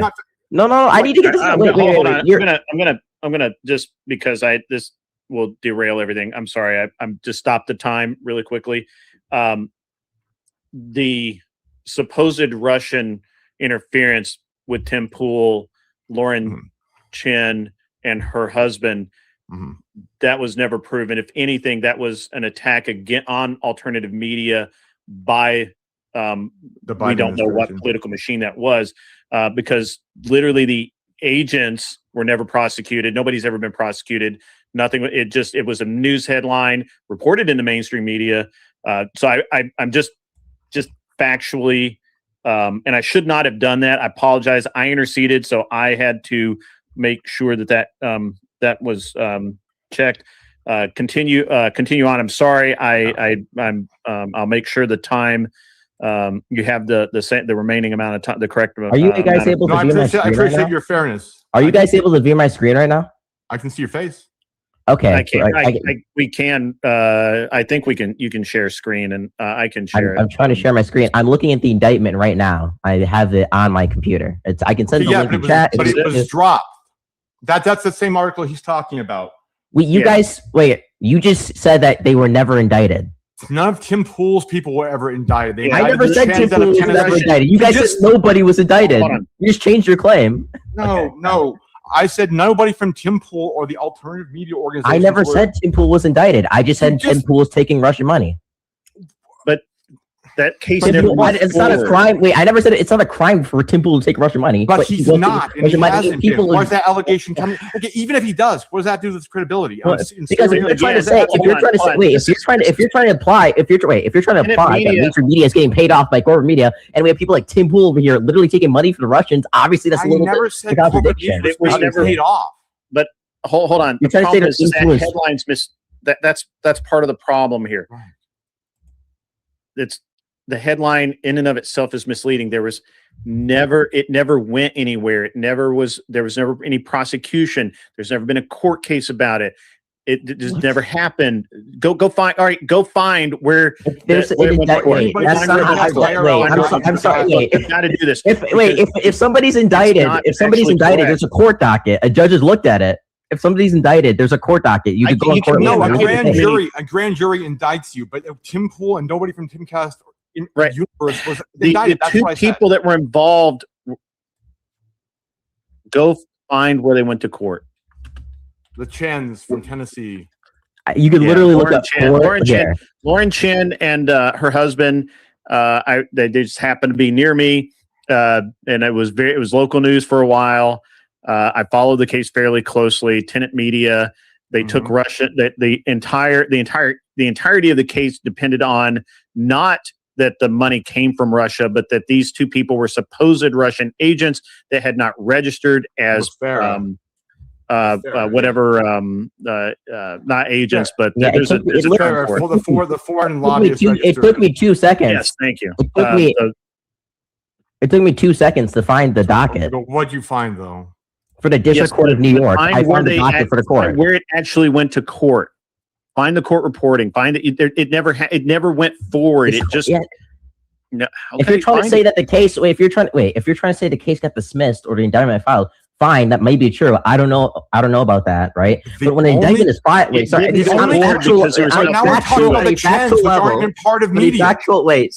a factual level, when you file an indictment, right, there's going to be a court docket about that. A judge is going to get assigned. It's grand jury returns an this court. indictment. You don't file an indictment. A grand jury returns an indictment. Yes, they returned the indictment. They filed it. It's in the court document now, right?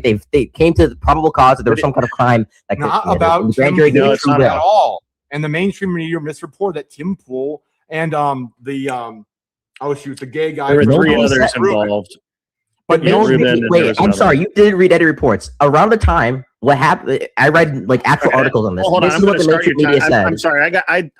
I got you guys off on this tangent. I No, I will mean, I it's will where- restart your time. You had 2.5 minutes left. I'm going to restart your time. I apologize. I shouldn't have done that. That was my my error because it's not. I'm pretty big on things being kind of factually correct. Hold on, I I'm getting appreciate the fairness. Thank you. so. Anyway, continue forward. I apologize. Okay. Anyways, yeah. Sorry. I'll just get back to accountability. Right. Obviously, mainstream media is more accountable than. Okay, but wait. I was in the middle of an accountable point when you had to go search up the Tim Pool Go thing. ahead. So let me finish what I was talking about. You have somebody like Tim Pool who actually goes to places, who's accountable. If he gives bad, he also puts his life on the line. He goes to Syria, goes to talk to guerrilla warriors, was covering Occupy Wall Street, saw the infiltration of Occupy Wall Street when mainstream media was trying to push for their corporate backers to break up Occupy Wall Street. The whole idea that independent voices and independent media and freedom of speech is the basis of American knowledge, free speech, marketplace of ideas, more people saying things and trying to put the truth out there is better than a controlled group of people who are only concerned about their image and only say certain things because they have sponsors that they're worried about, and so they don't want the Pfizer ads to go away. Like it's the same thing as money in elections, the big corporate money in elections. It's the same thing about the accountability and the truth telling of media that's corporate. Good. Now, this is just like a straw man of the position, right? Nobody's saying that like mainstream media should be the only. Nobody. I'm not even saying that mainstream media should be the only. said they're way more to get factual. You information. said they're more I'm saying they're more factual, which is true, right? So the thing that No, you're it's gonna have to not. deal with. No, yeah, that is. Wait, can I finish? Wait, you're interrupting me. Sorry, Okay. sorry, true. So okay, here's the reality, right?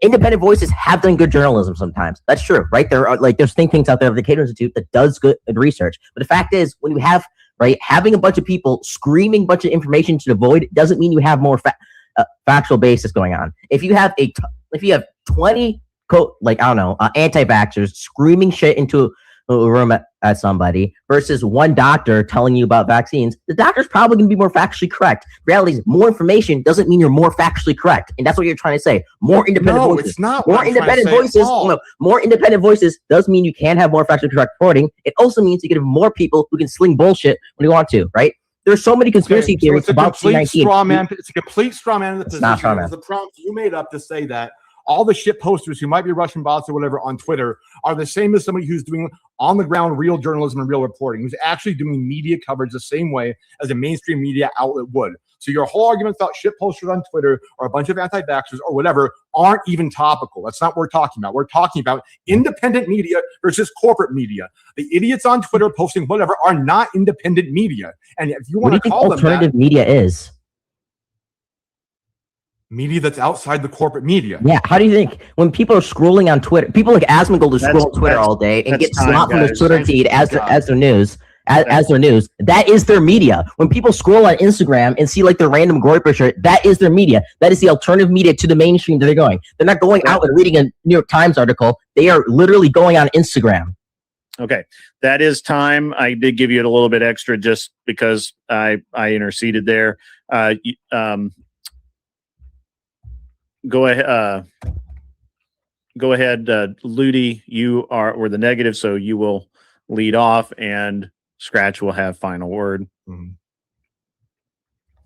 Of 1 minute for your closing. I think there's been so much stuff said about so many irrelevant things that's completely off the topic. We really just need to boil it down to the basic arguments here. The claim that my opponent made in the opening statement was that mainstream media gets the facts right more often. Mainstream media is trustworthy, and they do, and then gives rationale. They do it because of accountability. Okay, well, look, what got us into Vietnam, what got us into Iraq War was the mainstream media parroting their military-industrial complex, corporate masters, parroting the government's narrative, parroting the CIA implants narrative, parroting the global hegemonic, like war machines narrative. Right? Independent journalists, independent alternative media sources are the only way to fight the corruption and fight the falsity, like the Tim Pool story, like a lot of COVID misinformation that the mainstream media put out, like your girl on MSNBC who said that it was 100% preventing transmission and 100% effective. The reason why is because the independent journalists who are actually doing the research on the ground aren't beholden to corporate masters.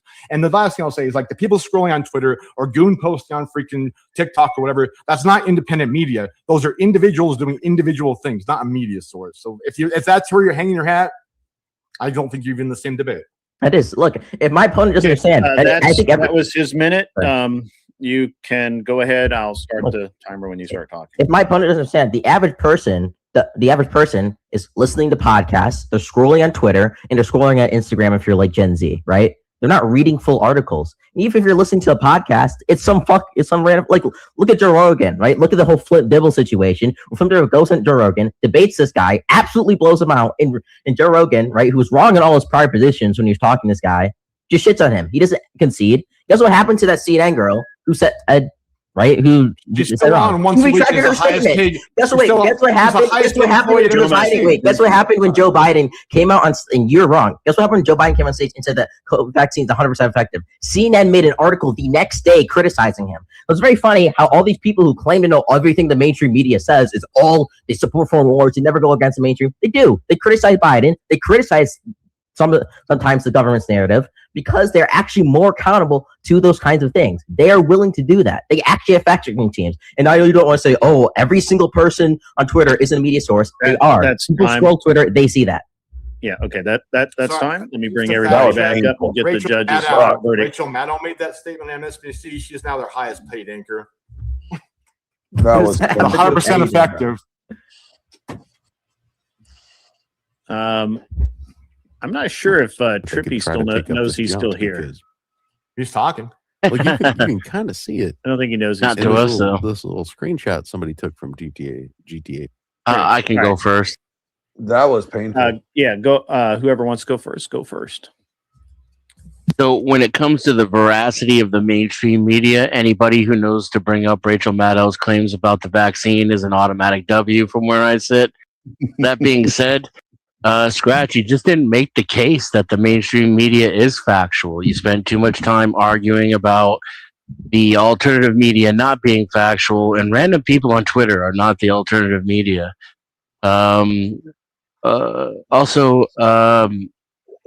the only example you gave in favor of the mainstream media being factual are the cases in which they had to admit that they were lying. So I just did not find the argument convincing. I got to give this one to Oodle's dad. Okay. All right. Who wants to go? Israel or Abe? I can go. It's not Abe. It's it was Witchy. Is the Witchy. third I'm judge. sorry. I like Abe as a judge. He's a good judge. So yeah, again, Misogyny. I see that we're picking our winners here with who we agree with more, and like what I really saw in this debate was an overall argument met of standards. This is the standards the media has to hold up to. This is why, and there were concessions when Scratch was saying multiple times that the media has held to higher standards and giving examples. The rebuttal was, well, they don't have independent media doesn't have a giant team of lawyers behind it. That to me is a concession, saying, yeah, of course. You have a higher standard of scrutiny because you have more tools to work with. Like that was a concession to the point, and that was really all I heard of it being addressed. In that, like he's saying, the mainstream media is bringing on a doctor, whereas when you have independent media with low standards, nobody checking, no corporations overseeing, blah blah blah, no PR team, all that. Without that, it's just a fire hose. You might get one independent outlet, and I heard him say this. You might get one independent outlet that does really great reporting, but for one independent outlet, you get 20 Candace Owens who make bullshit up off the top of her head and that she saw in her dreams and use that to make completely false reporting. I wish he would have went a little harder on Tim Pool. Tim Pool hasn't left his compound in like 10 years. He's not. He's just takes mainstream media stories and regurgitates them. He relies on the mainstream media, and I wish that point was made. But even if I feel like Scratch's main argument wasn't refuted in a way that I thought was needed to take it down, so I gave it to Scratch 6-4. There was just a lot of fear mongering about things that I just thought were irrelevant.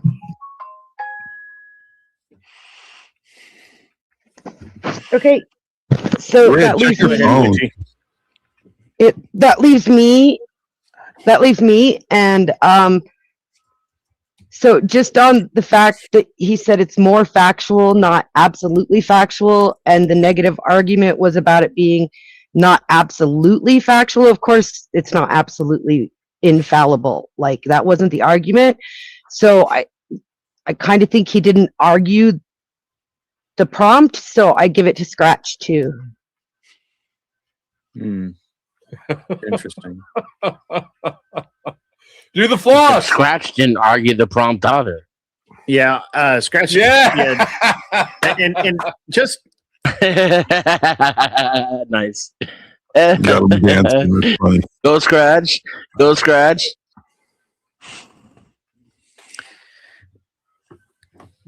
Every time I heard the corporations, I was like, okay, when is the shoe going to drop telling us that the corporations are now bad or infallible for some reason? It was just so much that had to be Well, the point I might agree with Denson here. That was not my best debate performance. The point I'm very tired right now. Well, the point about actually is superior Israel enjoy. The point I was trying to best make celebration ever, though, Scratch.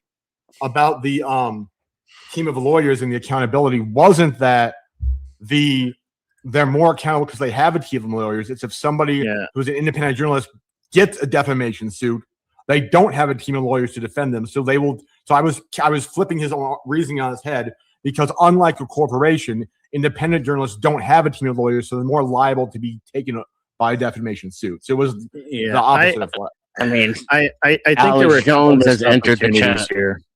First of all, I agree with Dennison, which is shocking. We agree once again.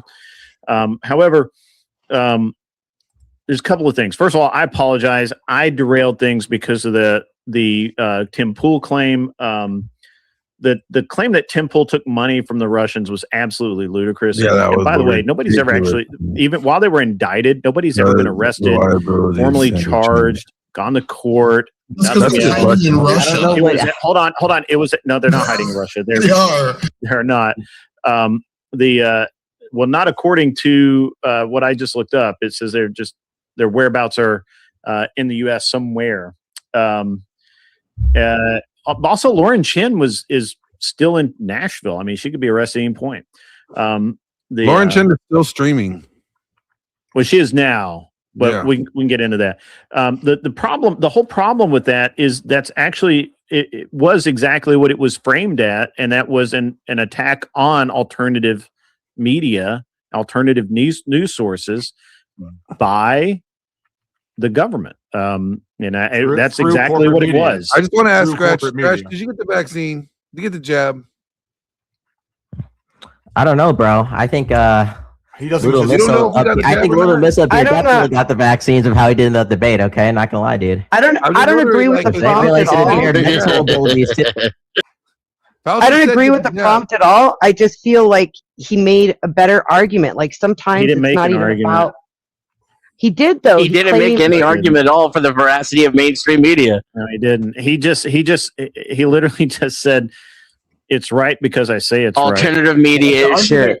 Here's the And, argument. and then he used a bunch of straw men as his examples as to why alternative media was shit. And he came up with the prompt. If the argument is that mainstream media is more factual than alternative media, and I can prove that alternative media is extremely but you were included. But you're and then Yes, mainstream but media is so is somewhat the not mainstream factual. media. That's the problem with your argument. The mainstream media lies all day, every day, 24/7. Yeah, That's the but hold problem on. with you Even just if- picking on alternative media. But that wasn't the argument he was up against. That's you arguing in place of the debater. No, it is Your the argument argument he was up against against. was His argument was COVID- whether or not the mainstream COVID, media where they is were more more accurate. factual. Yeah, So and the just saying counter-argument he something got else is was not factual Iraq does not war- make the case. You Iraq have to war prove and that COVID it's less is two things factual. over 30 Just years. showing that it's He got not two factual, things. which he You didn't just- do. He dude, just shut kept up. saying it over and You over just keep again. repeating- It doesn't make I the love this affirmative. topic. We're gonna have to do You're this just again. repeating This is yourself gonna over be and over awesome. again. Oh, All blue you said sky? was Yes, because that's correct. Why would I say forgot something all about different? blue Like you haven't skies. addressed my argument or my reasoning, and I'm correct. Yes, I'm addressing it right now. You're just repeating yourself, so you're filibustering. I The point love is, this. he I did love this mention those topic. things. Thank you very much, Scratch. It's really I'm good. not It's really good. filibustering. I stop after I repeat myself. I stop and let you make your point poorly again, and then I repeat my correct point. You did not. That's I don't why he won entirely the debate. disagree You're with wrong. Benson. I don't entirely disagree with For Benson. what you were I feel like I agreeing could with. have made a I better can't affirmative hear. I argument can for only hear me. one person at a time. I'm sorry, Scratch. What were you saying? I think that I could have made a better affirmative argument for mainstream media being more factual rather than just tagging alternative media versus saying less factual. But I still would disagree with Benson in the sense that attacking alternative media and saying it's less factual, right? That it's extremely unfactual to the point where, yeah, you can give some criticism of mainstream media, but compared to this, I do think that's still going towards proving the point. But if that I was would the agree. I prompt would you wanted agree. to You made it argue, look then exactly but like if you got to mainstream make media. But if you got to make And it you the use prompt, straw and that's men. what you wanted to argue, why didn't you make that the prompt instead of saying you're going to argue that mainstream media is more factual and then just like Right. Yeah, you could have said Also you effective. could have said alternative media is horseshit, and we could argue that prompt. Okay, it wouldn't be a fun look. It wouldn't be a fun debate if I didn't like go a little, a little bit extra, try and push my voice. Those are effective tactics. Like he's got to just either prove X is dishonorable and Y is honorable, or Y is dishonorable. X, like, it's Yeah, but he fine. didn't Not do that. dishonorable, He didn't less just honorable. win. That's why he You won. literally I did need- not I pay need to attention get to that. the prompt, and you're Stop it, still Greg. not paying I need to I get attention see. to it. I That's see a okay. All right, W. look. I see a Hold W. on, Looks guys, like a guys, W to we have- me. No, you're fine. Yeah. I look. Great. Who won? Well, I'm not a judge, so I'm not going to say who won. I'm going to say that I'm not getting into that Vietnam. I personally would not. I personally thought that, first of all, I think that Luedel could have made a much better debate, and I think he could have made better points. So I'm not absolutely. I'm not saying that he made a more effective. The problem is, I don't think I don't think Luedel made the right arguments for his position of alternative media, or that mainstream media is less accurate than alternative media, which I don't know that you could prove. I think he took the wrong tactic. I would have come into this with, I can't prove either of those things. I don't understand what you mean by more accurate. Literally, you can't pick up an issue of the New York Times without seeing retractions printed on the back 3 pages because they literally lie first and then apologize later. That's a known tactic of mainstream media. That's only the should shit have they said. admit to lying about. Yes, and that's what they get caught and have to admit about lying about. They literally Right. lie first and then retract later. That's a known tactic. They've admitted When's to the it. last time He Poole- should have led with that. He should have led with that. Yeah. That's literally like the back When's the 3 last pages. time- of wait, their when's the last time Tim Pool apologized for saying something wrong? I'm sorry? When's the last Candace time Tim Pool Owens, too. apologized for saying something wrong? Well, I'm not defending Tim Pool or Candace Owens. You literally The whole are, point- though. That's part of the debate, right? If the debate is, well, mainstream media does lie sometimes and makes mistakes sometimes, and they're willing to apologize and correct the Every factual, time. unfactual thing they Judges, said. who won the But debate? But I really don't mainstream wanna media hear is never this willing again. to do it. We already That's did my that. Scratch one. Okay, Scratch scratch one. Moving on. But the Scratch. prompt wasn't whether or not the mainstream media admits to lying more often than the alternative media. It was that the mainstream media is more accurate than alternative No, media. it was better than. Ludi The also, prompt was guys, better than. let me finish this out so we can get these guys out of here. Ludi also missed the opportunity because he did not corral Scratch into defining what he was terming as alternative media, and then picking apart that part of the argument. Now, part of that's it's 5-minute argument, so it's hard to do that. But by saying like Tim Pool actually alternative media? I would argue that he's not, because he doesn't report anything. He makes commentary. That's it. He used to back when he was at Vice, yeah, but you know. But yeah, right. But so now the problem is that you allowed him to say that Tim Pool, and I fed into that, unfortunately. What is alternative media? He's not. He's a commentary guy. Candace Owens is not alternative media. She makes commentary. She doesn't report the news. As much as you may want to corral her into that section, she doesn't report the news. Hey, when was the last time she made a stock market report? When was the last time she released the housing numbers? When was the last time that she had a crime sheet out or investigated anything? She doesn't do any of that shit. She's technically not alternative media. Hey, Greg, but she don't know. You didn't, but Ludi, you I like you. You're a cool dude. But if you're going to go against someone like Scratch, who I've already noticed that he has a very specific style, he makes a crowd argument, and then you have to go in and make him define those terms. And you have to say, and you have to draw the line. You can't say, well, because he was literally saying that I'm alternative media, right? Like he would say that I'm alternative media, but I'm not. I don't report the news. I don't do shit. So you have to say, well, that's not. So you could say the Blaze, okay, that could be alternative media. The Daily Wire, which, by the way, has a better history of being correct than basically anybody else right now. You could say that's alternative media. I would have accepted that. I would have accepted WikiLeaks. WikiLeaks would have been a strong WikiLeaks, example. Yeah, that's alternative media.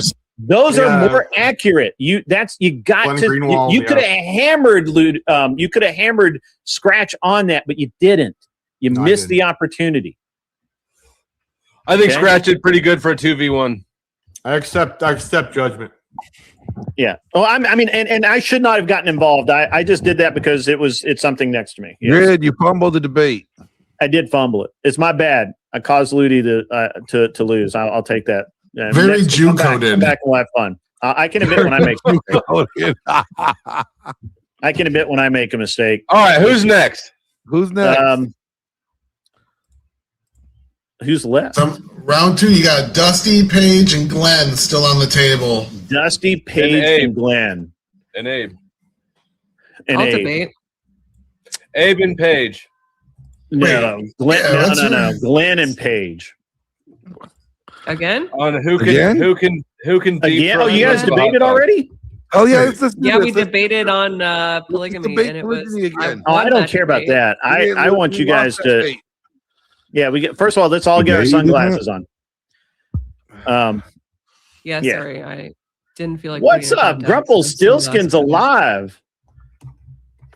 All right, nerd. If you guys aren't going to come up with it, I'm going to. Glenn went twice. Yeah, but one was a fakie. It was a fakie debate. It's okay, Ghost. We know who's racking up the W's over here. Thank you. The white Shure microphone is the superior microphone to the black Shure microphone. I'm just kidding. Yeah, but how much of it can you fit in your mouth at one time?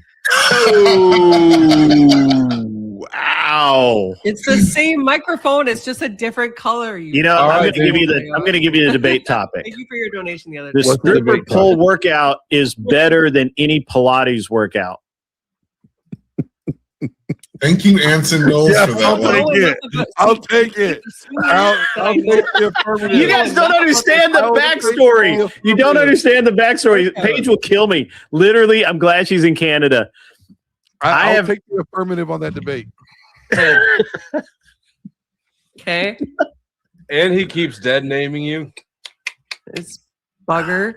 He keeps dead naming me. He assumes that I know something about stripper poles that I do not know. Like, I've never done a stripper pole It's a workout. great workout. I've never looked into the workout. I don't have any interest in doing so. Flo, Can we don't just you have a stripper pole? let I it did have guide a it? stripper He pole. did I have- sold he my sold it. stripper pole. All right. We will not do that. I'm so Like, glad that she she's missed far me far by away a in Canada. year. I'm so far. I'm so Oh, glad come she's on. I far couldn't away. do anything. I wouldn't hurt a fly. Come on. Okay. But I can't. Okay. Pick something else, Glenn. Think of something degenerate. You're my Why did I local have to be degenerate. degenerate? How did I lose It degenerate has to be title? degenerate. Because Okay.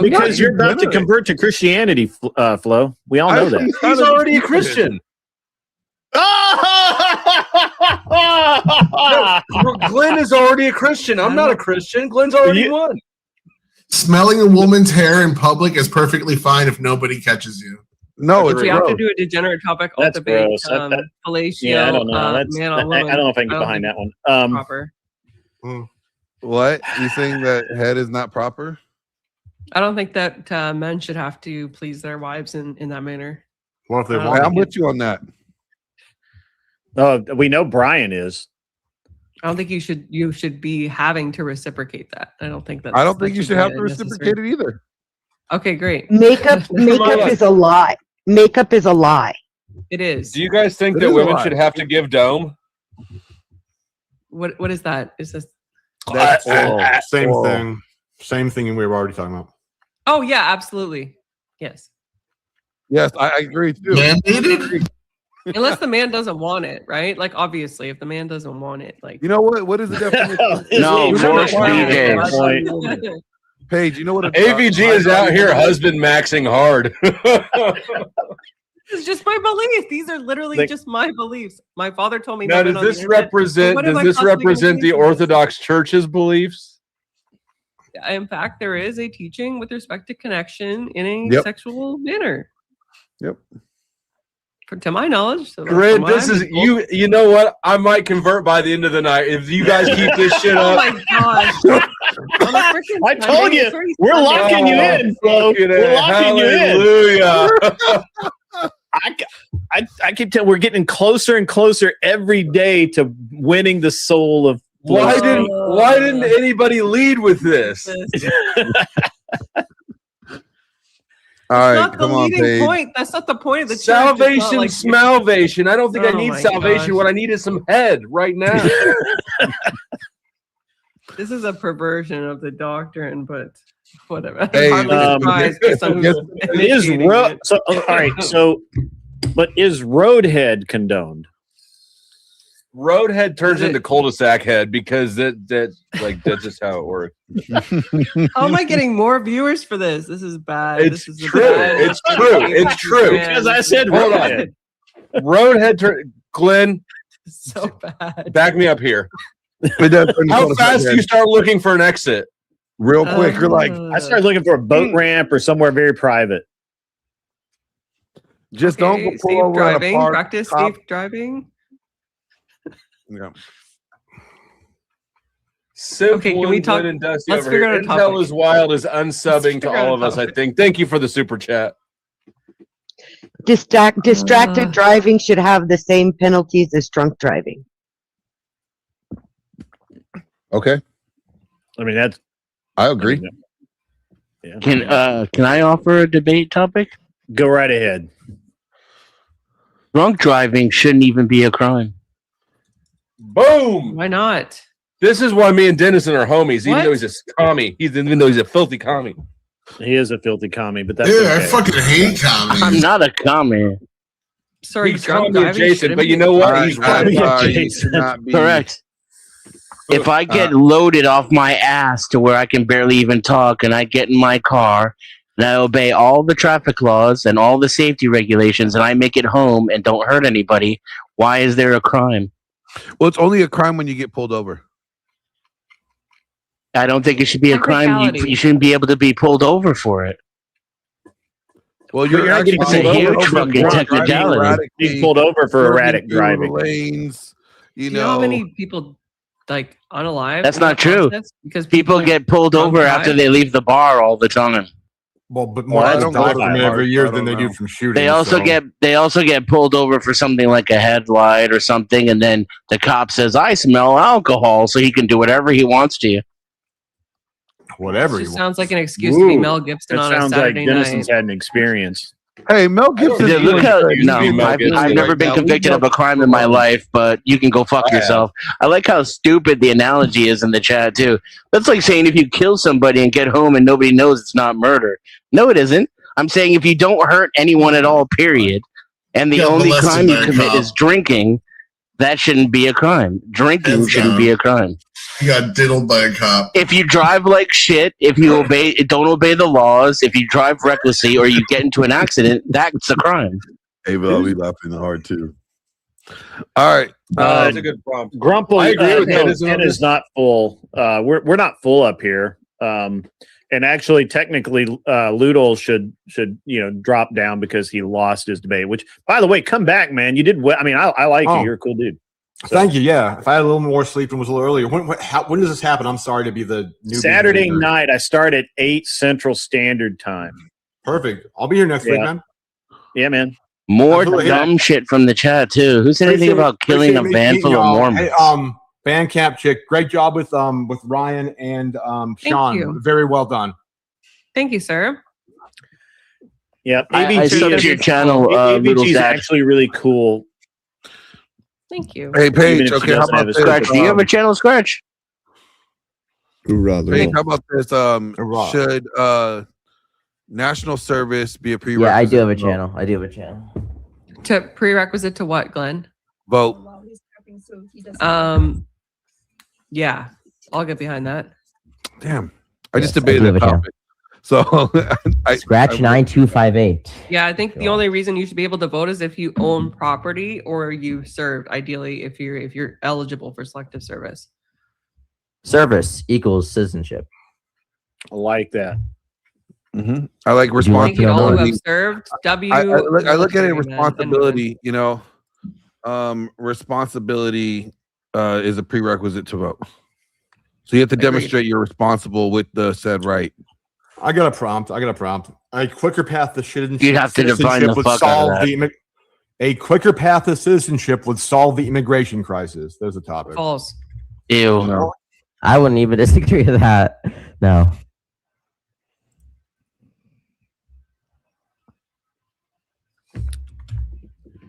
Israel is our greatest ally. False. Well, let's let Grid run through the topics and maybe we can. Oh find yeah, all right. Let me make go some back to the contention list. on it. I'm Yeah. sorry, I got distracted. Oh, we have a by- list? I didn't even know we had a list. I have a list. We do. I thought we just pulling stuff out. And you can It's add to the Schindler's list. List, If you am have I a right, really Tyler? cool, if you have a really What the cool fuck? debate topic, then you can throw it out, and I'll add it to the list. Oh, my God. Should Yeah, do you guys hold on, anybody wait, for the hold on, topic that's not chat? it. I'm asking my chat. Hey, where's the list at, gentlemen? Chat, ladies? you guys have an option. Give me an option, chat.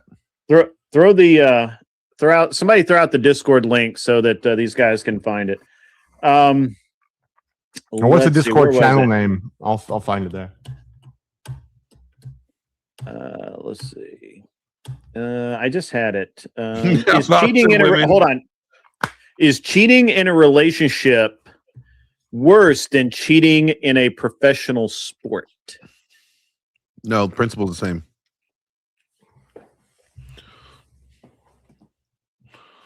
Glenn's in the cheating is cheating. Is it aisle. a Christian? Wait a sec. Is it a Christian like marriage sanctified by the church? I It just says his marriage Sure. by definition is sanctified by the church. I can't. Is there any reason secularists even get married? I mean, tax reasons. Tax bitches. What the fuck? Yeah, tax reasons. Yeah. Believe it or you not, know what? secularists get I'll remarried take for all the that. same reasons as religious people. It's different. It's different. I'll It's take not it. different. I know, go I'll take you figure. on that one. It's he is different? Crazy secularist. You're gonna say it's different?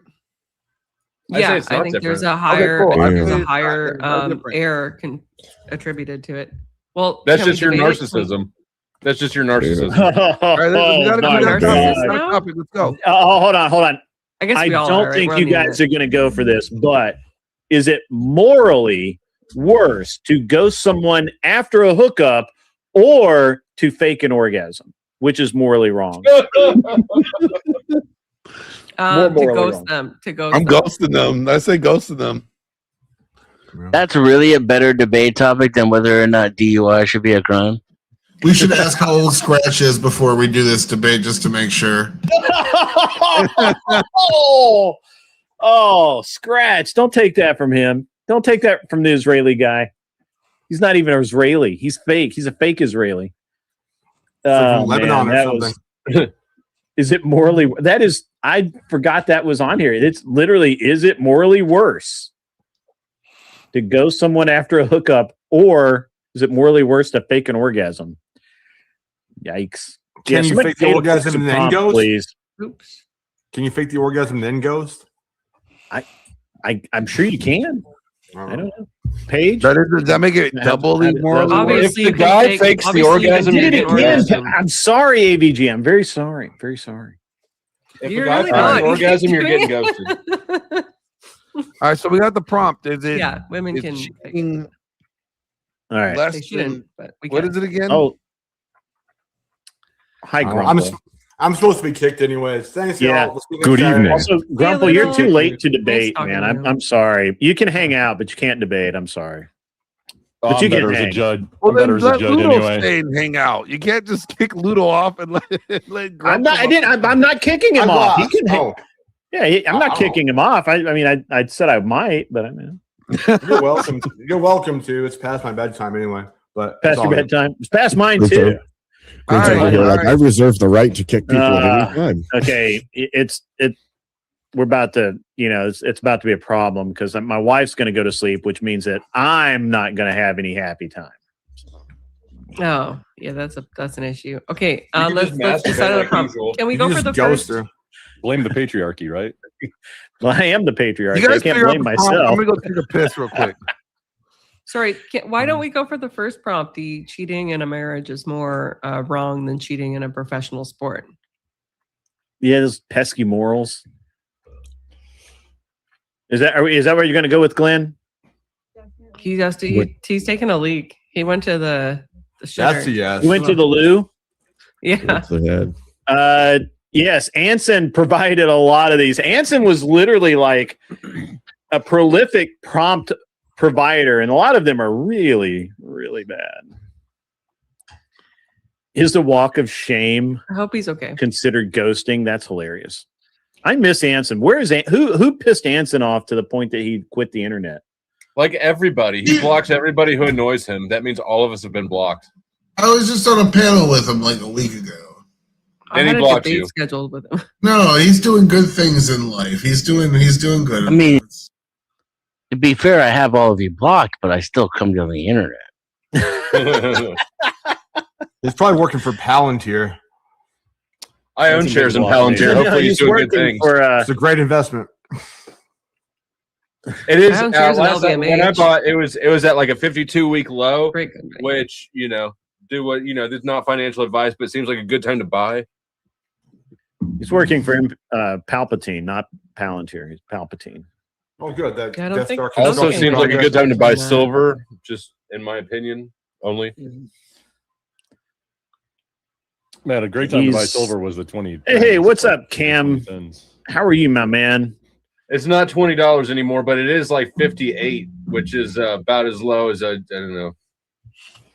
The time to sell if you bought Are we doing anytime this or what? previous was It hit $111 in the last year. Yeah, we're I doing know. this. How much lower do you think it'll slide?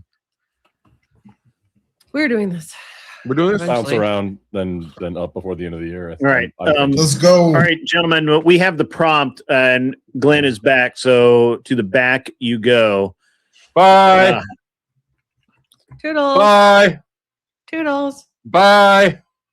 God damn. Toodles. Bye. Fuck. Bye. Never. Bye. Oh, Bye. see, the problem is you're all the way up at the top, you loudmouth. My God. I can just mute that guy. Anyway, lady, gentlemen, we have the prompt.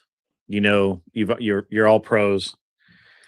We're all wearing sunglasses, and it's dark outside. I wear my Maybe not sunglasses at California. night. Well, he's not in California anymore. So, right. All right. Who's the affirmative? I am. Wait a minute, you're All right. affirming that it's just as wrong, or Oh no, sorry. I thought the prompt was okay. Yeah, no, never mind. I'm wrong. He's right. already? There's a debate, folks. Game over. Nice score. that was the only argument a man's ever won with a woman. All right, so let's Good sport page. We'll talk later. All right, so Glenn, you're the affirmative. You go first. Let's start talking, and I'll start timing. All right. Cheating relationship is morally wrong. The same core reason that cheating in a professional sport is wrong, because it violates the agreed upon standard for trust, fairness, and commitment. There you go. I'll leave it there. Let her start. Wow, a 14-second opening statement. Impressive. Paige, whenever you're ready. I love when my opponent uses simplistic terms to make a black and white issue, more of actually a gray issue into a black and white one. My apologies, I misspoke. The fact is that the two contracts are inherently different. One is a contract which is entered into with the church and with God, and one is simply a contract of this world. It is simply something that one enters into with an employer. That doesn't mean that it isn't wrong. It just means that it bears a different moral weight. And I challenge my opponent to disprove that fact. With that, I yield. Well, it's the same All right. core principle. Oh, calm down. All right, now please keep this one clean. It's the same And- core principle applies to relationships. Okay, when two people enter in a committed relationship, especially monogamous ones, right? They're agreeing on certain guidelines and rules. Loyalty is not optional. Fidelity is not a suggestion. Trust is part of the whole thing, right? So when you are playing in the sport, you are also agreeing on the principle that you guys are going to be fair. That you're going to play by the rules, and you're not going to cheat. All right.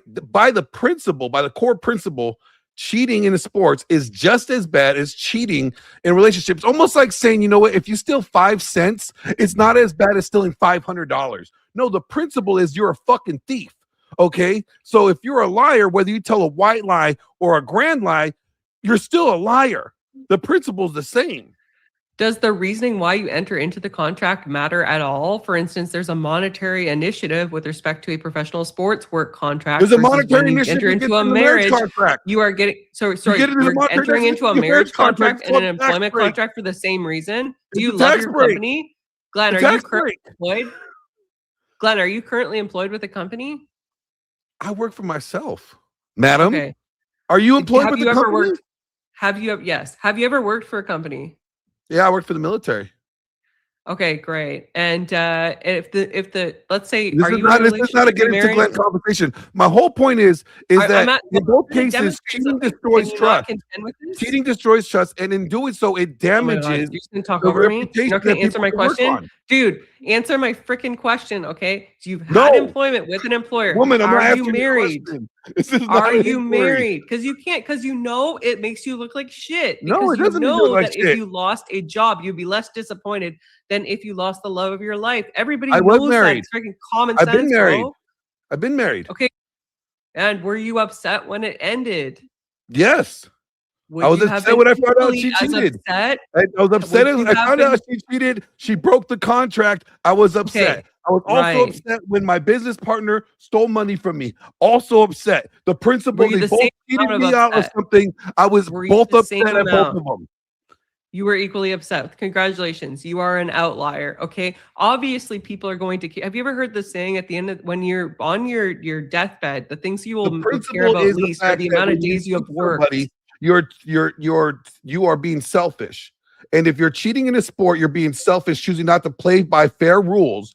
You're making them play by the rules, but you're Wait, choosing not that's to a play by rules. subjective Hold on, standard. That's no, a no. And the subjective same thing as standard. marriage. If you cheat on somebody in marriage, you're saying, hey, we agreed to these rules that we're going to live by, but I'm not going to live by those rules. Forcing this person to believe that you guys are living by the same rules, Right. you're cheating them out of information that they need to know in order to make a informed decision about what they wanted to do next in life. It's the same thing with business. If me and Grid were in a No, it's business not. contract and he started to make a business side, contracts are materially different. out of the contract, right? The contracts are And he's doing that. materially different.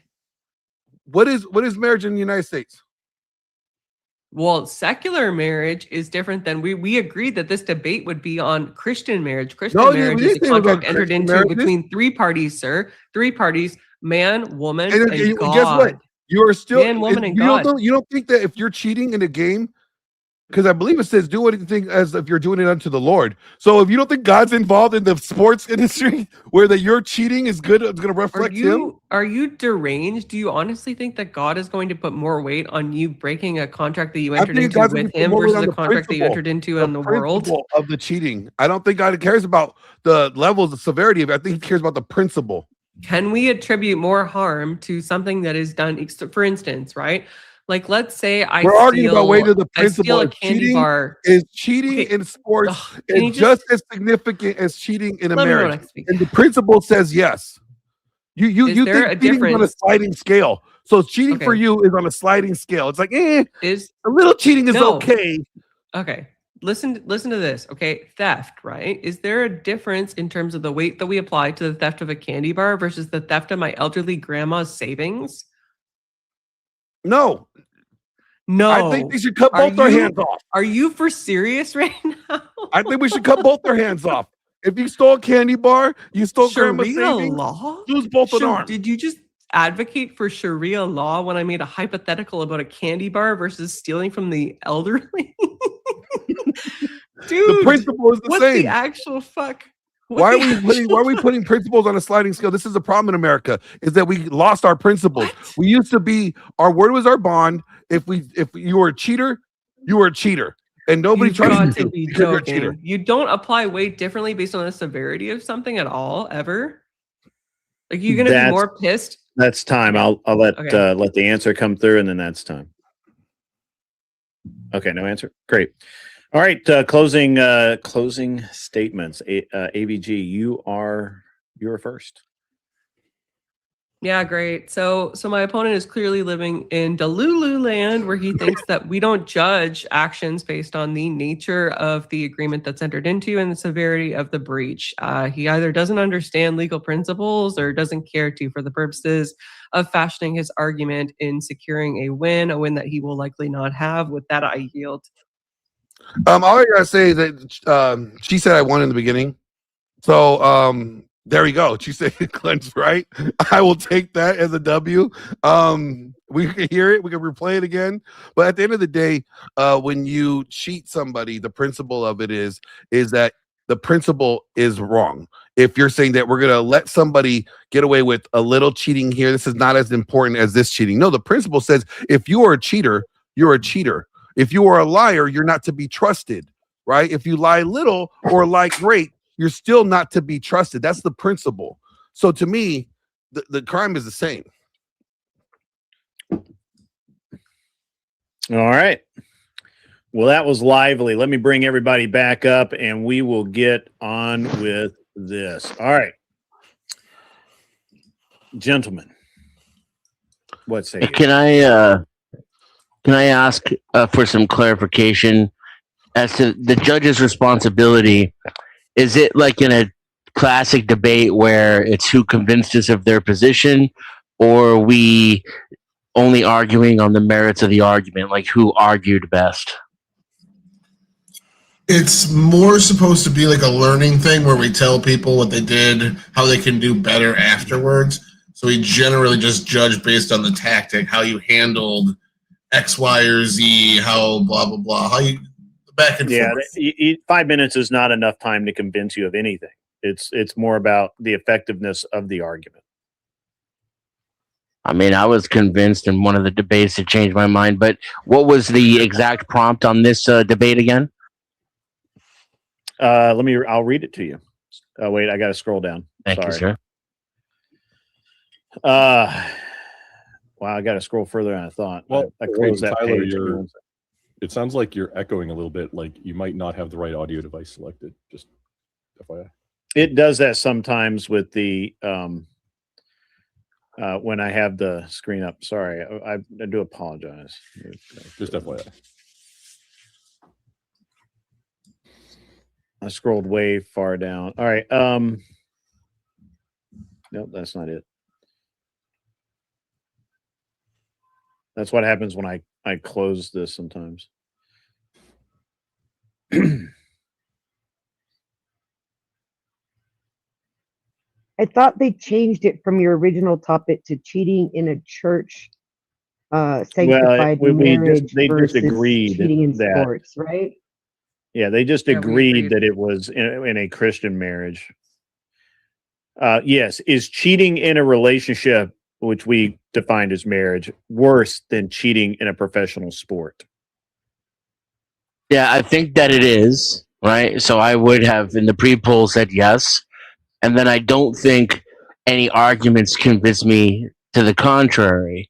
But at the same time, I think Glenn completely mocked Page in this debate. Like the way he was able to argue for something that was so absurd was extremely impressive. So if that's the marker, I'd have to say he won. But I would like to say that Page held her ground, being that reality was on her side. But unfortunately, she did a lot of arguing out of incredulity, and that just doesn't do it for me, right? He was already in somewhat of an incredulous position, and I think he did a fantastic job making the case for something that's kind of obviously unbalanced, right? Am I totally weirdo, odd man out on that? All right. Israel. Sorry, was that a vote for Glenn or me? Dennison, I believe he voted for Glenn. Am I correct in that, Dennison?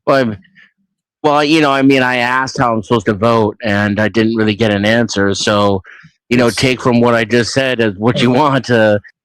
It's a fine scale. If you met Anson, he used to vote based off of like a theme for the evening. Whoever had the best rebuttals and things like that. So it's not a bad scale as long as you know the intent. As long as you're consistent across the board. I think Page was on the right side, and Glenn could not convince me otherwise. But he gave excellent arguments. He really, really tried as hard as he could. I'm afraid to debate him now because he obviously had the worse off position.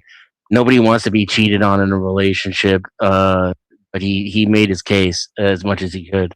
The side that you agree with shouldn't necessarily impact your judging of how good an argument was made. Right, but did the argument convince me? No, I thought the argument was excellent, but it still didn't go far enough to convince. Well, there you go. So who is your vote for? I mean, whoever you wanted to be for. Ambiguous. That's not how that works. When I asked how I'm supposed to gauge that, I was given an ambiguous description. So You I were just gave you told my. clearly to base it on their performance, not whether or not they convinced you, because 5 minutes isn't enough really to convince anybody. Grid said that. He said based on their performance in this particular 5 minutes, not whether you were convinced to one side or the other. And then I was given two conflicting explanations as well. But according to that, Glenn won the debate. Okay. Israel. I think that Paige brought up 3 good points. I kind of paraphrase them as gradations, context, and scale. And I feel like the scale answer was answered with pearl clutching. Glenn clutched his pearls during that debate and said, oh, it only matters. Some is fine for you, when she never said anything like that. She was just trying to make a scale-based argument. Glenn's argument essentially, and I wish Paige would have honed in on this and given us an example, but it would have said, essentially, an 8-year-old that cheated at Go Fish with his 8-year-old friends is just as bad as a husband sneaking behind a wife's back, because he's only judging from the metric of, was it stealing or was it cheating or was it this thing, and ignoring every other piece of context that makes up the totality of the situation. So I think Paige did a very effective job at arguing that, minus just an example. I had to give it to her pretty hard. And Glenn's trolley closer was just kind of told me he wasn't taking it that serious. All right, Witchy. So I want to commend you, Glenn, or no, not Glenn. Who was that? I'm bad at names. I want to commend the gentleman for. Glenn and I want to commend the gentleman for getting AVG to debate the that there's a grade to sin, because that's what she was talking about more than anything. You know, like there's a level of sin that God cares about, rather than just sin is sin. That was interesting that you got her to do that. But in the end, I feel like it was really close. Like, for me, it's like a 6-4 decision here, but I have to give it to Paige or AVG. Thank you, ma'am. All right. Maybe even 5.5 to 4.5. I too would have given it to AVG, and I'm gonna and the reason why is because even though I actually find Glenn's argument interesting, y'all don't have principles. He is willing, and that, I was going to get to that, Glenn.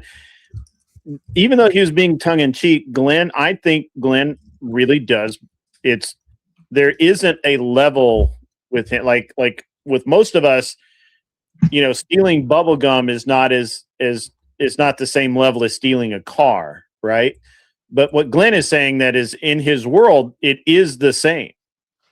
Now, maybe the consequence of that is not necessarily the same, but it is the same. And so I commend him for sticking to his guns on that, and I don't think it's as lunatic a take maybe as some other people are.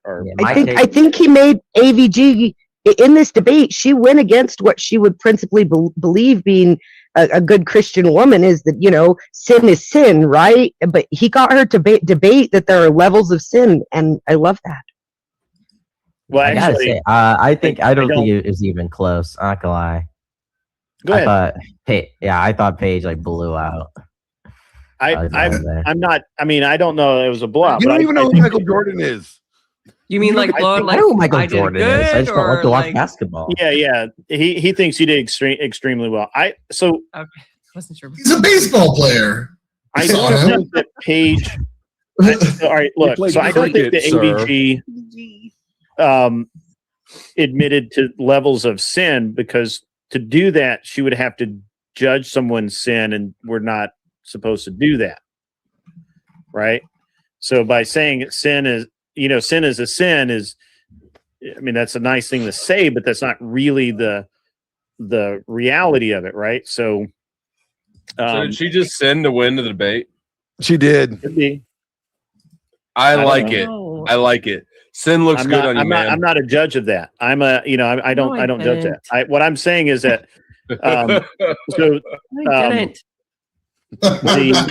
what would the sin have been? She totally argued for moral relativism. The sin would have been adultery.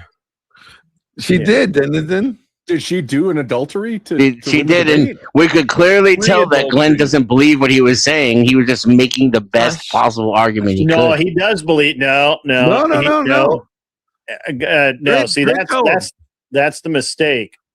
Glenn, I've known Glenn a while, and he really does believe, at least at his core level, that stealing a stick of gum is just as bad as robbing a bank. This is why Christianity corrupts people's natural morality. Oof, that's retarded. He do- and he Well, doesn't my actually believe thought that. here is that Paige being a good Christian woman, AVG being a good Christian woman, probably really believes that those two are the same. But she argued moral relativism, and it blew me away that she did, and I just feel like she did a better job. And I believe that that's slightly. the problem that we have in society today. Where it's like, you know what? Oh, it was just a kiss. It wasn't like I fully stick my dick in her. It's not that really that cheating. Like we're gonna have a sliding scale on this, and it's so much Yes, it is easier to be cheating. black and white and be like, you know what? No, if you're a liar, you're a liar. If you're a cheater, you're a cheater. Whether you cheated, I don't get into business with people that I know that cheat on their spouse. Why? Because if you're willing to cheat on someone you love, you're definitely willing to cheat on me in business, and that's a principle that I uphold. And that's the principle I stand on. I gotta ask an important question here. So we gotta do something a little different because we have 3 people left. So we put all 3 people into a debate together, and then the winner goes to the finals. We have Scratch. What did they call that in the WWF? Scratch, me, AFG, and Abe. I can judge if you like, Grid. Well, so Dusty your and Jew Abe math go is next. failing. Dusty Wait, and Abe but- go next, and then we Yeah, have I was 3. gonna say Dusty and Abe haven't. Yeah. I was Dusty planning and for the future, Dusty. I was Okay. thinking tomorrow. Yeah, That's yeah. that's the Jew math. Yeah. Oy vey. Wait, Oy Tyler didn't do vey. that? All right, so let's get Abe and Dusty up. I got to get to bed sometime All right, tonight. Paige, thank you for the debate. It was Glenn, wonderful. Solid work. I get where you were going, so Paige, I understood thank what you for were the saying. debate. Nice For the to be with final you again, round, Glenn. Grid. Thank you Think for about it. For the final round, I'm going to we either bed, have to do a guys. 3-way. Ahimsa is Take her in easy. the house. All sin is not equal. That's goofy. Mortal and venial sin are different, and that is not moral relativism as much as common sense. I mean, I'm not going to argue that this. All right, you guys. About to wrap it up. Been going up for 5 hours. Thank you guys for watching the debate. I think I won that last one. Okay. I mean, think about it. The principle. This is what's wrong with America. This is what's wrong with people today. We don't operate based on principles. Okay. If we're saying that cheating is in the sports game is not as bad as cheating in a marriage, the principle is still you're willing to do the other party harm by doing them dirty. That's the principle. It's wrong either way. To me, it's equal. All right. But you know what? Like, share, hit the subscribe button, all that fun stuff. Hit the Cash App if you guys like the show. Thank you, Uncle Guns. It is late over here. Yeah. No, I know, Ghost. I know. Ghost. You know me. We like 8-backs and Cadillacs. So until next time, you guys. Peace.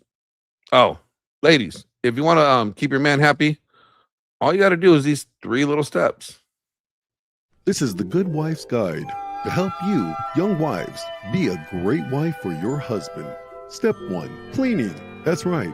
It's always pleasant to come home to a clean house.